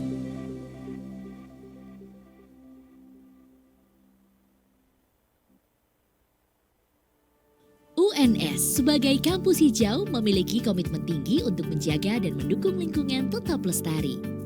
Komitmen ini diperkuat dengan keikutsertaan secara aktif dalam pemeringkatan Universitas Indonesia Green Metric atau UIGM sejak tahun 2013. UNS juga mendukung tercapainya target Sustainable Development Goals atau SDGs pada tahun 2030. Civitas Akademika UNS berperan aktif untuk mendukung pemerintah daerah atau pemerintah pusat untuk mencapai target SDGs. Selain mendukung kebijakan pemerintah, UNS juga menyadari tantangan semakin meningkat. Seiring dengan peningkatan jumlah mahasiswa dan kendaraan bermotor membawa konsekuensi juga peningkatan volume sampah dan emisi karbon di kampus. Beberapa kebijakan rektor telah dikeluarkan untuk pengurangan plastik dan untuk melarang kendaraan bermotor untuk masuk ke kampus pada hari tertentu. Kebijakan UNS setelah mengikuti pemeringkatan UIGM tidak jauh berbeda dengan kebijakan yang telah diambil sebelumnya. Justru kebijakan kampus menjadi semakin terarah. Kebijakan untuk mendukung kampus hijau didasarkan pada dokumen Rencana Strategi Green Campus UNS. Menurut aspek-aspek dalam UIGM, terdapat 6 aspek yang harus menjadi titik fokus pengelolaan kampus, yaitu infrastruktur, energi dan perubahan cuaca, persampahan, transportasi, air, dan pendidikan. Kebijakan infrastruktur diarahkan pada pengembangan sarana dan prasarana yang ramah lingkungan atau green building. Kebijakan energi dan perubahan cuaca diarahkan pada bagaimana kampus menggunakan sumber-sumber energi terbarukan. Kebijakan persampahan dilakukan dengan berbagai upaya antara lain pengurangan sampah plastik, melakukan daur ulang sampah, dan terobosan untuk waste to energy. Kebijakan transportasi dilakukan dengan menanamkan kebiasaan untuk berjalan kaki, menggunakan bus kampus, atau bersepeda. Kebijakan pengelolaan air diupayakan untuk melakukan penghematan penggunaan air bersih melalui pemanenan air hujan, pengelolaan air wudhu untuk penyiraman di lingkungan kampus. UNS menyadari kebijakan bidang pendidikan sangat signifikan untuk membangun karakter generasi muda. Oleh karena itu, mata kuliah yang berkaitan dengan lingkungan diperbanyak. Tidak kalah menarik adalah kebijakan kampus untuk memberikan prioritas pendanaan pada penelitian dan pengabdian dengan tema lingkungan.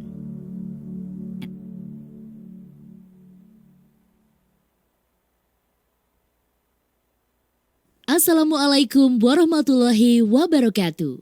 Salam sejahtera untuk kita semua. Om Swastiastu, Namo Buddhaya, Rahayu, Rahayu, salam kebajikan, salam Pancasila. Sebuah salam yang mencerminkan keberagaman yang berada di tanah air kita, tanah air Indonesia. Keberagaman yang hadir dan hidup beriringan sebagai majemuk menjadi bangsa yang satu, bangsa Indonesia. Meski terpisah jarak dari Sabang hingga Merauke dan waktu dari waktu Indonesia Barat sampai waktu Indonesia Timur, namun sejarah membuktikan bahwa bangsa dapat kuat dengan keberagamannya tersebut. Universitas 11 Maret menjadi salah satu kawah intelektual yang ada untuk memupuk keberagaman sebagai sebuah kekuatan bangsa. Dapat ditujukan salah satunya dengan tersedianya seluruh tempat ibadah di dalam kampus utama, yaitu masjid, gereja, pura, vihara, dan kelenteng. Keberagaman yang dipupuk dengan baik membawa kekuatan tersendiri bagi Universitas 11 Maret dan seluruh masyarakat Indonesia. Satu hal yang menjaga dan menjadi konsensus dalam berbangsa adalah Pancasila. Pancasila hidup sebagai pengikat berbangsa atas segala keberagaman yang ada di tanah ibu pertiwi ini. Dan semangat Pancasila tersebut itu juga selalu dijaga Universitas 11 Maret dalam menderukan langkahnya demi menjaga kemajuan bangsa. Hadir dalam merawat keberagaman, Universitas 11 Maret sebagai Universitas Benteng Pancasila dengan segenap elemen civitas akademikanya siap berkontribusi dalam memupuk dan mempertahankan keberagaman yang damai dan sejahtera bagi seluruh elemen bangsa dan negara Republik Indonesia.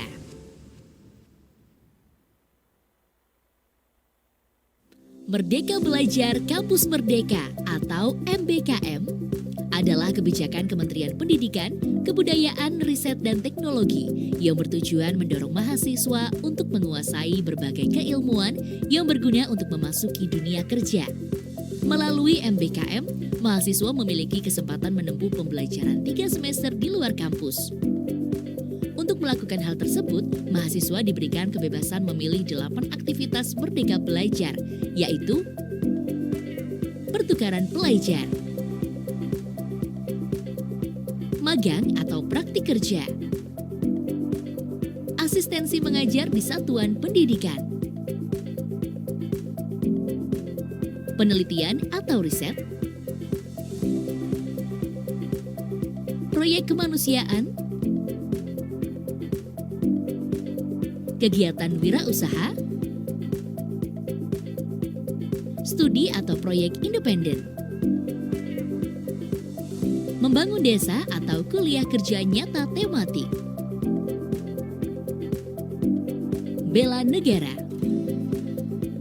UNS juga memiliki beberapa tawaran program MBKM, antara lain Indonesian International Student Mobility Awards atau ICSAE, hibah program holistik pembinaan dan pemberdayaan desa atau PHBD, program magang kampus Merdeka Bank Indonesia, kampus mengajar, pertukaran pelajar atau outbound Permata Sakti, pertukaran belajar atau outbound Permata Konsorsium, magang keahlian, pelatihan, dan kurs online IDX, program magang dan studi independen atau MSBI, program hibah MBKM mahasiswa UNS, program kredensial mikro mahasiswa Indonesia, Pejuang Muda Indonesia.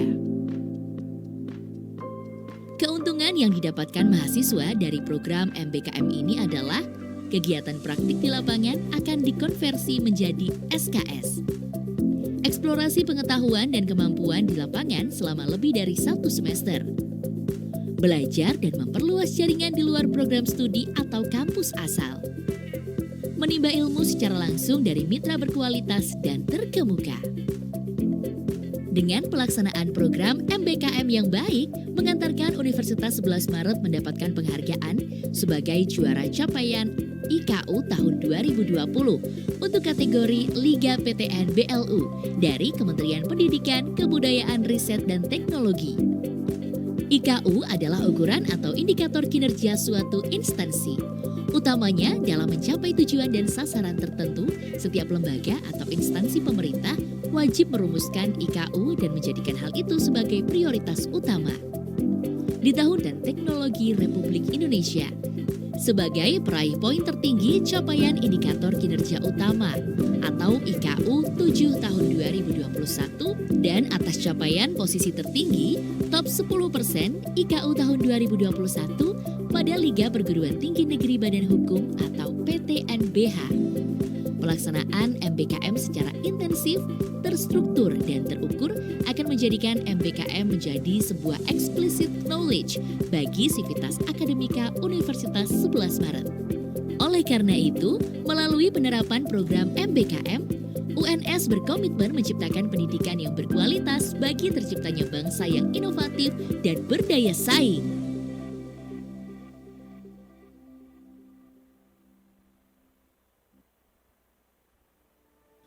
UNS sebagai kampus hijau memiliki komitmen tinggi untuk menjaga dan mendukung lingkungan tetap lestari.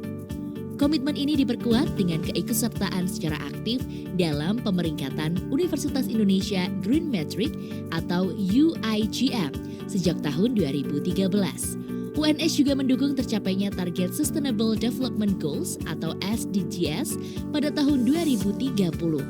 Civitas Akademika UNS berperan aktif untuk mendukung pemerintah daerah atau pemerintah pusat untuk mencapai target SDGs.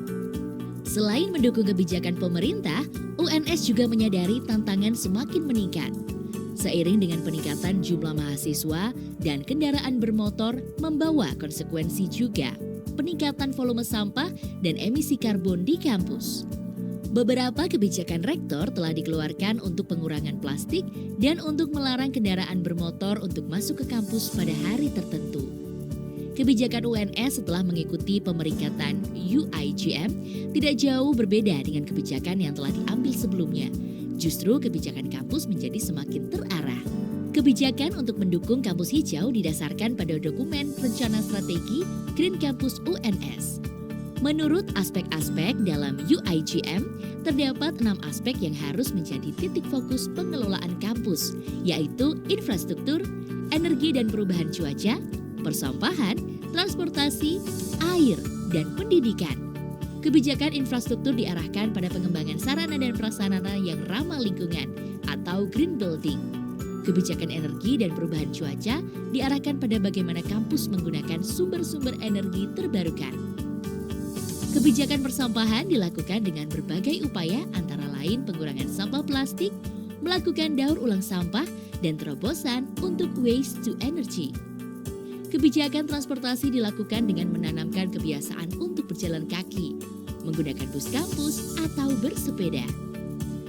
Kebijakan pengelolaan air diupayakan untuk melakukan penghematan penggunaan air bersih melalui pemanenan air hujan, pengelolaan air wudhu untuk penyiraman di lingkungan kampus.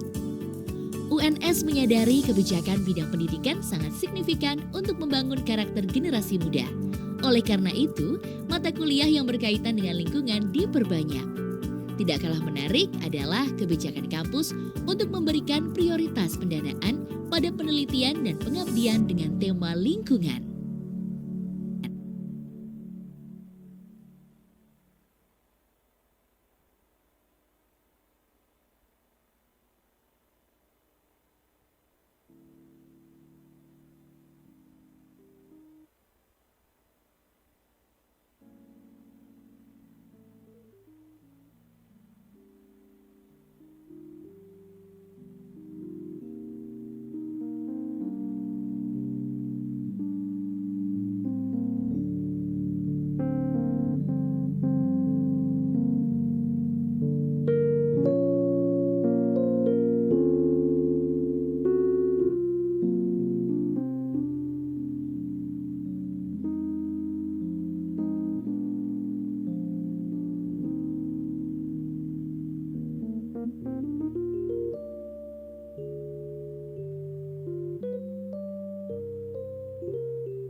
afternoon, the honorable speakers, distinguished guests, ladies and gentlemen.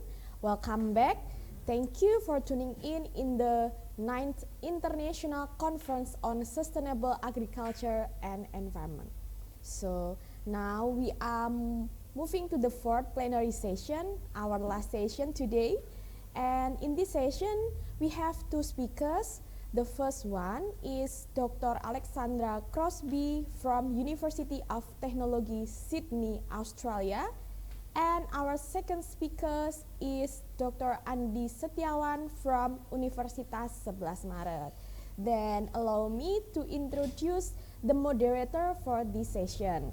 The moderator for this session, Dr. Desi Nur Cahyanti, and she is achieved her doctoral degree on Faculty of Art and Design from Institut Teknologi Bandung, and she is lecturer at Faculty of Fine and Art and Design, Universitas 11 Maret. And this session will talk about urban environment and sustainable environment issues. So to Dr. Desi Nur Cahyanti, are you ready? Yes, I'm ready. Thank you. The platform is yours. Okay. Thank you, Ms. Aya, for the delivery into this session. Well, good afternoon. Welcome back again, ladies and gentlemen, all participants that attending this 4th panel discussion for General Assembly of the 9th International Conference of Sustainable on Agriculture and Environment. Lucky for us, it is very nice to be here today. Another lucky ones are we have a special keynote speaker here. They are Dr. Alexandra Crosby. She is PhD graduate from International Studies, University of Technology, Sydney, Australia, and now she's become Associate Professor, School of Design, University of Technology, Sydney. Just for information, because of another urgent agenda, so Dr. Alexandra can attend in our discussion directly, but she was recorded a video that we will play for presentation. Turning to second speaker, we have Dr. Andi Setiawan. How are you, Dr. Andi? Yeah, I'm good, thank you. Oh, great. You look full of battery right now. That's right. Nice. Happy to be here. Okay, nice. Dr. Andi is PhD graduate from Design at University of Lancaster. And now he is a lecturer in the Faculty of Art and Design, Universitas 11 Maret. Okay, without further ado, for the first presentation, we have video from Dr. Alexandra that will discuss about topic urban environment and sustainable environment issues that will play for about 41 minutes. Here it is, Dr. Alexandra with Cities, Plant and Food.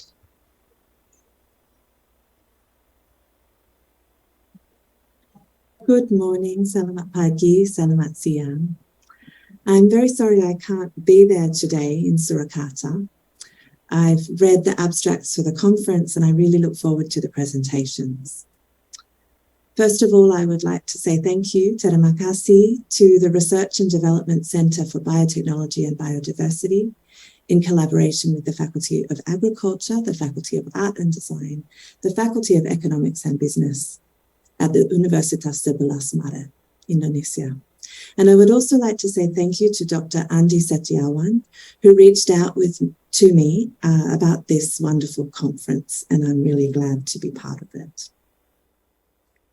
Today, I'll move through a presentation about the research I do, starting with who I am, why I do it, where I'm located, how I do it, and lastly, the most important question for all of us researchers, so what?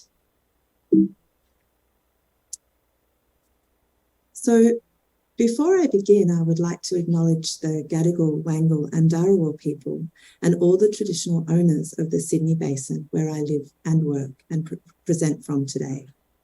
This land was never ceded, and I tread lightly, acknowledging the ongoing colonisation, and I pay respect to elders, past and present, and commit to lifelong learning with the Aboriginal people here and from country about the interconnections between plants, country, and knowledge systems in this city. In Australia, the idea of country is very important, and it's the translation to English from Indigenous languages of the foundational concept of the entity that holds together the interrelations of all belongings and things. And here is a quote from my colleagues Shannon Foster and Joe Kinnabar, defining country. So, who am I? Why am I talking to you about urban agriculture? I am an associate professor in the School of Design at the University of Technology, Sydney. Generally, I study the relationships between plants and people in cities. And in doing that, I think about the role of design in those relationships, how design can amplify, redirect, and change those relationships so that those of us who live in cities can be oriented towards sustainability and essentially can live better lives. In this work, I have many common aims, I think, with many of you here today. Just some examples: to look after the environment, to work towards sustainable development goals, to try community land and support community land management, to think about resilience as we face climate change, and to find solutions together to wicked problems, such as food insecurity, temperature changes, urbanizations, and all of this in using creative strategies to do some of these things. To think about waste, reuse, and creative ways to make connections in our cities. So hopefully I'll show you some of those connections today. I work most often in collaboration with Associate Professor Ilaria Vanni. She's located in the Faculty of Arts and Social Sciences. We work together in a transdisciplinary research studio called Mapping Edges, and our combined background is in design, international studies, cultural geography, and cultural histories. This is from our website. You're welcome to have a look later on.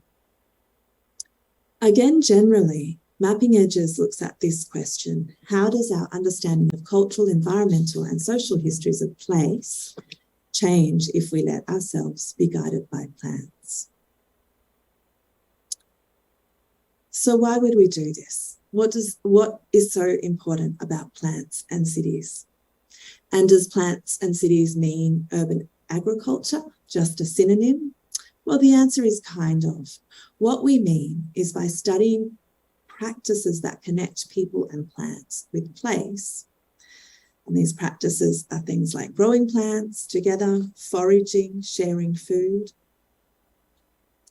And why would we do that? Well, as we know, the urban population is increasing through urbanization. Here's a graph from the United Nations Population Division, which shows on the top line Australia at an 86% urbanized population, much higher than Indonesia, but quite leveled out, and Indonesia increasing much more quickly its percent of total population in urban centres. So perhaps by discussing some of these issues, Indonesia and Australia can learn from each other. But what's wrong with living in cities? And I'm not arguing that there's anything wrong with it, but it does present specific challenges. When people live in cities, they often experience what we call plant blindness. Plant blindness refers to the inability to see or notice the plants in one's own environment. The basis of this is that there is a fundamental inability of humans to recognize the contribution of plants to a functioning planet or to keeping humans and all other forms of life alive, including in cities.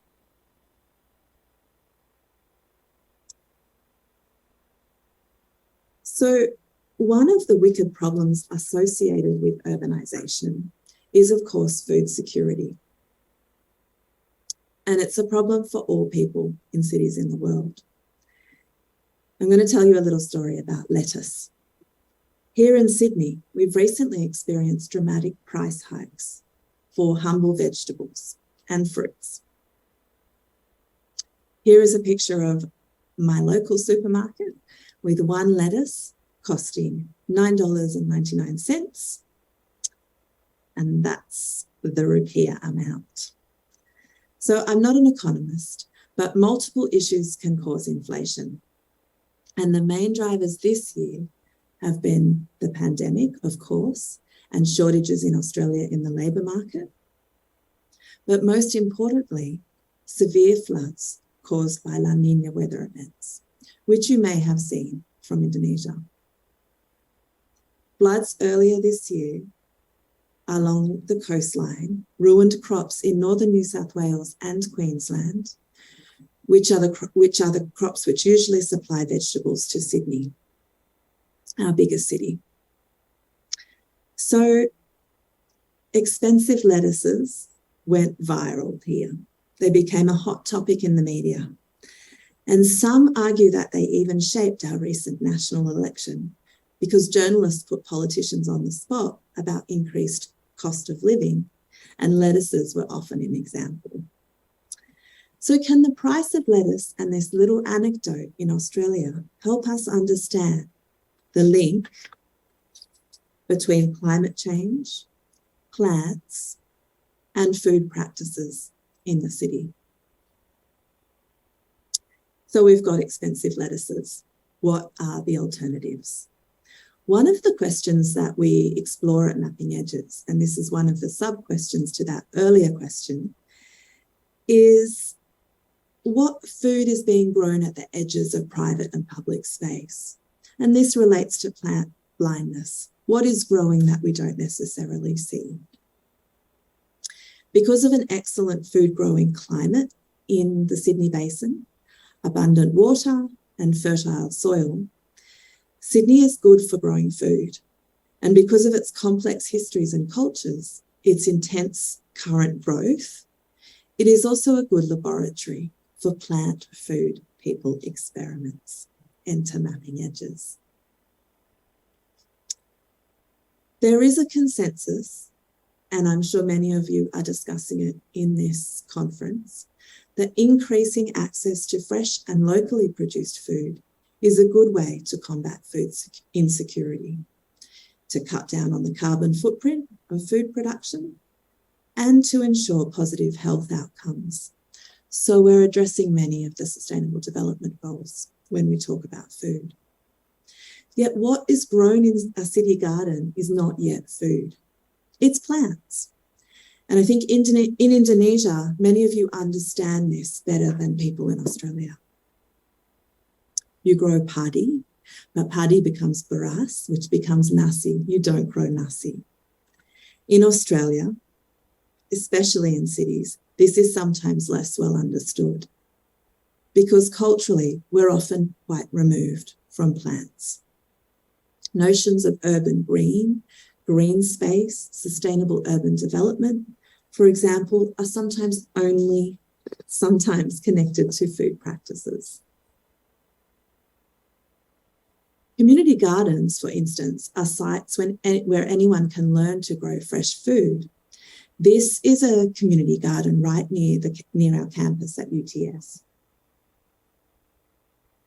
And here we have people designing, maintaining, and sharing as a way of supporting and learning about plants and how plants become food.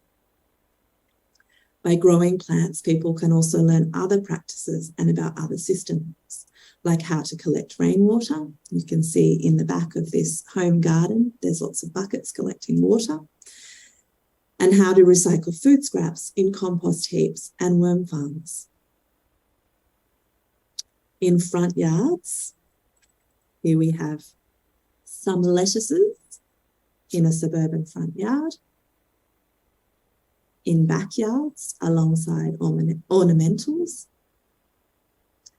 And in otherwise wasted spaces on the sides of footpaths or in public spaces. Here are some lettuces that have self-seeded between social areas in an apartment block near where I live. Another practice that can contribute to this question is foraging. Foraging is collecting food from plants, which would often go to waste. Here in Sydney, we have a lot of plants that either grow wildly or have been planted and neglected in public spaces. Here on the left are mulberries, which grow very, very well in Sydney, and often their seeds are spread around the city by bats, birds, rats, as well as humans. And we also have olives planted on the edge of streets. Here's some children picking olives from a curbside tree. So foraging alongside the joy of eating something freshly harvested can help us learn about plants, become better environmental stewards in our neighbourhoods, and can bring together communities. These are warrigal greens, which I wanted to point out as a foraging asset in Sydney.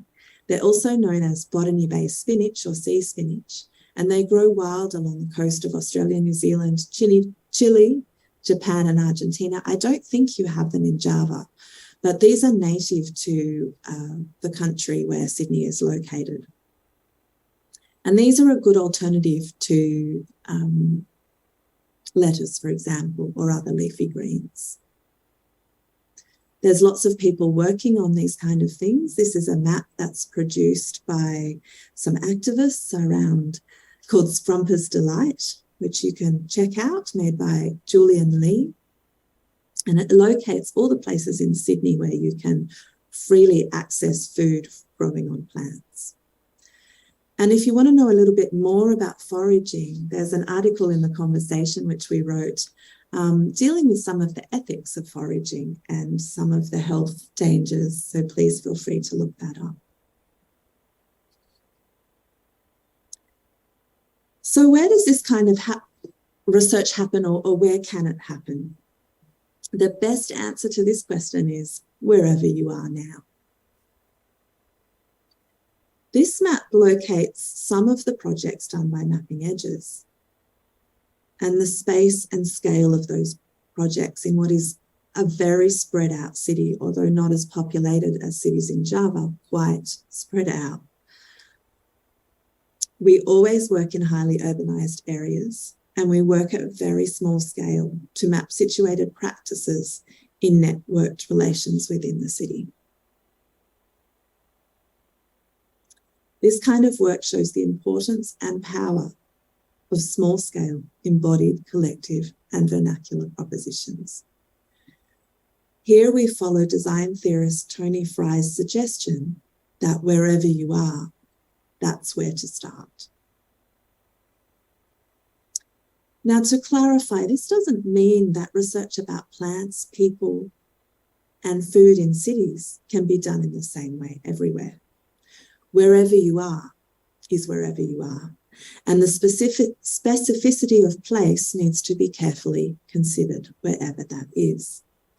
Over the years that we have been working together, Mapping Edges has developed a place-based methodology which we've shared with you on our website. The methodology presents a set of methods related to history research, ethnographic research, and visual methods.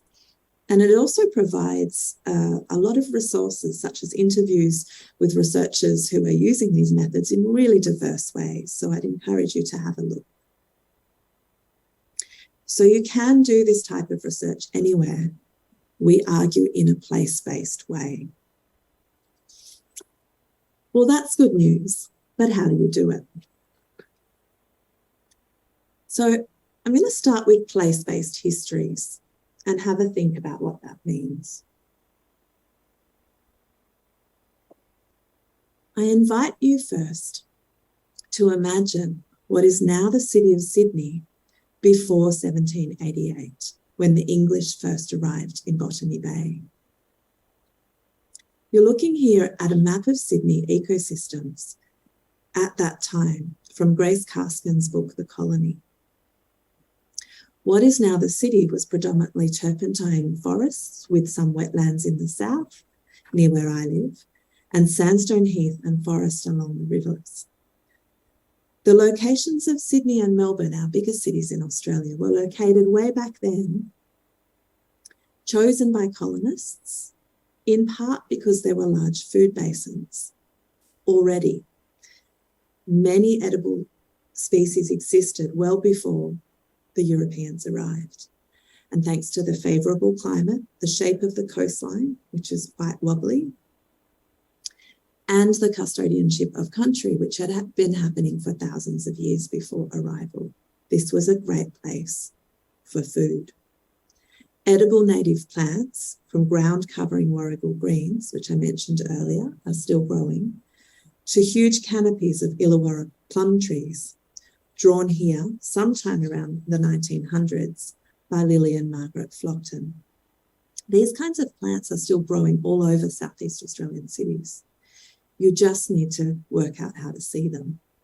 Further north, macadamias, lemon myrtles, finger limes thrive, and pigface is a common edible plant on sand dunes along coastal towns. Important historical research in Australia has shown that the Aboriginal people were in fact the first gardeners here. They cared for country, managed its resources and its ecosystems, and conducted agriculture, including designing innovative systems for growing and harvesting food.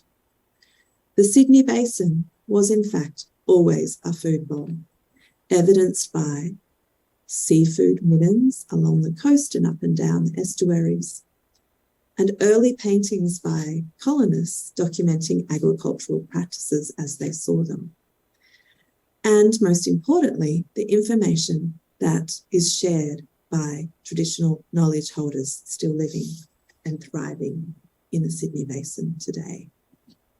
These are two very important books in that development of Australian history. Kangaroo grass is an example of these kinds of histories coming to life. It has its name because of its popularity with kangaroos. However, as has been shown by Aboriginal historian Bruce Pascoe in his examination of the notes of early explorers, it is also an important edible grain for humans in Australia, and its cultivation has ancient origins.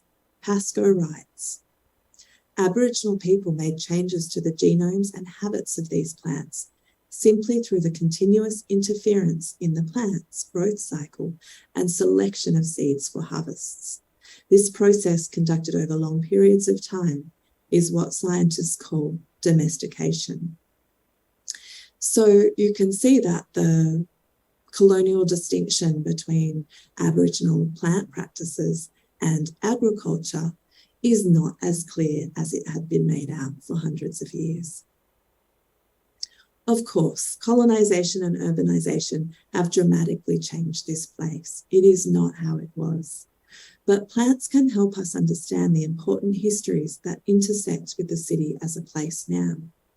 In other words, plants can be our allies, not simply elements in contemporary urban design, nor resources to feed the growing population, but they can help us understand how this colonial city, the migrant city, and the Aboriginal city, and the more than human city, all coexist in this place. What we find growing here now, and in this picture we have a native fig on one side and an European olive tree on the other, these plants demonstrate that the city was cultivated and designed with plants for millennia by Aboriginal people and continues to be designed by the people who live here.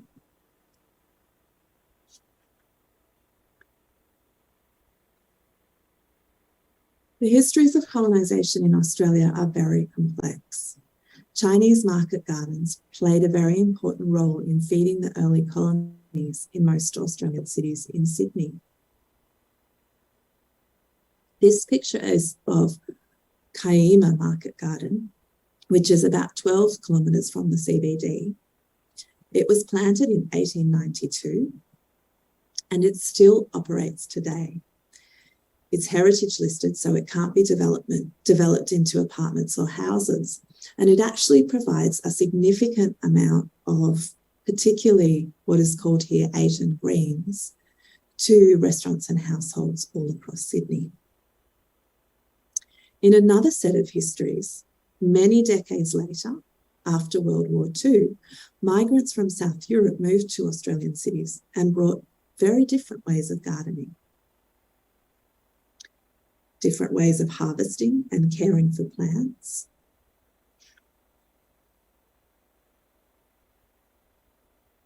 and new species like olives and figs. And they also brought different flavours to Australia and shaped the food culture here.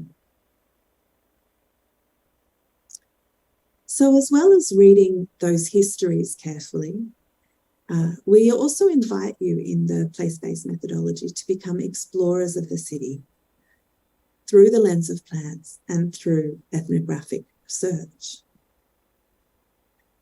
Our approach to ethnography includes walking, observing, interviewing, note-taking, sketching, and this is all to develop geographical knowledge of the place that we're researching, to photo document and gather and analyse data as we go.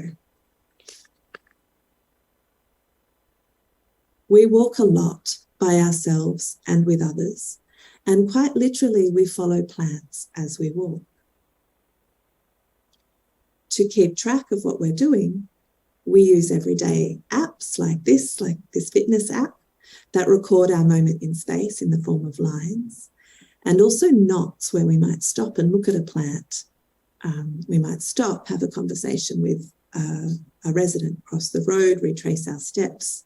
Oh, look at that amazing papaya, and you can see a little knot on the map.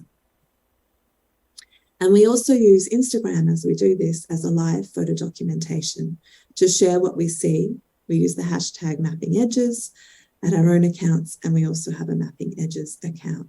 And because we're working with others, this has been a really important way of sharing, kind of live sharing our note-taking. So it's been quite effective to move to a social media platform from a notebook. So this is important, this mode of walking in the city, because by paying attention to plants, we generate visual routes. And these routes can foreground trajectories that I've talked about already, like caring for country, like settler colonial histories. And this mode of walking can also re-enchant our relationship with place. It can combat plant blindness, and it can connect us to changes in the environment. For example, climate breakdown. Walking and observing in groups also generates knowledge sharing so that participants can learn from each other. They're prompted to reflect on the relation between plants, histories, community, and country. Plants also generate social relations. We explore these often through interviews, sometimes over the fence, and sometimes scheduled as semi-structured interviews or oral history recordings. So that all sounds like fun, walking around the city and following plants, but you might be thinking they're all very interesting social science methods, creative ways of doing research, but what do you actually design? And mostly we design guides, maps or atlases to lead people to plants in the cities and to increase literacy around the environment and around plants and to combat plant blindness.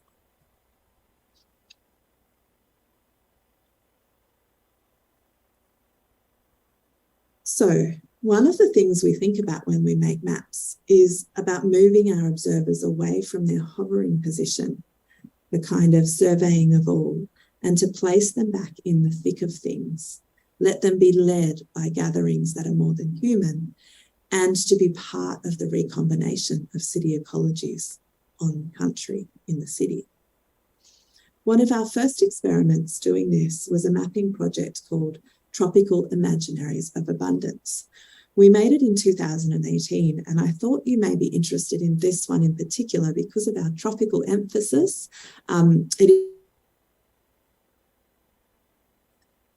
The maps show how plants redesign the urban landscape and engender practices in gardens, verges, and non-cultivated parcels of land, and contribute to the suburb as a tropical imaginary.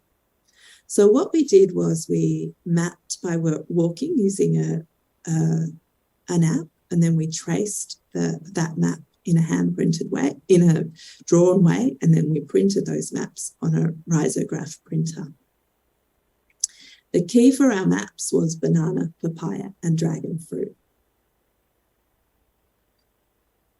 And these were the plants that we followed as we wandered around this neighbourhood. The map folds into a pouch containing 3 booklets on each plant with photos and snippets of interviews with gardeners and residents in the area. The other side of the map is an essay that explains the project and a little bit about the methodology. You're welcome to download this at the Mapping Edges site. So why would we follow papaya, banana, and dragon fruit? Well, the answer is because these are 3 plants that grow very abundantly in Marrickville, where we were exploring. None of these plants are native to this area. Rather, they could be classified as alien, exotic, and even invasive in the Sydney Basin. Papaya is native to tropical regions in the Americas. Pitaya, known commonly as dragon fruit, is a cactus, also native to the Americas. And bananas are native to tropical regions in the Indo-Malaya, as you know, and tropical northern Australia. But plants move. And in Marrickville, which is located in a humid subtropical climate region, these plants are poignant representatives of urban ecologies combining with people in new ways. These plants were introduced deliberately by people to grow food. They're spread through cuttings, exchanged by gardeners, seeds carried by wind and animals, or root systems that burrow under fences in the case of bananas. Papayas, dragon fruits, and bananas transform the landscape in unexpected ways and collaborate with people to make Sydney the city that it is. The maps we made were shared at a public event in a neighbourhood centre, and all participants spoke of important personal connections, things like love of nature in the city and family gardens as the background to their own gardening practice or attachment to plants. The maps encouraged observations of plants growing on edges. This is lemongrass growing on a nature strip near a road. And the discussions prompted sociocultural histories of the area, which we also documented. We found street edges that were full of edible plants that we hadn't seen before, like turmeric, Greek basil, Vietnamese basil, Thai basil, many, many herbs that speak of layers of migration to the city. We also invited participants to add their findings to the map. And at the end of the walk, we chatted, shared, documented the maps, added things. And this was the research phase where we were gathering information and sharing together that could be termed participatory design or participatory mapping.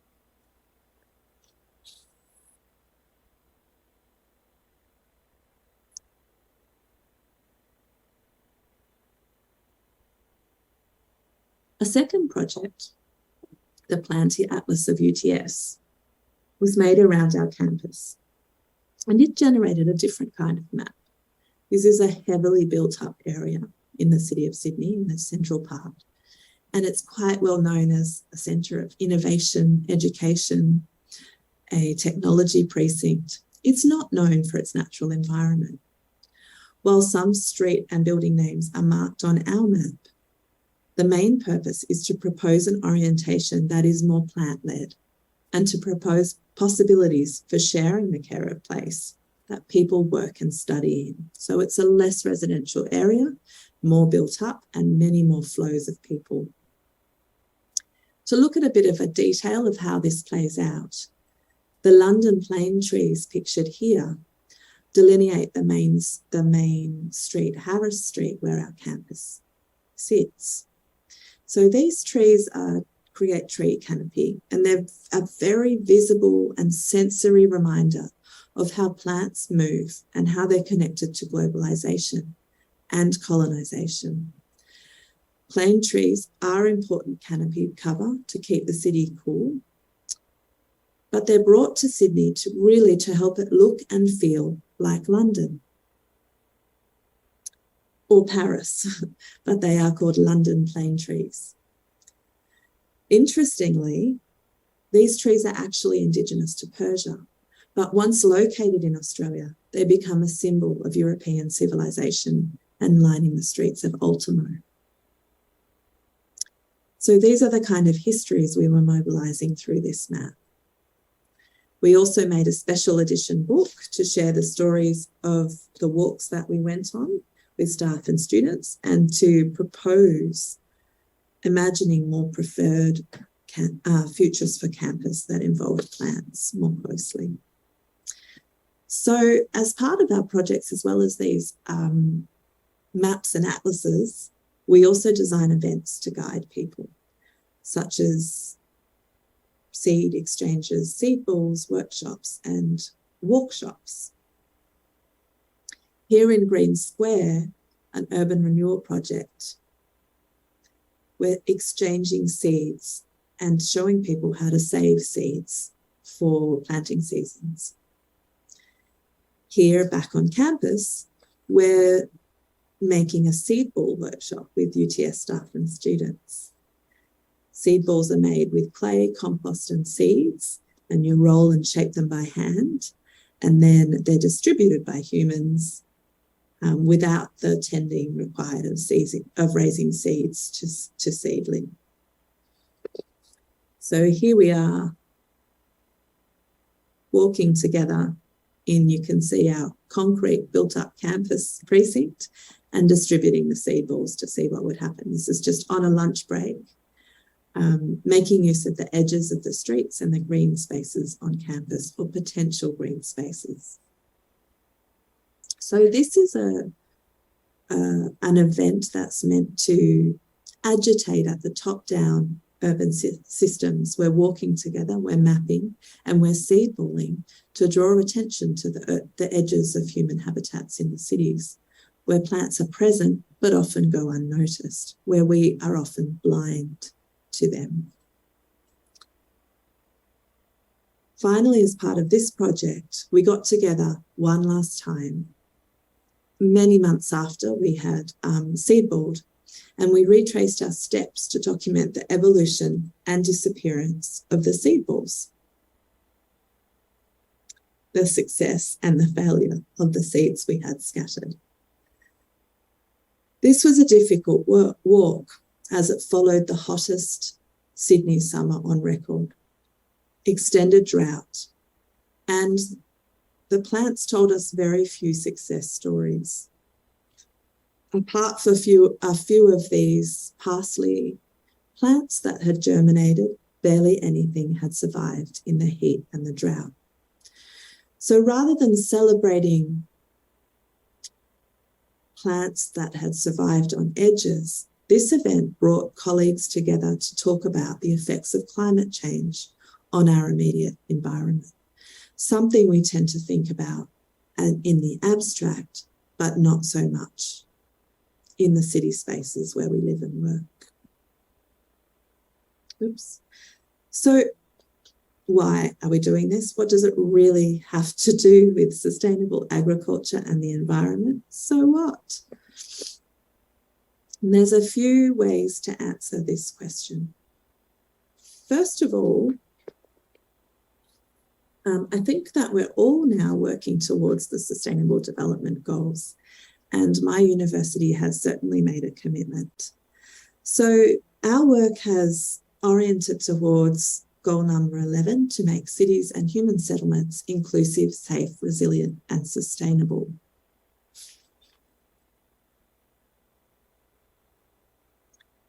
And this is most people working in areas of urbanisation and the environment have brought, have been able to mobilise this SDG as a lens to their research. I know, looking at many of the papers being presented here, the SDGs are very present.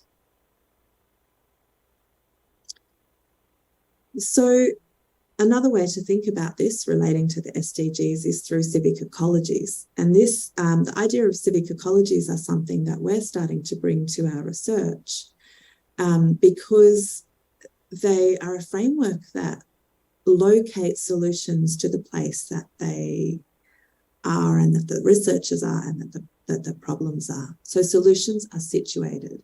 So what are civic ecologies? They're deliberate actions that make connections between people in a particular place. So they can be community gardens, verges, seed exchanges, as I've talked about. They're all examples of civic ecologies.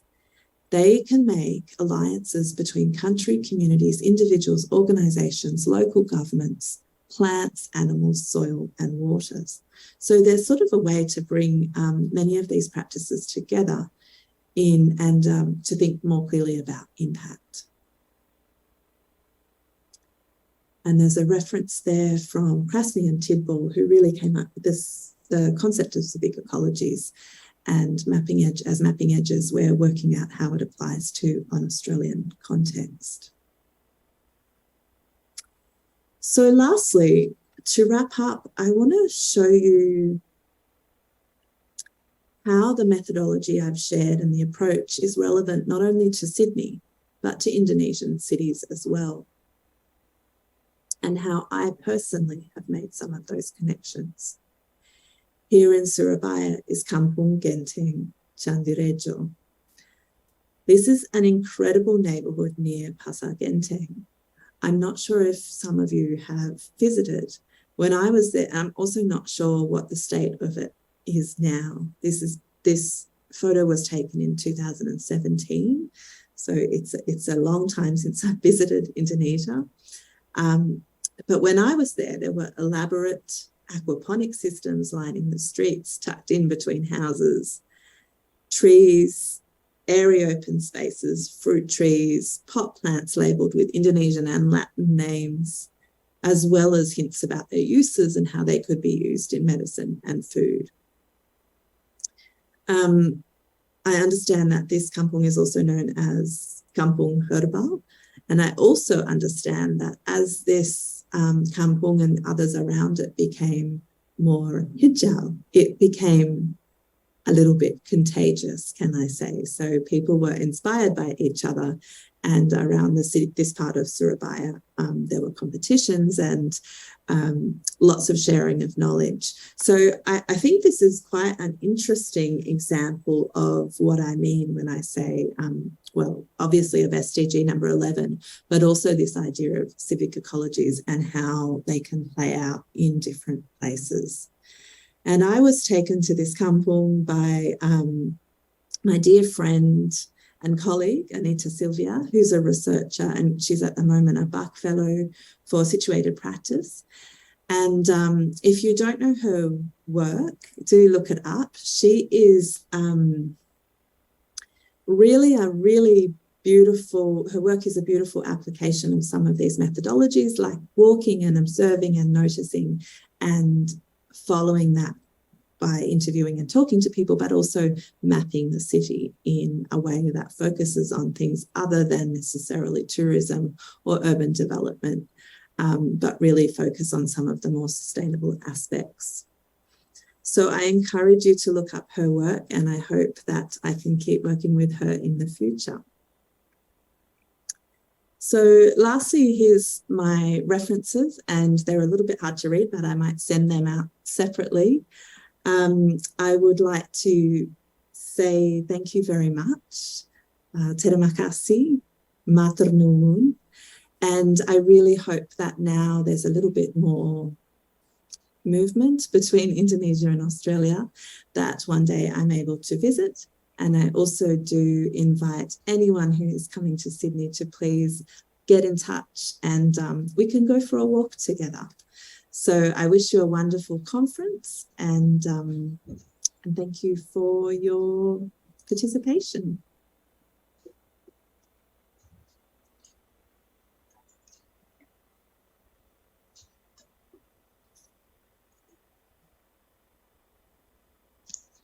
Thank you, Dr. Alexandra. 41 minutes left. We got great presentation about 3 basic things. We can mention it like that from Dr. Alexandra. She's talked about sustainable environment issues in daily life around Sydney that underline very good point into global problem and the solution in that. Before we go to Dr. Andy,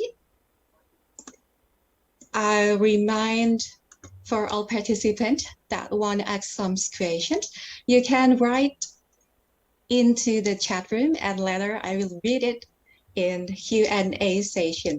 It's also for Dr. Alexandra too. If you have some curiosity related with her topic, just read it, then we will send the answer into your email. So don't forget to mention your email address too. Finally, let's turn into the second speaker. We have Dr. Andy here that patiently waiting. Thank you. He will describe with a title Ecological and Social Responsible Design. You have about 40 minutes to deliver, Dr. Andy. Just take it relax. Are you ready? Yeah, I'm okay. Okay, great. Please, Dr. Andy, time is yours. All right. Okay, thank you very much, Dr. Desi, for introduction and moderation this session. Okay, so yeah, this is the problem with the last session, last speaker. And it also, this is the afternoon session. It's quite challenging because usually people are getting more sleepy now. And if you listen to the serious speaking, it's get even more sleepy. But okay, after we listen to Dr. Crosby presentation, is really great. And that was one of the specific thing that design can do in terms of the responsible to the better environment, better planet, and better civilization. I will now talk about more general in terms of the design responsibility.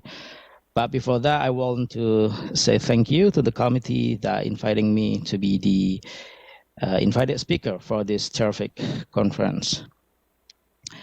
Okay, let me share my presentation.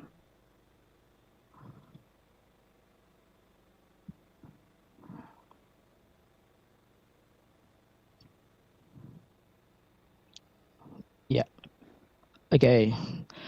So if you concerned with the Dr. Crosby presentation before, she talked about the relation between the city and the plants and how she want to give the design intervention in the specific problem about the security of food.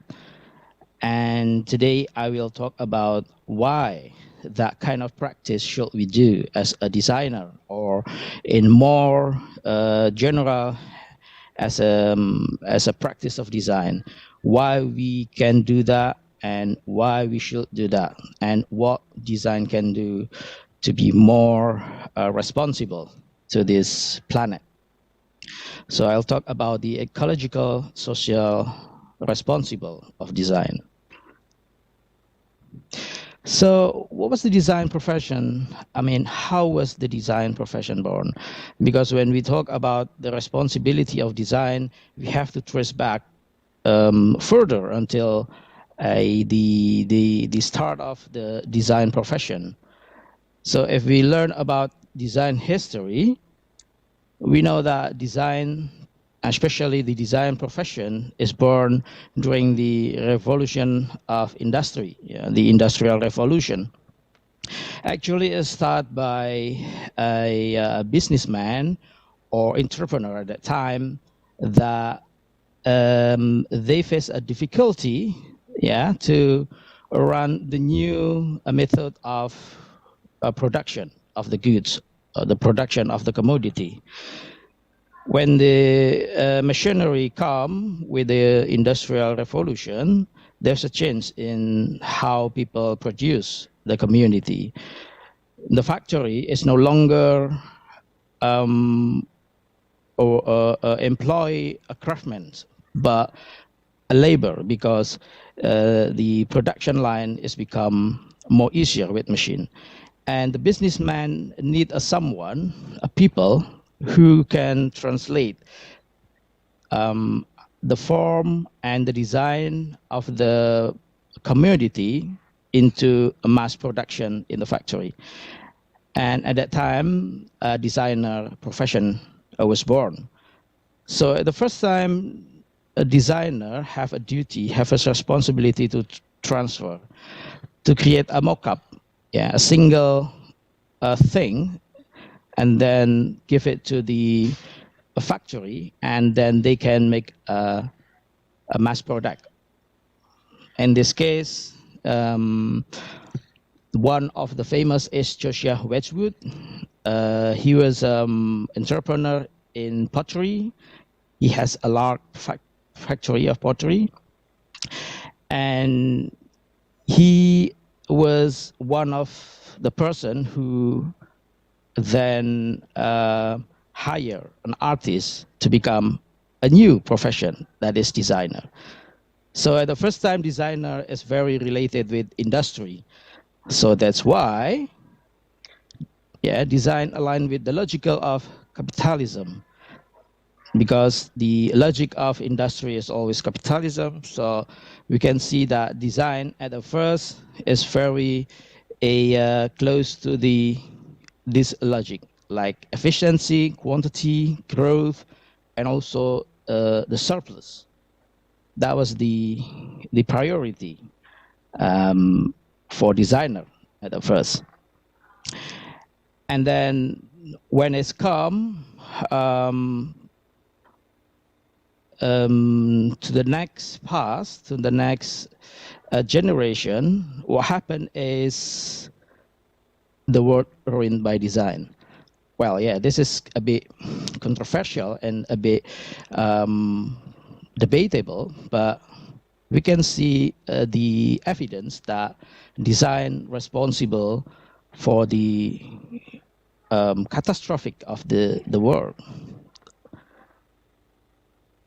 So one of the evidence and one of the idea about how design have ruined the world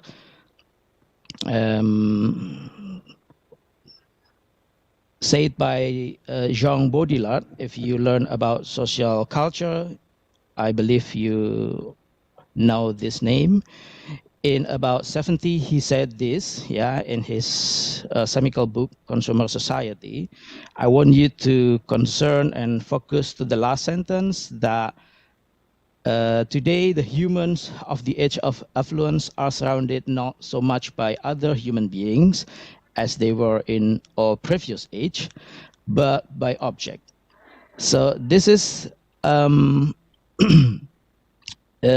he was concerned about why and how people in this era, the consumer society era, surrounded by object, not by human. People have more interaction with object compared to other human, and that's a problem. And if you understand who create the object, is of course industry with the support of designer. So designer has responsibility to this situation. The situation that people tend to buy more commodity, more than what they need. And I have one quite important and very famous poster. This is created by artist named Barbara Kruger in 1987. This about a critic that people today they buy something that they want, not they need. So over consume. That's very have a quite relation with the Baudrillard said about the consumer society. So people tend to buy more commodity, more goods, more than what they need. And the effect is, of course, trust, rubbish, and pollution.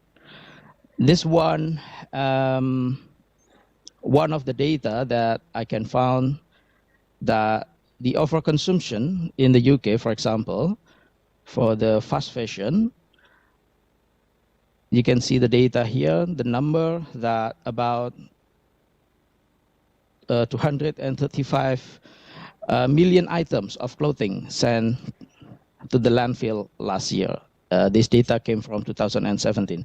So we can see that most of the product of design, in this case is fast fashion, end up in the landfill as a trash, as a rubbish. And that's very bad to the environment. And also, if you have a chance to read this a wonderful book by Mike Monteiro, Ruined by Design, you can read how the design have a very negative impact to the world, to this planet. And I think this is one of the book that, it can change our mind as a designer, that we can have more responsibility actually, and we can do better to this environment as a designer. So along this year, we understand the negative impact of design. There was, of course, there are some designers, some activists, some academics of design that think and concerned about how design was worked and give the critics. One of it is this manifesto.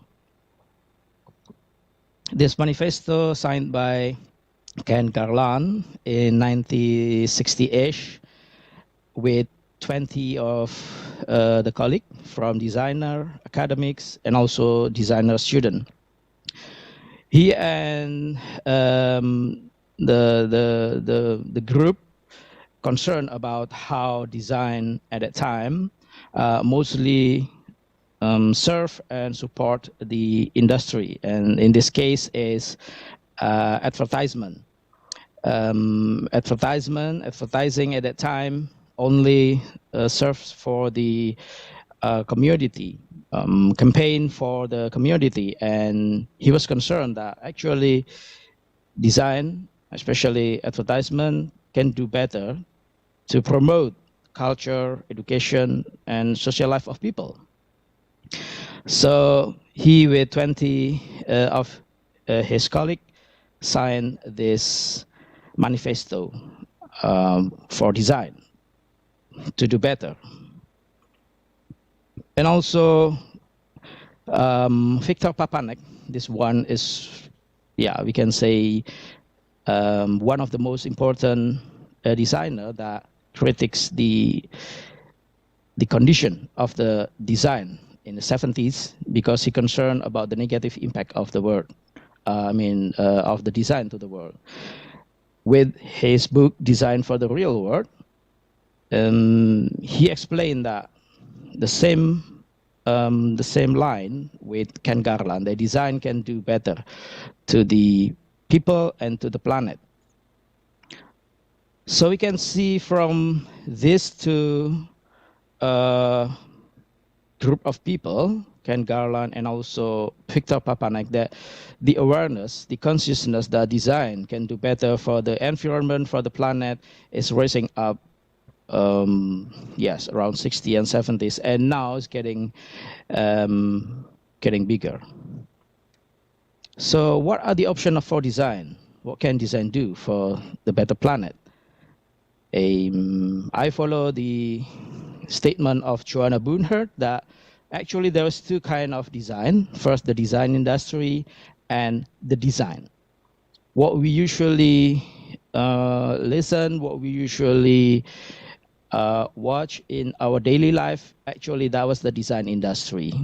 So what is design industry? Design industry operates according to highly reductive generative by capitalism that systematically ignores signal from the ecological and social system. So we can see that the design industry focus is still serve the capitalism, which systematically ignores a signal from the ecological and social system. In the other hand, there is a design that actually, that was a much better word, a socially beneficial activity engaged with building a better world. So we can see that design should be create a better world, yeah. But unfortunately, in School of Design, usually we teach about the design industry and not about design.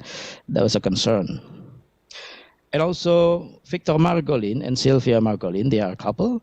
They also have a statement about how to create the better design. They said about the market model and social model. Market model is creating product for sale, while social model intention is to satisfaction of human needs. So again, this is like two different intention of the design model, market model versus social model. However, the market model and social model is not a binary opposite. So Margolin said that these two model actually can do with the same line and do better. I mean, in social model or in market model, we can encourage people in market model design to bring the social model agenda to be more better design, of course. So then what designer can do? Here's some example of the design activity that I involve that have concern with the social issue and also cultural issue. This is a building of the public housing in Jakarta, involving the residents, involving the people surrounding, and the end result is for me is amazing because the people have a concern about the quality of the riverbank. It become clean, become very healthy environment, and this is one of the design intervention result. And then I also involved in this project to create, redesign the interior of a hospital in London, and also involving all the staff, all the medical staff, the administration staff, and also the patient. So this is also what design can do to create contribute to create the better planet. And this is another project in a Worthing city in southern England. This project goal is to address the homeless people, the road sleeper people in the city center. So it's very complicated because that was a highly social impact to the city. And also this is involve all the citizens of the city. And then last project, this is a building of bamboo church in Malang. This is also participatory method that involve all the congregation, all the people of the church. They design together, they build together, and the end result is really amazing church building. You can see in the right bottom picture. So then what design education can do? Yeah, that's the challenge. If we watch the previous slide that I said, School of Design mostly concerned about the design industry. So how can we shift the education into the design? So I follow Victor Papanek for that.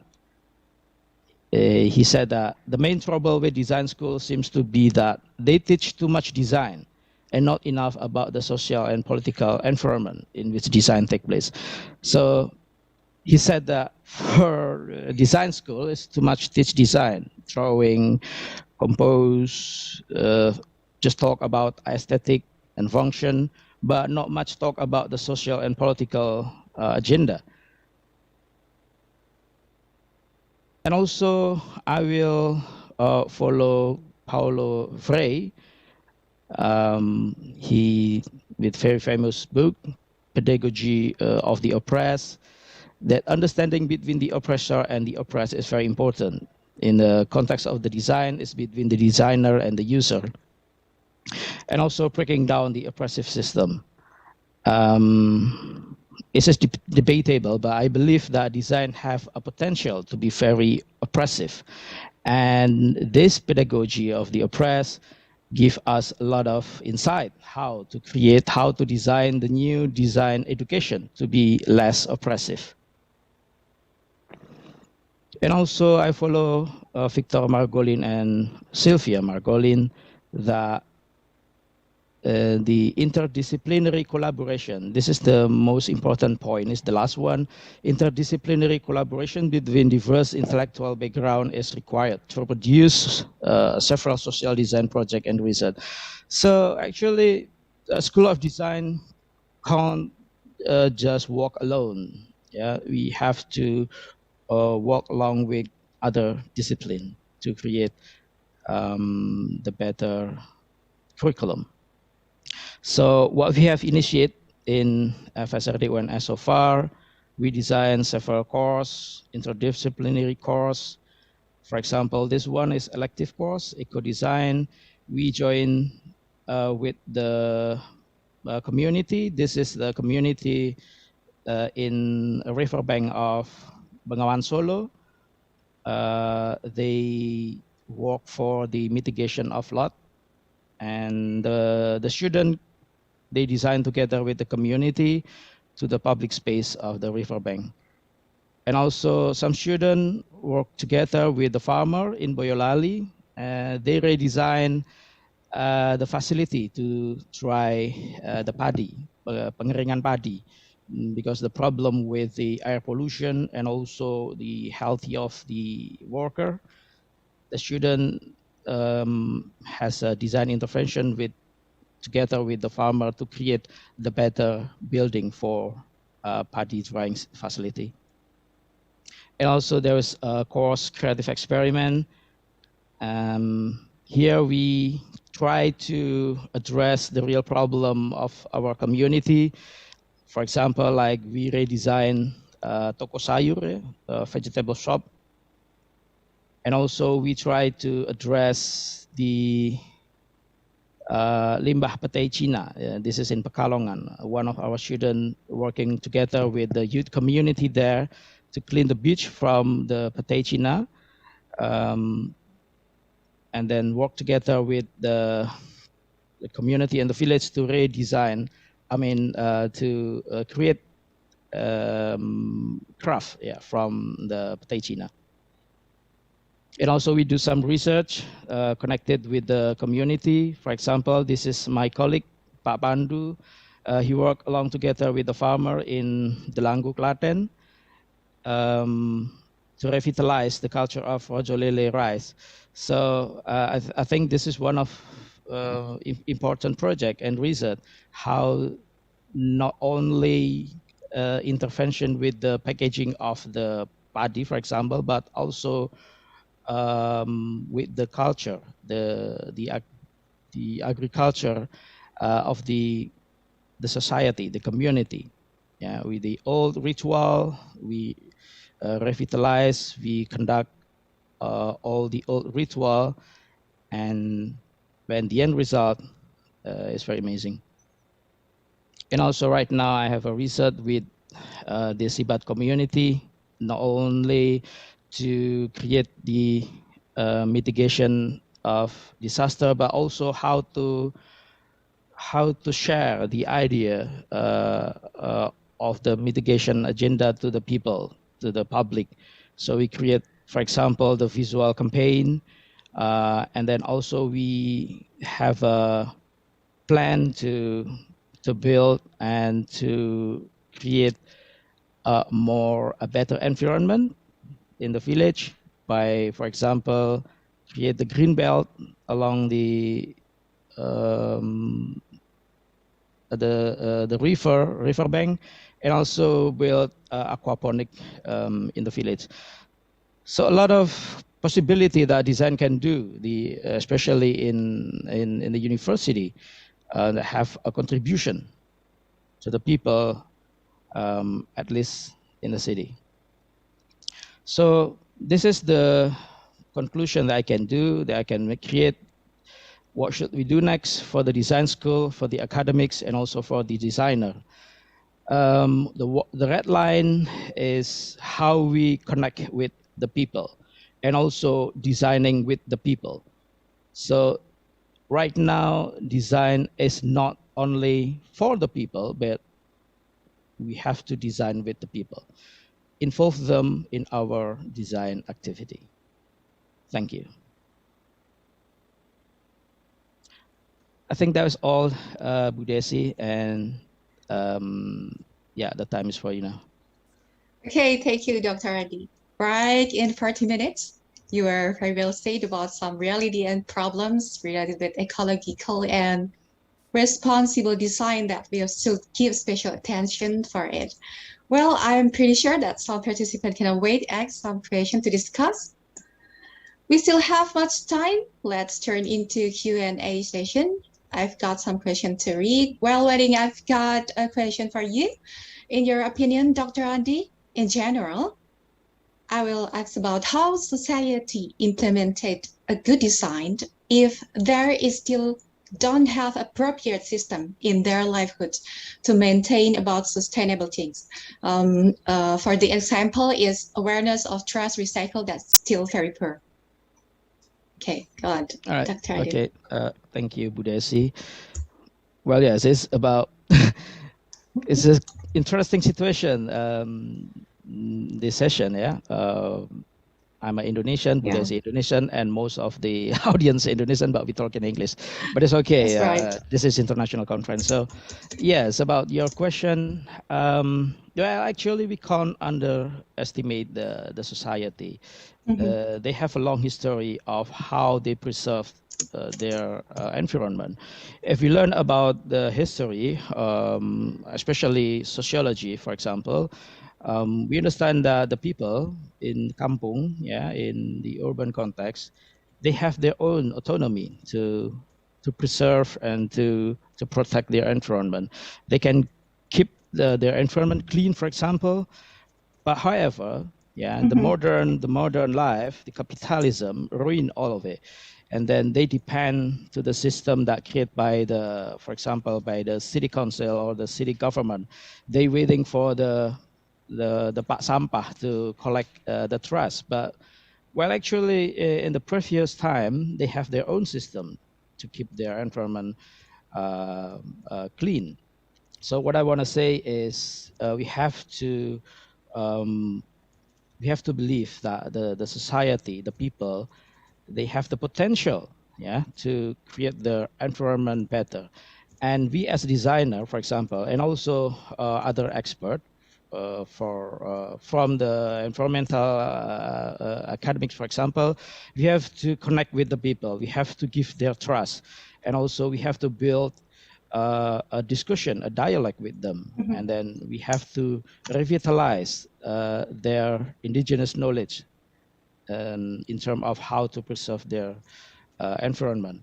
And I believe that can be achieved if we, like what I say, we connect with our people in surround. I think that's what can we do, Bu Desi. Okay, thank you, Dr. Andi. I get it. It's very clear answer that the important thing is government rules have a significant function to give right direction, also education, right? Yeah. Okay. Okay, I think we have first question for the participant.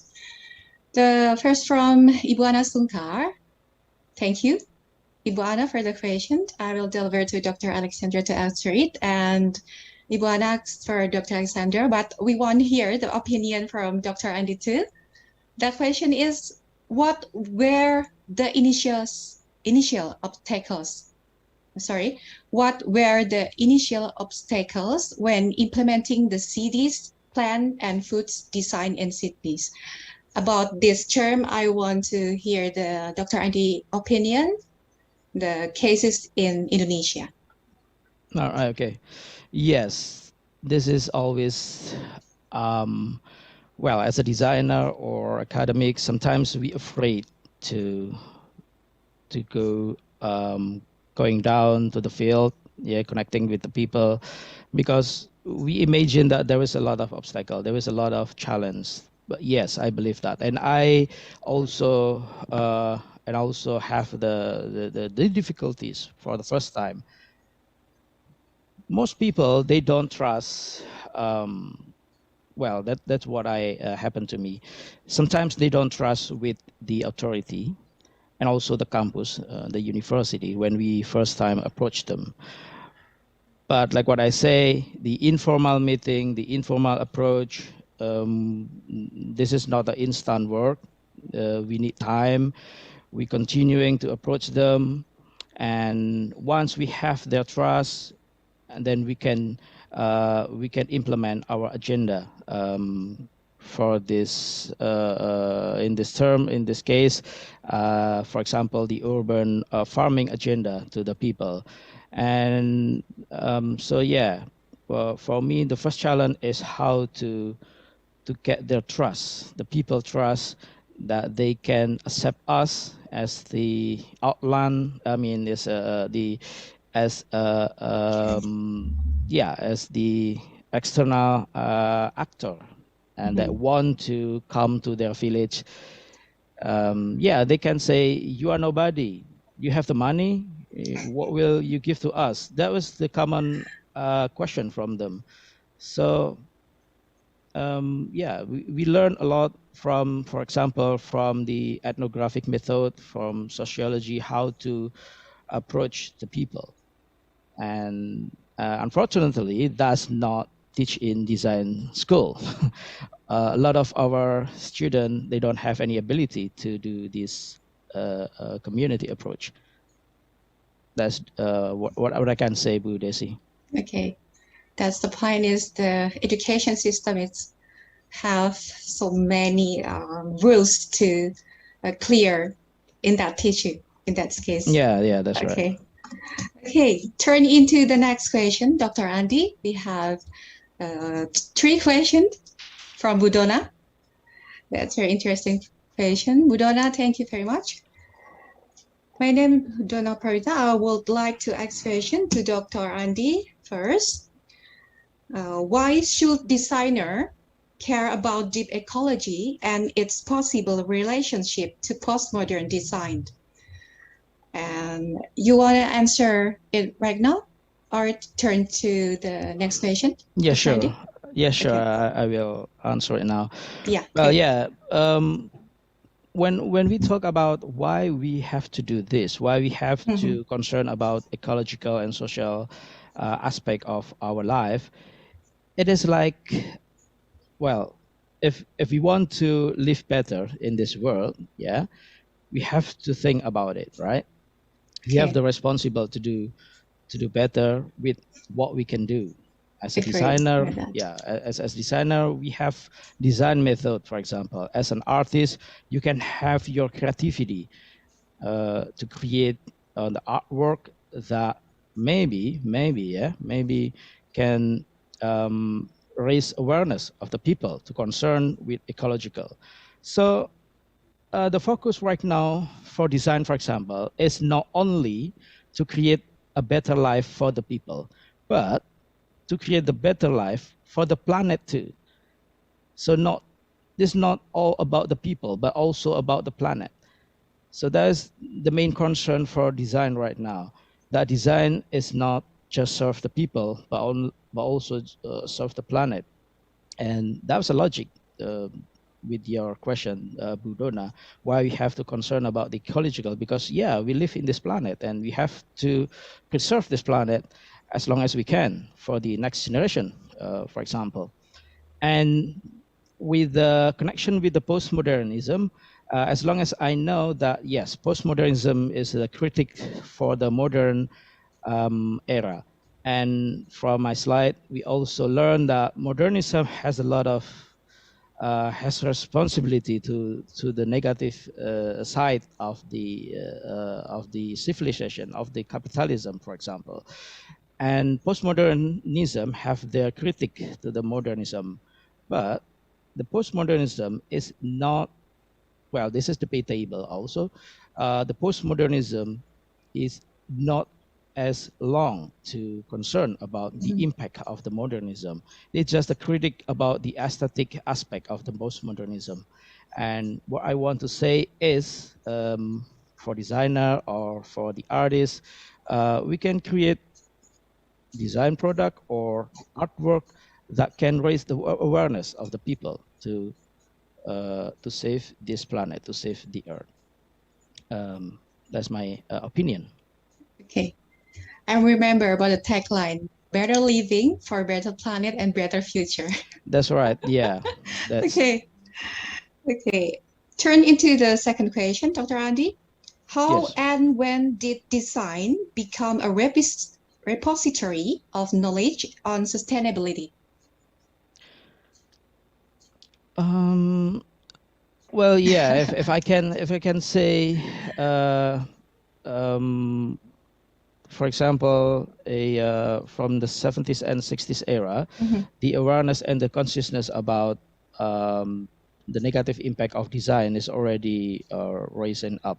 So at that time, some designers, some academics, they have a more concern about the responsibility of design. And that's why at that time, from the professional and also from the academics, they want to change what the designer can do and end up in the education sector too.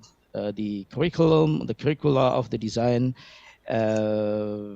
education has changed to the more responsible, and in the end, all the knowledge have the impact of that shifting. That's my opinion. Okay. Okay, thank you. Let's turn into the last question from Budona. Okay. What do you think? Okay. What do you think the future holds for sustainable design? Well, yeah, I think there's a common question that everybody wants to know: the future of sustainable design. Big issues. Okay. Yeah, well, this issue is actually this is the question for all of us. Yeah, what is the future of sustainable design is our all responsibility. Yeah, the future of this planet also is all our responsibility. But what I can say for me, for myself, example, as a design academics, the most important thing that I want to transfer to my student is the consciousness that designer has responsibility to the next generation era. For the sustainability of this planet is depend on us. So that's the point that is really I concern right now and really want to transfer it to my student. Okay. Yeah. Okay, thank you very much. It's very clear answer, Dr. Thank you. Okay, it's interesting topic here. And we still have another question. I think he or she is not mentioned name. Question for Dr. Andi Setiawan. Does each province in Indonesia have ecological and social design characteristics? Thank you so much. I think he or she wants to know about the detail about the specification of characteristic in ecological and social design in Indonesia. Oh yeah, yeah. This is also interesting, and I want to say that several my research, and then I have from the reference. I've read a book about especially the history of our community, the history of our society here in Indonesia. Like what I say that our society have quite high concern with the environment. For example, here in Java, for example, a lot of people of the village, they have the concern to preserve, for example, the water resources. So usually at the past time, they protect the water resources. I can say Sendang, for example, by mythology. Yeah, they build the mythology, they build the story about if you destroy the water, the spirit power will give you a negative impact, for example. So this mythology protect our environment, and I think will not. I will not say that we can use this in this modern era. No, but we can create the new mythology. We can build a new mythology with this modern context. So that was the particular specific thing about the ecological and also social design in Indonesia. We can build from our ancestor, the mythology, the story, and we can use that approach to this new context right now in the modern era. So and that was a good challenge and also good opportunity to academic design and also for artists, yeah, to do research on it. And if you know, for example, one of the artists from Bandung, the lecturer of ITB, I forget the name, have a very good work with the river and how he clean the river with the society using artwork. Pak Tisna Sanjaya. Yes, right. Yes, Mr. Tisna Sanjaya. that's a one of great example how artists together work with the society can, increasing the quality of the environment. And what Pak Tisna do is with the river. That was amazing for me. Yeah. Yeah, that's nice answer, Dr. Andy. I agree that the local wisdom become a special, like our asset, and we can have a special rules to keep our tradition in line. Yeah. Okay, let's jump into the next question. Oh, sorry, because the limitation time, I think it was be the last question for this session, and also for General Assembly today. There's so many points that we get from discussion. The main issues that we can conclude are about good connection between system, social, and design will result the great aspect and support component for sustainable environment. Thank you for both speaker, especially for Dr. Andy, that gives you insight and representative speech about social design and sustainable environment issues. Also for all participants, thank you for attending and give great attention to make our decision, to make our discussion more lively today. Good afternoon, everyone. Stay healthy and safety. Then I give back the floor to the Master of Ceremony. Thank you. Okay, thank you very much to Dr. Alexander Crosby and Dr. Andi Setiawan as speakers, and Dr. Desi Nur Cahyanti as moderator in the fourth plenary session. And it hopefully can enlighten us about urban environment and sustainable environment issue. Okay, then I'd like to remind all of the participants to kindly fill the attendance form that we shared before in the Zoom chat box. And finally, our gratitude is addressed to all speakers and all moderators of today's event. On behalf of the committee, we would like to inform you that the certificate will be sent to email. The submitted full paper is going to be processed online proceeding, and the notification will be sent later. Okay, the honorable speakers, the distinguished guests, ladies and gentlemen, I think this is the end of the 9th International Conference on Sustainable Agriculture and Environment. And thank you for participating in this conference. I'm Aya Akmulia. See you at the 10th International Conference on Sustainable Agriculture and Environment. See you next year. Bye-bye.